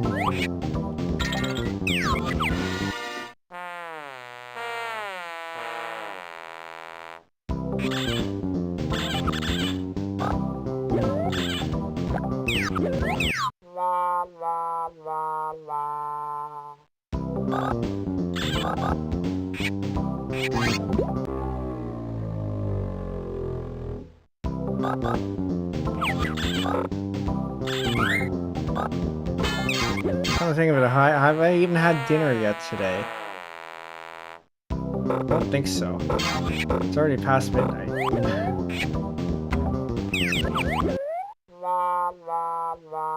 But I did eat a, so I think I got up at 12 today. I ate breakfast at 4. 5-ish. My sleep schedule has been out of whack, but not because of jet lag. It's funny actually. Going to the West Coast means my sleep schedule was actually somewhat normal.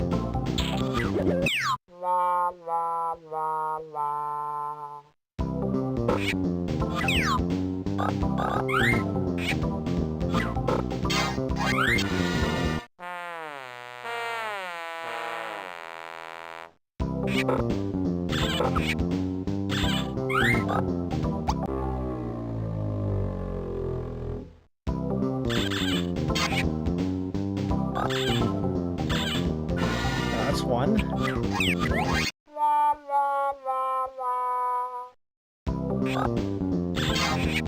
No, I think daylight saving time starts this Sunday, doesn't it? He's gonna lose an hour.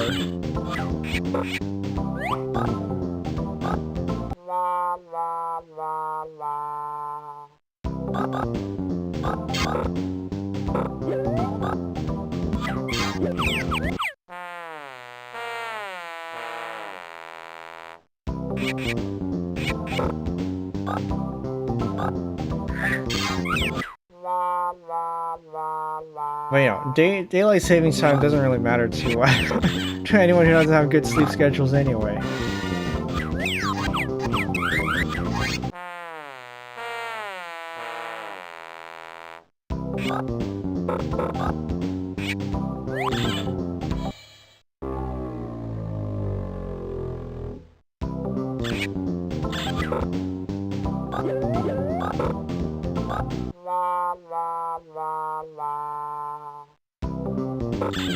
How long have we spent on this level?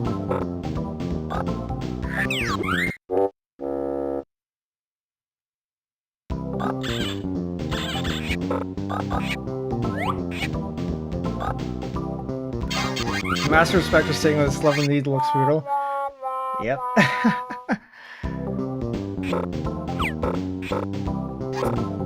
Yeah, I would like to know. I can see how this could be. You know, the last level, I can think about how what might have gone through the mind of the designer. You know, it's the last level or the second last level. You use something that's it's kind of, you know, it's easy, but otherwise not necessarily easy to beat because there's a lot of RNG involved.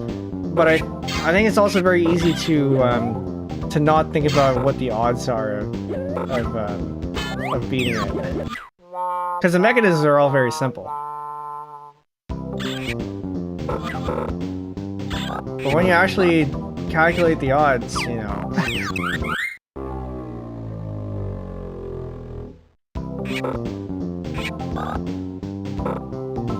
But you know, massive respect to all of you who are still watching this. It gets pretty repetitive. Okay, that's 2.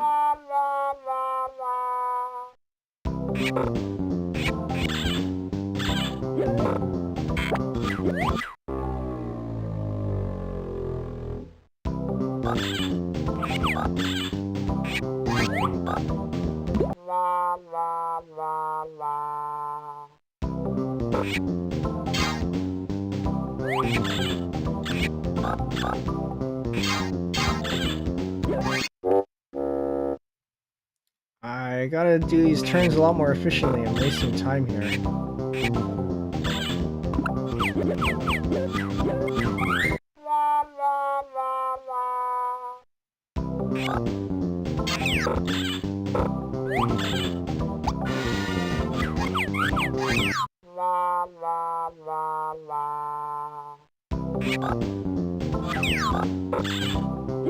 All right.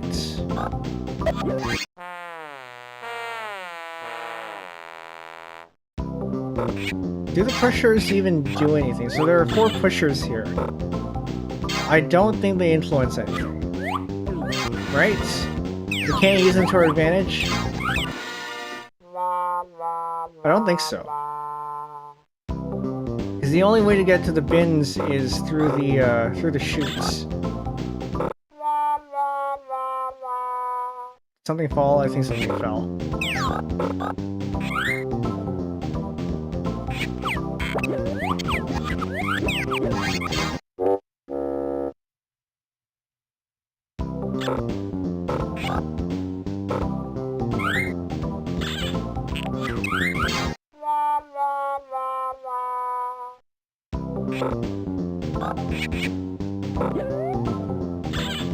Right away.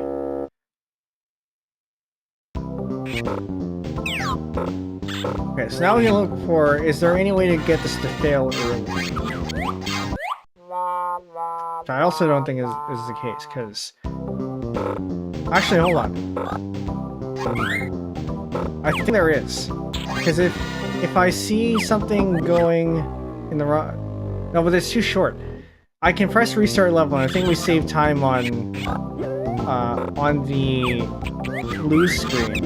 But that would require me to see it as it comes out of the chute, which I don't think it's, I don't think I'm gonna notice fast enough.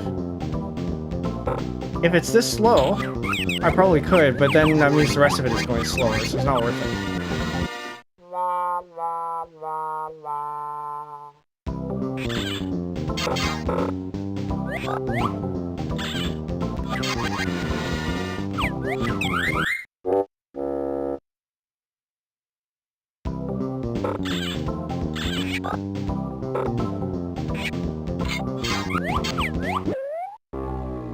But two of them? Nope, just the one.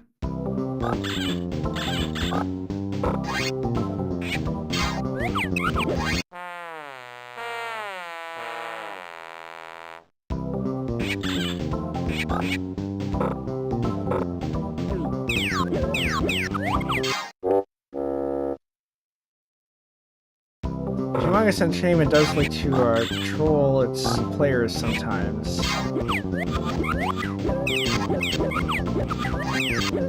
But yeah, for anyone who was here the first half of the stream, I hope you learned something. This game is from 1995, but as I said, I think most of the information that was in the educational portion was actually still valid. There were a couple of parts that are no longer... have been superseded in some way or another, but I think largely the processes and items that were in there are still the same.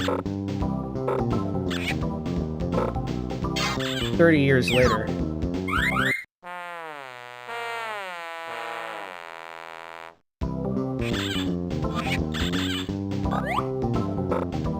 So I think the major changes are things are more digital now. Actually, that's mostly it. Things are more digital now and the Concord doesn't exist anymore.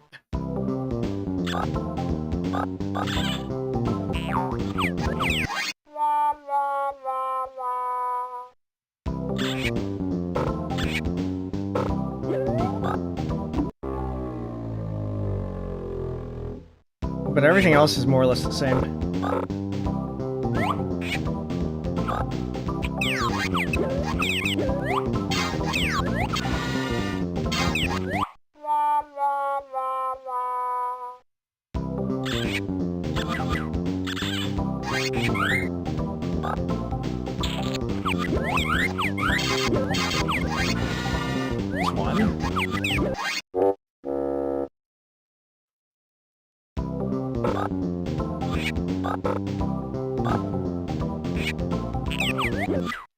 And for any of you who are interested in real luggage going through a real baggage system, I think there are a couple of videos where people have attached cameras to their luggage, and you can actually see the inside and how it goes through the system with all the conveyor belts and chutes and whatnot.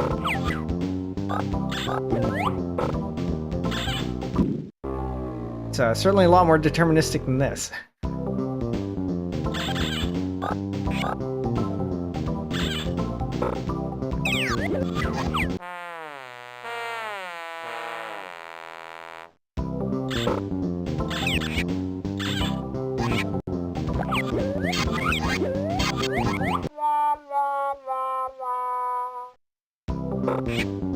If we do this enough times, it'll work.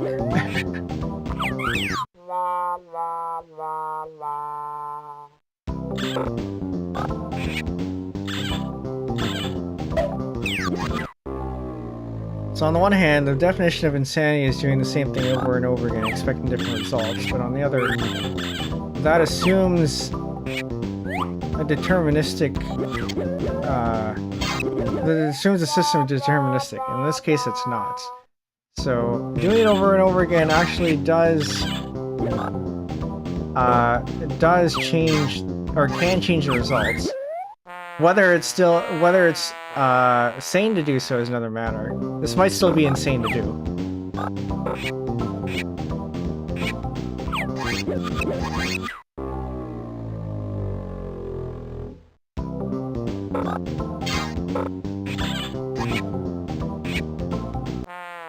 Okay, I saw that one. I could have just pressed restart level.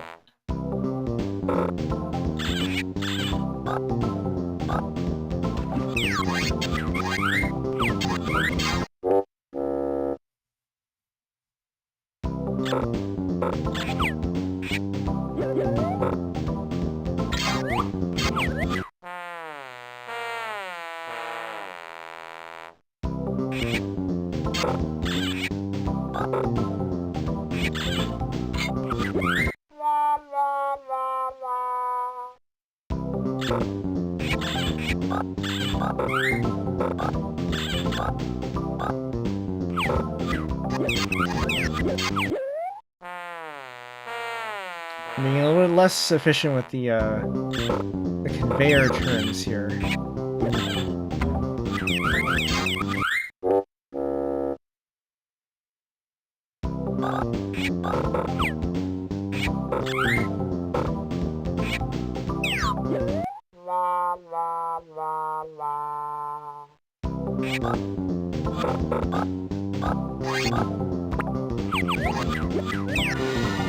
One.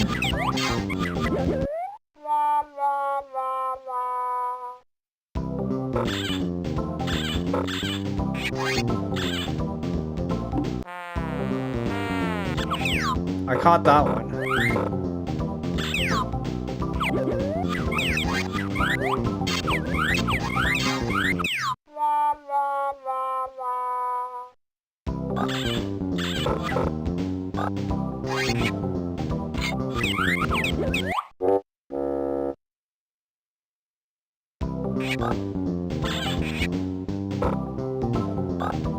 So they reused this game for Sam's sock sorter, whatever they call it. I wonder if it also has this level. They, from what I remember, from what I've heard rather, because I didn't actually play the game, they reskinned it. They probably reused some of the levels, and they added a couple more, or a couple more mechanics or something. So it's possible that they may have gotten rid of this game in that version, or they may have kept it.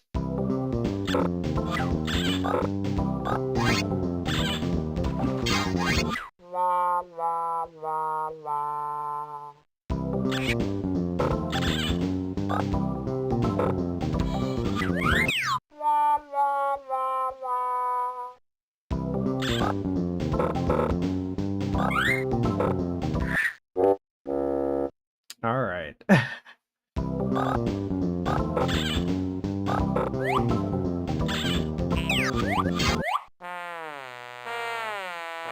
Count to 5 hours now.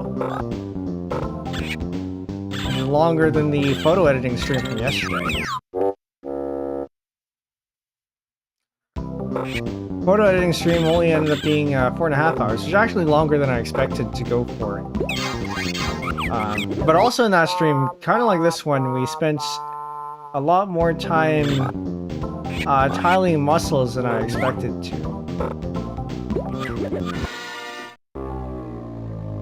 I shared it around in Discord and various servers, and I got the reaction I wanted from one person for the muscles. Do you ever wish you could go back to the 90s? I don't know. There's a lot of conveniences that we have nowadays.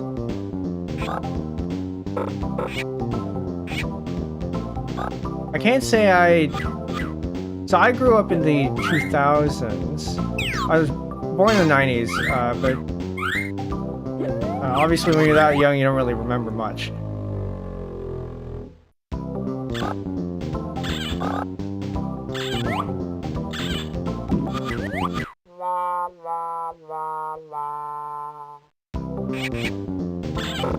Yeah, I think I'm okay with not going back to the 90s. I think we can maybe go back maybe about a decade. But even then, you know, there's a lot of stuff that we have nowadays. Or no, maybe like, yeah, maybe about a decade. 5 to 10 years is probably a sweet spot.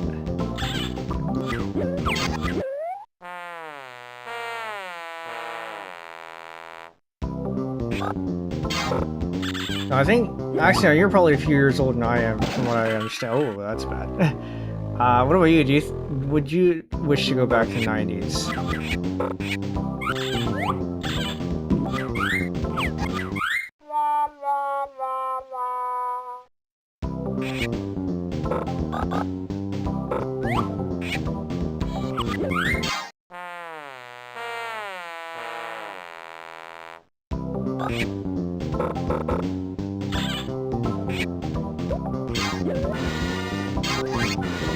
It's true.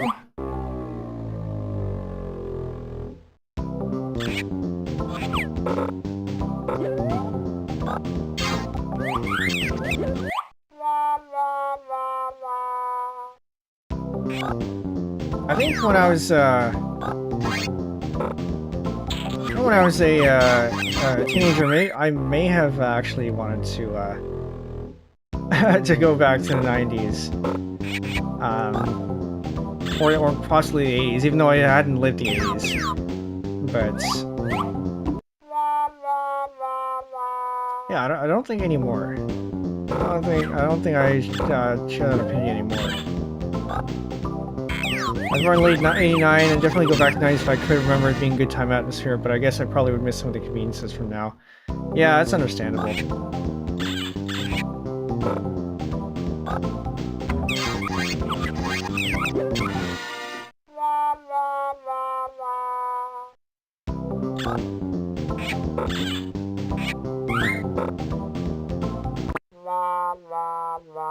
I was definitely... I can at least say that I was off or online later than most kids my age, I think. Because when I was growing up, oh no, I did not want to do that. When I was growing up, my parents didn't really let us access computers all that much, unless it was for school. So we had, or on the weekends, we could play for 30 minutes a day. And then on the weekdays, we only used the computers for school. And that was about it, which didn't really leave us a lot of time for like exploring the internet or anything. And we weren't really on social media either, so back when Facebook was big, my dad was and still is pretty privacy conscious, so he didn't have an account and didn't let us have an account, which I'm quite okay with.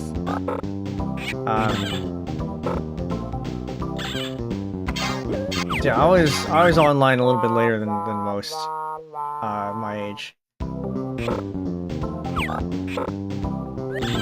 I got around the computer thing because I got interested in web development in middle school, and so I got a pass for that because you kind of need the computer to learn about that kind of stuff.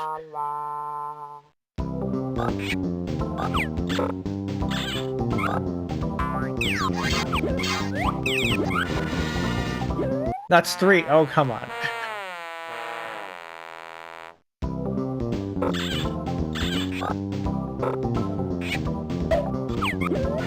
Well, at least I know 3 is possible. But yeah, web development. I remember in high school. So, actually, my first job, I was a freelance webmaster. One of my family friend had learned that I was learning websites, and asked me to maintain a couple of hers. And so I did that for a bit while I was in school. Wasn't a whole lot of stuff to do. So it was pretty easy. Like put content here and there, maintain Joomla, WordPress, Drupal, not Drupal. I think there was a Drupal installation at some point. Apu, welcome in. Yeah, we're stuck on this RNG level. This is possibly the last level or the second last level of this game, minigame rather, and it's all RNG. All the chutes are the same.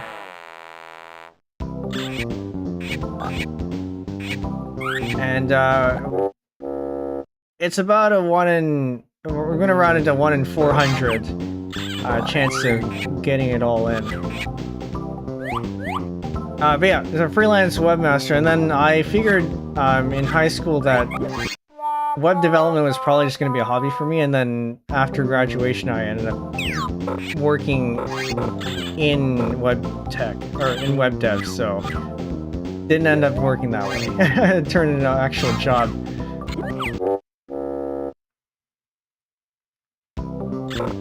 And then last year I quit, because it was starting to get to me. And it turns out that I quit at just the right time, because the company that I had worked for got acquired by another company. It turns out, I mean, they were an AI company, or the company that had acquired them was an AI company, and they forced all their employees to use AI dev technologies, which, for anyone who's actually looked into that, it actually slows down the developers. I would not want to work in any place that forces AI code tools, so good thing I exited when I did. But unfortunately, the landscape is also leaning towards that, so if I do go back into tech, and I'm not sure that's likely, either I have to find a place that isn't going to do that, or put up with it.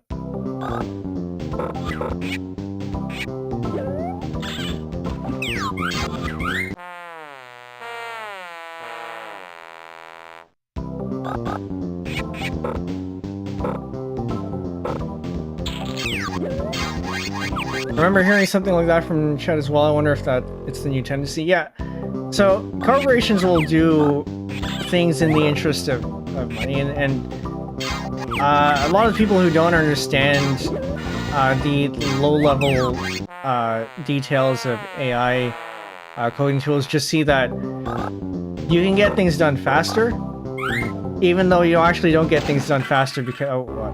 Forgot that one. You actually don't get things done faster because you can generate code fast, but all the stuff that comes afterwards is what takes up a lot of time. So, integration, time to integrate, time to debug, and then there's the whole long-term expertise in the code base too. If you let AI do the coding, then you as a developer don't really know how it works. So you don't really get a sense of how things work in the program. You just know that, or you think that it knows that it does this. Code reviews are a thing, but code reviews are actually harder than writing the code. Although, from what I hear, people have started developing a distinct method of reviewing AI code. So if it's purely AI code, you can approach the code in one way. And if it's purely human code, then you approach it another way. But if it's a mix of the two, then it actually becomes harder to review the code. And that's what you tend to end up with when you're dealing with AI-assisted coding.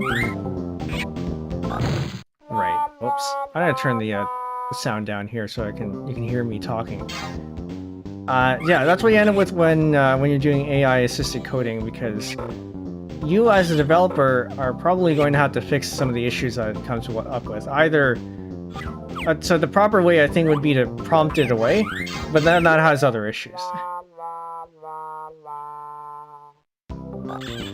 So when you mix AI and human code, then you lose the context of somebody else explained it. I can't explain this very well. There are certain qualities about AI code that you can wrap your head around, and there are certain qualities of human code that you can wrap your head around. And if you mix the two, then you don't know necessarily which of those you can interpret as which. So yeah, long term, AI code isn't really, or AI coding isn't all that good. But a lot of people just see the immediate productivity gain, or supposed productivity gains from it, because it can generate things fast and supposedly easy. And latch on to that.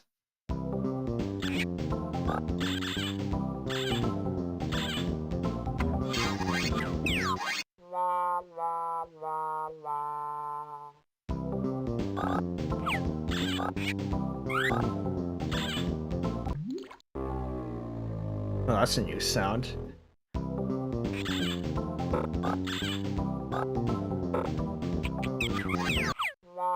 I actually saw a job listing recently, where they were looking explicitly for a vibe coder, and they said that they operate on a vibe coding basis, which is pretty concerning. Especially, well, I mean, okay, so this position was for R&D. This was for innovation, so it's not that bad, strictly speaking. But the problem is that prototypes end up in production. And so even if it might be for prototypes and, you know, fast iteration and all that, sure, you can get an AI to do that, and I have less of a problem with that.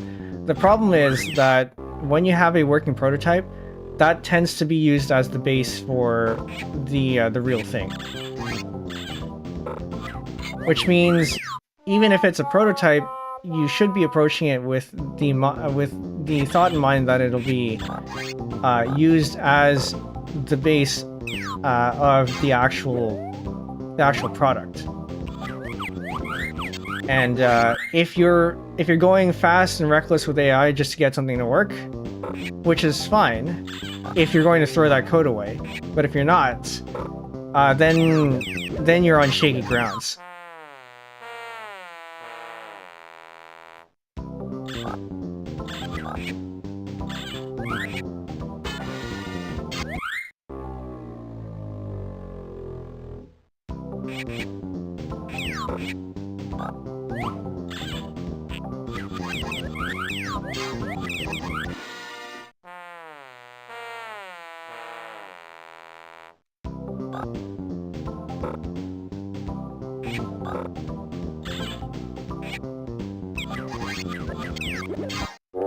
Yeah, I remember Linus saying something like vibe coding is vibe coding is okay as long as it's used in something that doesn't matter.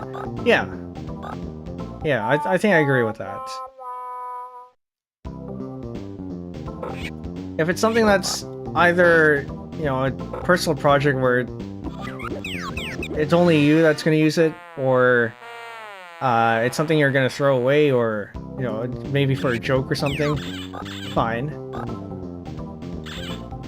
I mean, I probably still wouldn't, but that's just me. I think that could be an acceptable use. But if it's for something that needs to actually be robust and whatnot, and used by a lot of people, you should program it properly. Sorry, you should code it properly. There's a distinction there. The circumstance of its creation and its effects on the internet and hardware market have completely poisoned it all the time. All for me, yeah. So the initial reason why I avoided AI coding tools to begin with is actually because of copyright concerns. Because, let's take GitHub Copilot. That takes its training data from all the public repos from GitHub. Which, from a license standpoint, you could be generating code that's, say, under the GPL, and then your project is under a lax license, like the MIT. If you're to be strict about it, you can't have that GPL code and still have your MIT license without also putting the resulting code in the GPL, because the GPL has a copyleft clause that says that any code that contains any code that you put this GPL code in also has to be a GPL. So there's the concerns there. I wonder if a GPL code has arguably snuck into its way into Google by these means. Yeah, it's possible. Now the question is, are they going to be able to enforce any of this stuff? And I think, I don't know if the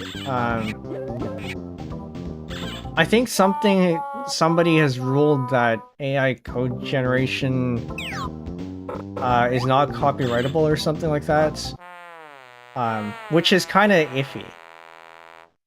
But if we assume that it isn't copyrightable, and whatever you get from AI is, you know, free of legal issues, then maybe the license thing doesn't matter anymore.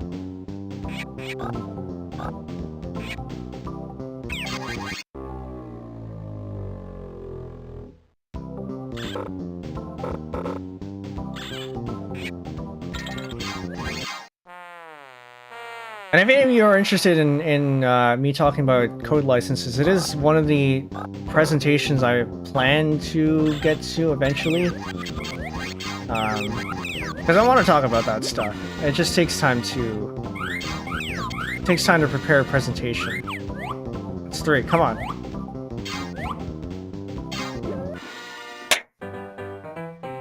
We're done. Okay, so there was only 99 levels. I don't know how many that was. I think that was less than 300s.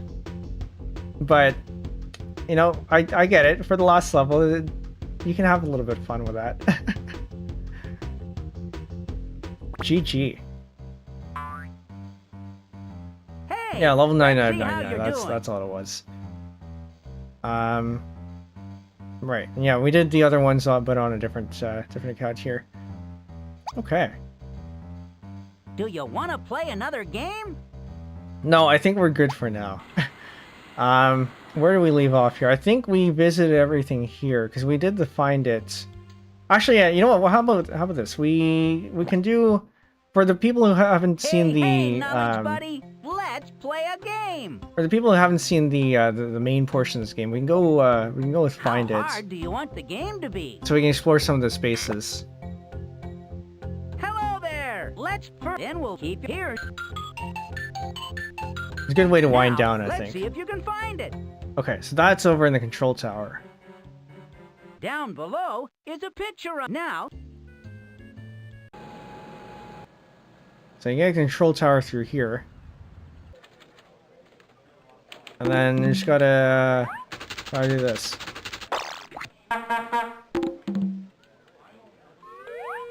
Let's see, you can click on... Actually, does Clipboard have one? I don't think Clipboard has one. The Donut has one. But yeah, you can click through a lot of these instruments and stuff. It'll tell you a bunch of details about what they are. And there's a whole index of terms. Very educational. Congratulations! You found it! Okay, let's see if you can find this one. Good luck! Okay, I don't remember where this is. Down below is a pit now. I have no idea where that could be, actually. That looks like it might be in the building.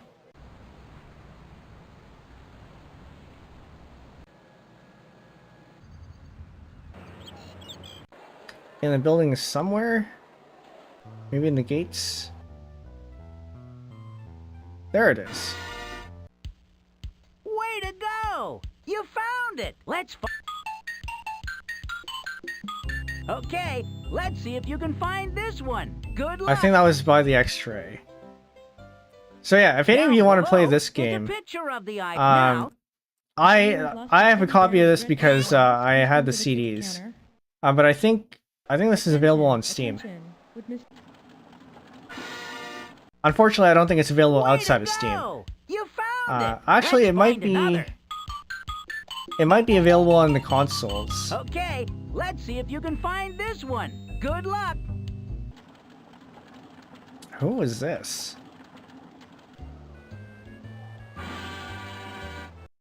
That was easy. Way to go! You found it. Let's find another.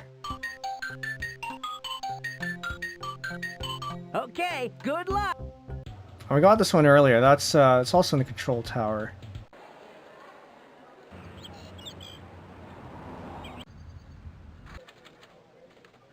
That's this one. Congratulations! You found it. Let's find another. Okay, let's see if you can find this one. Now we're back at the X-ray. I'm gonna go through here, and yeah, as with any humongous entertainment games, you can and should click on pretty much everything. Way to go! You found it. Okay, let's see if you can find this one. Good luck. That's control tower. We got some of these earlier. Actually, hold on. Did I click on this before? No, I didn't.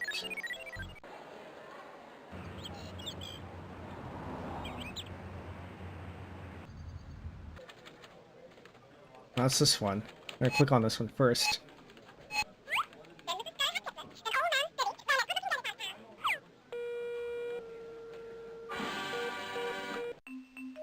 Way to go! You found it. Let's find another.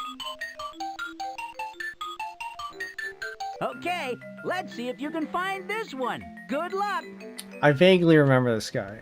I've seen one of the planes? I don't think so. I think this was probably in here. No, maybe not.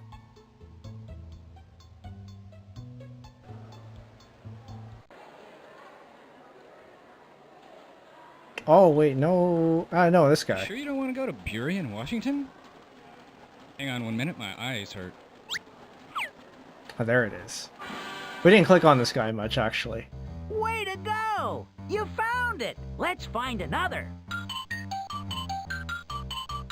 Okay, let's see if you can find this one. Good luck. Okay, I think that's landing gear of one of the planes outside. But we're gonna click more on this guy because I don't think we clicked on him very much. Hang on 1 minute, my eyes hurt. We have a special today to Walla Walla, Washington.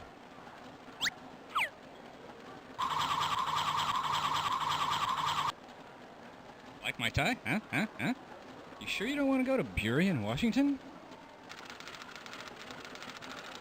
I think we're good. So that was one of the planes outside. It looks like a landing gear. Was it this one? No, it was not this one. Was it this one?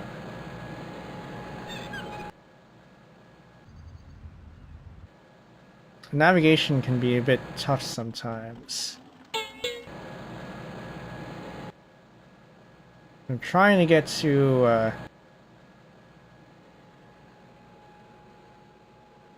that, yeah, no, it's not this one. Aha, okay, so it was the Boeing 747. Way to go! You found it. Let's find another. Okay, let's see if you can find this one. Good luck. We're already there. Or the engine of the 747. Yeah, so the three planes outside were the Airbus A310, the Boeing 747, and the Concorde. And the Concorde isn't in service anymore.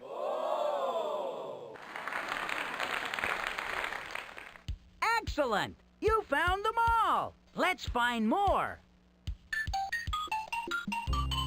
I think we're good. I think we're probably good. Let's see if you can find this one. Good Actually, luck!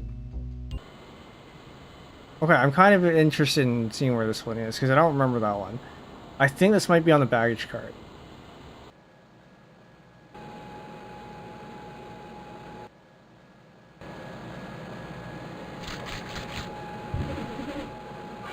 Oh, there it is. Way to go! You found it! Let's find it. Okay, let's see if you can find this one. Okay, Good luck. I think we're good.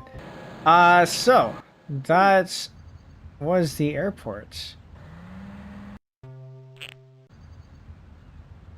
Yeah, I hope you learned something. And for anyone who's stuck around for all of level 99, hats off. Thanks for sticking around. Tomorrow, I guess it's past midnight to later today, we're going to be continuing our composition 2025-0808, but now I've called it Once in a Lifetime. Actually, I was originally going to call it Experience of a Lifetime, but the syllables didn't fit. I don't know. I might still go with that one. Yeah, 5 hours is a lot, and I actually don't know how much time we spent on level 99, but it was a lot. It's probably at least an hour. But yeah, we're gonna go back to this composition. I don't think we've touched this in a few months. Have we touched this year yet? We may have not touched this this year. So it may have been last time we looked at this. But I have ideas. It's possible I might completely scrap the bridge that we made last stream and write something new. But we'll see. And it's so quick to finish a game. Yeah, the humongous entertainment games don't take a lot to go through all the main contents. Even the mini games actually. Well, actually, no. Some of the mini games do take a while, but certainly not like days of games. But they do have a lot of replayability, which is important because these are kids' games. But yeah, so tomorrow we're gonna be working on this again. Hopefully, I actually have ideas. No, I said I do have ideas. We're going to be working on this with ideas, and I'm sure it'll turn out well. A nice stream. Always cool to see old, obscure games like this get a chance to see the light of day again. Yeah, we do retro on occasion. Mostly it's been humongous entertainment games, so a lot of games like these, because I played them when I was a kid. I think the other retro game we've done a couple more that were not humongous entertainments. The Space Bats of Doom was one of them. Wind Depth is another. The Pinball, which I kind of do want to play again. The Space Cadet Pinball, the one that came with Windows. And then a couple of humongous entertainment games. We'll see what the next retro one is. I do like putting the retro games on occasion. Okay. Yeah, I think that's it. That's going to be tomorrow. And that'll bring us to the end of the week. Yeah, alright. So with that, I think that's it. We'll fly off for today. Twitch, stick around. We're going to find something to raid. YouTube, if the person I find is dual streaming, we'll send you there as well, manually. And if not, we'll leave it there for tonight. Alright. Thanks all. Night. And see you next time. Bye.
Alright.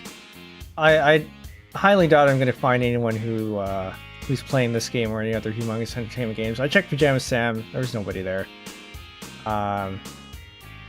So I will send you over to Almanzas PT. He is doing miniatures. We're doing retro stuff. He's a retired professor. So he's doing a hand cam stream at the moment, doing miniatures and stuff.